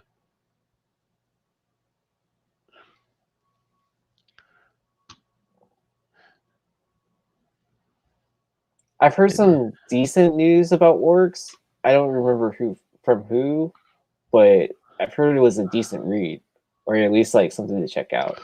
Well, I do know that the first cover, I think it was an incentive cover, it was actually a pretty good looking cover. I never got a chance to freaking read it. But hey. So my issue has been stuff like dwarves, orcs, dragons, that type of stuff. There's a lot of stuff that's out there, and the quality of the stuff that's inside it tends to be crappy. So that's turned me off from reading that stuff. Even like the D&D stuff, same thing. It tends to be crappy, right? Where it has like amazing cover art, and then once you crack open that book, you're like kind of like, I paid like whatever amount for this book, right? And I can't read it because it just makes my head hurt. Yeah. Now here's the interesting thing is that Stranger Things actually it's called Stranger Things Dungeons and Dragons. So yeah, off of that TV franchise, they have a thing where it just focuses on the kids just sitting down and playing the fucking game of Dungeons and Dragons, and it's actually pretty good. Okay, right? that actually sounds pretty interesting, and I'm sure Dungeons and Dragons has a lot to thank Stranger Things for getting a brand new generation of players into the game. Oh yeah, yeah, they do. I mean, right after that, that's when I started noticing a bunch of freaking digital games popping up, people playing on YouTube and all that other stuff. So yeah, it's definitely got everybody's attention. But the gap in between seasons is so big. It tends to freaking kill the vibe sometimes.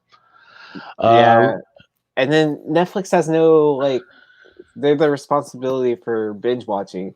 Like, there's no build up like WandaVision where you're seeing an episode every week. You just get the full season all in one day.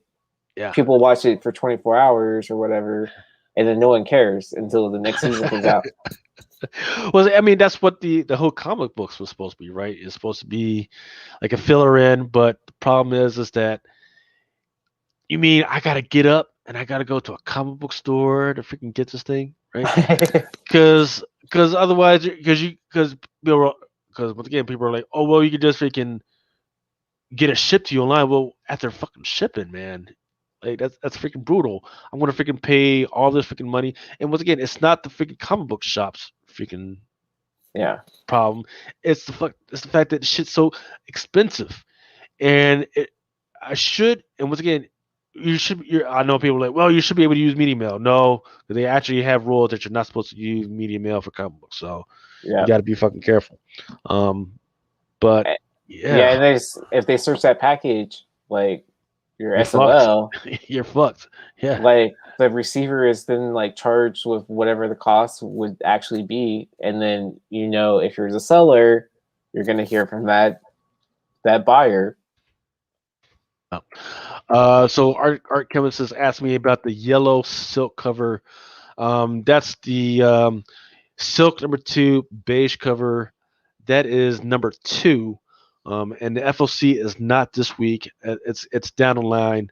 So you don't have to worry about the FOC yet, but you do want to keep that in mind. If you can't find it in previews,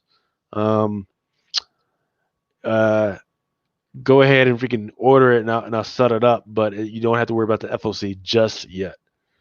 Let's see. What else we got? Happy Hours. That was pretty good.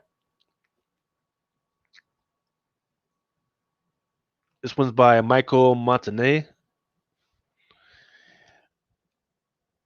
That's like a man's worst fear, man. Freaking you got all these little animals, and yeah, if you had one, you could probably just fucking kick it out, but you got a whole fucking family of these little motherfuckers. What are those fucking lemurs? Holy shit, man. It looks like he got bit on the fucking dick. If you look at the blood spot right there, man. Ooh, yeah. Or like wombats or something. I don't know. Holy shit. Fuck you, Ahoy Comics. You're fucking gonna give me nightmares tonight. Man, because I just started seeing a whole bunch of red foxes in my area, man. Fuck those things, man. Yeah. Let's see what else we got. Arrow Psych. Oh, Maniac of New York second print, huh? Oh, am I skipping ahead too far? Oh yeah. Here we go. I haven't read that yet, but I've been hearing like crazy good reviews from like everyone that like this is the book to pick up. Yeah, and I'm kind of ashamed that I left the first print on the shelf. Yeah, I know that Mel was telling me about it, talking about it. He's heard some stuff that makes you think that you need to pick it up. So I don't know about the second one, but or the second print, but I do know that people are definitely going to want to keep an eye on this one. I definitely do like that blood splatter. I think Dollar Bin was telling me about this. So yeah. See, Arrows and Psych by Maria Levitt. Looks like it's down Nick Hart's alley. Yep, definitely. But the one that I like, and this is probably down Brian's alley as well. This one's by Miguel Mercado. It's got that innocent. I know it's not called yaoi, but it's got that innocent deal. But you're wondering like, what the fuck, and why are they You're staring at each other's eyes just a little too long. Like what the fuck? But hey, once again, Ablaze it's one of those publishers that nobody's heard of or whatever. But I do like Miguel Mercado. So for the Miguel Mercado fans, are going to want to pick this one up. Let's see. I'm trying to see. Blaze. I'm trying to see if there's an incentive for that one. So believe it or not, that is not an incentive. Oh wow. There are incentives, but it's up to 1 to 20, which is garbage.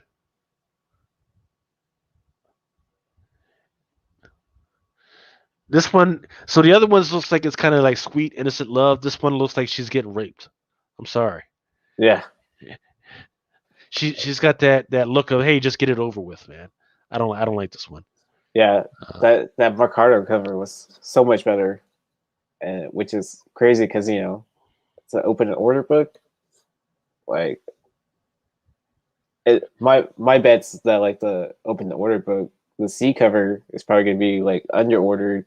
People are gonna just see the incentive when I order this, and then everyone's like, "Where's that C cover at?" All right, so I did find some more Vampirella covers.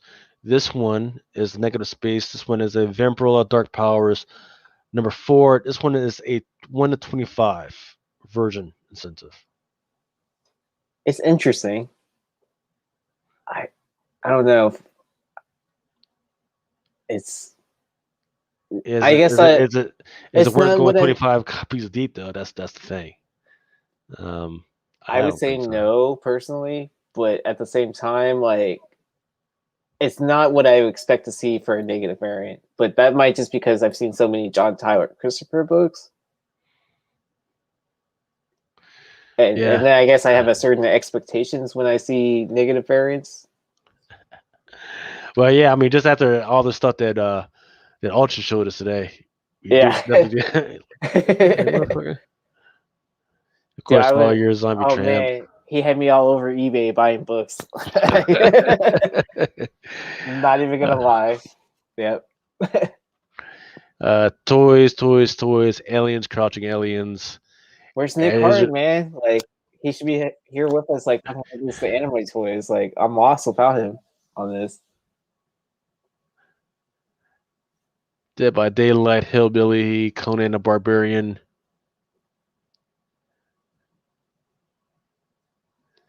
So they have some Evangelion figures.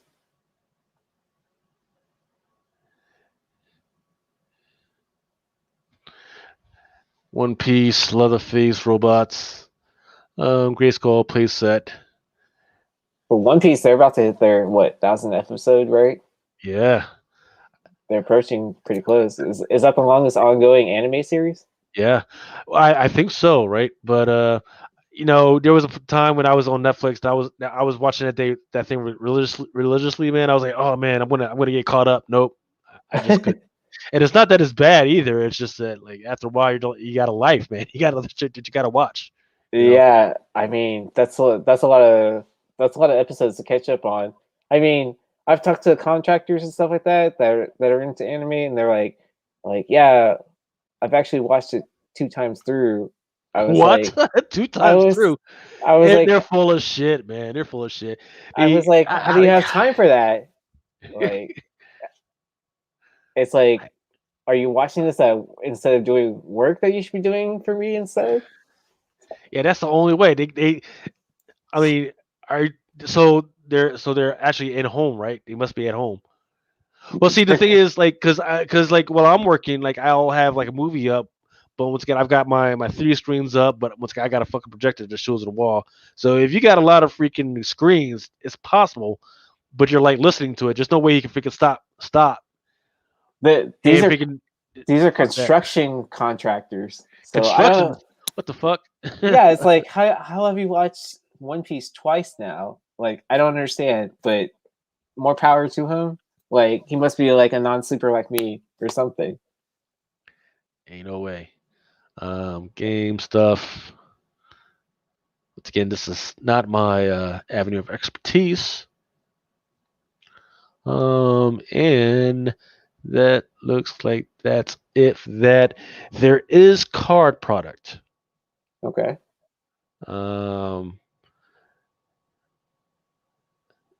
What didn't Marvel announce they were doing some like new cards sometime soon? Oh no, this is not that type of product. Okay. Bear assets, Playboy. Playboy Bear assets still are collectibles. What is it going? It says $80.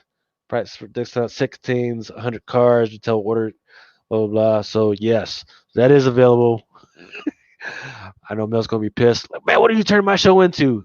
Yeah, smut, Mel, smut. Um, TNA, right? hey, Is gotta there bring. autographs? Hey, 5 o'clock in the morning. Let's see. What does it say? It says the Playboy Bear Assets will feature many of your favorite playmates and special edition girls. This release will also introduce our new special limited edition Chase card. Look for autographed cards, memorabilia cards, archive memorabilia cards, as well as a one-of-one print plate cards.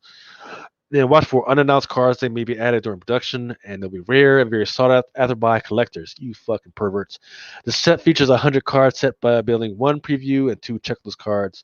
The 10 card gold chase sets in this release are classic centerfold Jenny McCarthy hard bodies and natural beauties. Then release will also feature the next 2 half honey gold cards, number 11, number 12.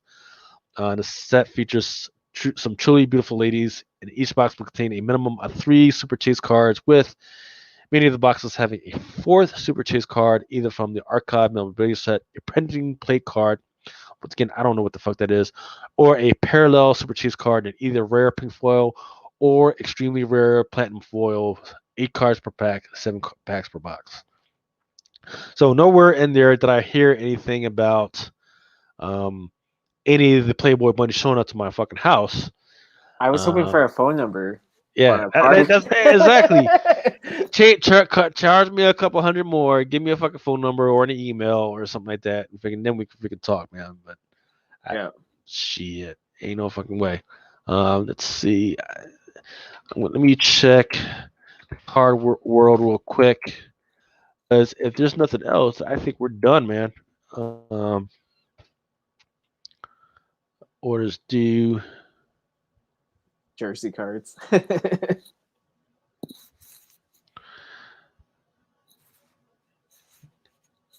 250 per page. Yeah, but I'm just glad to have power again and like be able to like, you know, take care of business and like hop on back on podcast and like do start up on editing.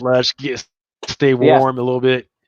Yeah, it was weird. Like it was like, okay, so I didn't have power, but I had water, and then I got power back, and then I lost water, and then I lost both for like maybe like 8 hours, and then I got power back, and then water eventually back. It was weird. Yeah, man. So living in Nigeria, man, freaking rolling power outages is like a thing. It's just a way of life. That's just it. That's just it, man. Freaking, if you lived out there, man, you gotta freaking just get used to it. You gotta, or if you're super rich, you just figure out like, oh fuck, I'm just gonna have to get my own little power transformer or whatever, my little power battery. Just not have to deal with that shit. But yeah, it definitely freaking sucks, man, because you be in the middle of something important, fucking shit just fucking goes down. Yeah, like my whole work week was like weird. Like we were basically working from home, but then like I work in IT. Like, how do I do my job without power? You don't. You just say, hey. I'm my 8 hours was trying to call you guys, even though you guys didn't have power. So yeah, and it's basically like staying in touch with my team, and like if I know something that no one else can remember, it's like, hey, this is what you do to someone that does have power. So it's like, okay, that works, I guess.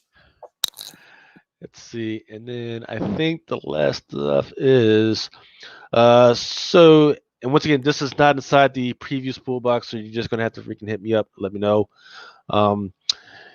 This is by Topps, which is called the 2021 Topps Transcendent Baseball Hall of Fame Collection. It's got one Hall of Fame base set with an auto D1 of 2 through the years autograph cards, one VIP event invitation. Ooh. So that's what you're going for. You're going for the one VIP event invitation. I think that's guaranteed. Yes, it's a guaranteed one VIP event invitation. How much is that going to cost you? Guess. $2,000.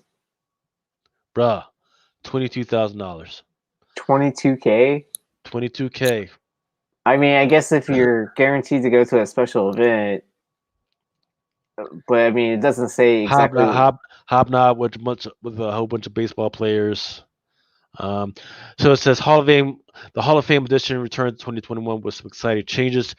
2 through the years autographs, 1 of 1 for Randy Johnson autograph, a Nolan Ryan autograph. Look for rare through the years dual autographs, falling in select cases. 1 Hall of Fame icons autograph, original art sketch card by James Ferrantino, oversized Hall of Fame combo cut signature cards, 1956 Topps Baseball Super Refractor autographs, oversized 1989 Topps Big Fame autographs, Transcendent Collection autographs, blah, blah, blah. Transcendent Collection Hall of Famer co-signers autographs, 1 VIP invitation card, D to 50. So there's only 50 of those invitation cards going out, and an invitation to one of the most coveted baseball card events of the year. Guest and location, TBA. So they don't even freaking tell you off the bat. Yeah, what the event which is. I'm sure they're still waiting to exactly find out when the event's going to happen. And then, I don't know, like, I have a Nolan Ryan autograph. I really want a Randy Johnson autograph, but I'm not spending $22K to, like, get a chance of getting one of those and then going to an event. I mean, I don't know very many people that can afford to spend $22K on, like, going to an event that may or may not happen. Hey, if you got it, you got it. Yeah. Hey, God bless And you more if you got it. Yeah, more power to you. Like, like if you're on Instagram and you're going to this event, like, share your stories and, like, take pictures, because I'm interested to see what 22K gets you. See, no Pokemon pre-order. Let me check Pokemon real quick. Man, those McDonald's Happy Meal cards are going crazy. Yeah, man, I was kind of perplexed with my wife because I've been telling her about the Pokemon cards, and she actually went to McDonald's today and she didn't pick up the freaking card. I was like, yo, just get a kids meal. It's only like what, $4? I don't know. I haven't eaten I McDonald's. was like, that's the thing. Years. She went to the freaking joint to get food for the kids, but she didn't get them in Happy Meals, which she usually does, man. Oh, that shit was crazy. Like, yeah, it's like, yeah, those cards in there are like what, $200, something like that. Yep. So Eugene, and I don't see any Pokemons up for order this week. If you do see any cards that you guys want, once again, shoot me an email to lucas.ficina@comiccrusaders.com, and I will check that stuff out. All right, hold up, let me grab some of this stuff real quick. Yeah, definitely hit up Lucas. Like, he'll help you. Like, if he can't get it, like, he'll help you find it somewhere else. Like, sometimes, or like just like shoot you to the right people to help you find it. Right. Yes. I do have for sale this Pokemon Vivid and Voltage.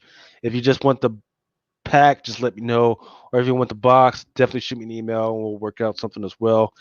And then there's the Kaldheim Collector's Boosters box. You can shoot me an email on that stuff as well. Once again, you can either get the pack or the box. Just shoot me an email and we'll work something out. And Comic Crusaders, y'all just did the box cracking of that, huh? Not too long ago. We did. I forget whether I had to check out the video. I'm not sure whether he did the collector's box, but okay. Yeah, I got some stuff from the distributor and I pushed it right out to him, and then they did something. I think it was from that same set, if I'm not mistaken. It was definitely for the Kaldheim, but I'm not sure if it was a collector's box or what it was. But yeah, so yeah, that stuff basically came from me. And then once again, I got a bunch of sports cards and all that other stuff. Just let me know. But yeah. Yeah. Who else was talking about sports cards before, like, 2 weeks ago?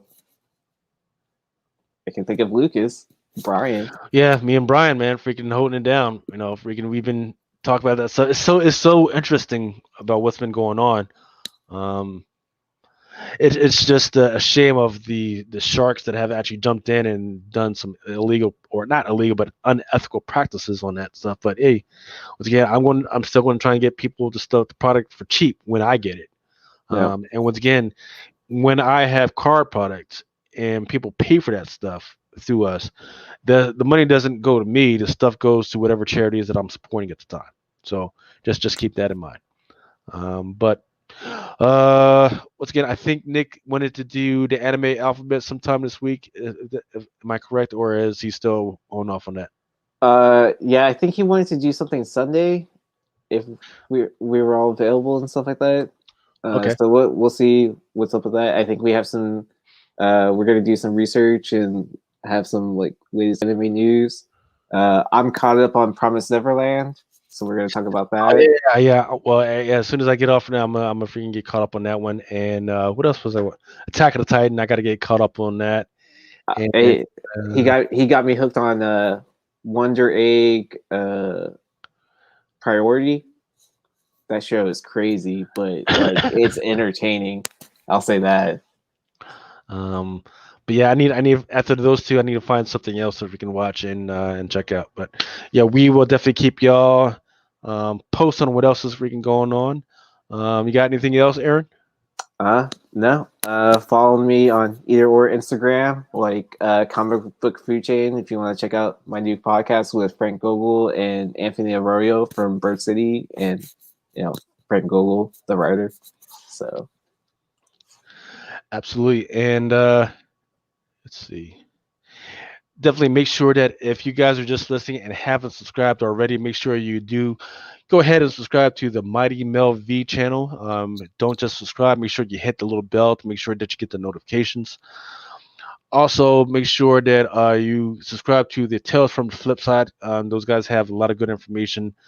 Comic Book Woman, the Comic Money, Tales from the Dark Side, and the Hot 10 Show. Modern Playbook. They've got some really good content over there. So make sure you hit those guys up. And then, of course, the big thing is for Ultra Maximus, make sure that you're hitting his stuff up. Make sure you're hitting and liking all of his stuff, to include hitting him up on Facebook and Instagram and Twitter. Make sure that his stuff gets the attention that he actually deserves. Oh, and then you'll catch me on Flipside on the Modern Playbook for the top 10 spec list and also the roundtables. So Aaron working it out, freaking getting all over the place. That's the way you do it, man. You gotta hustle, right? Like if you're not doing nothing, like do something. All right, everybody. Thanks. We're out. What's in the box? What's in the fucking box? What's in the box? What's in the fucking box?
Thank you. We hope you've enjoyed this Comic Crusaders production.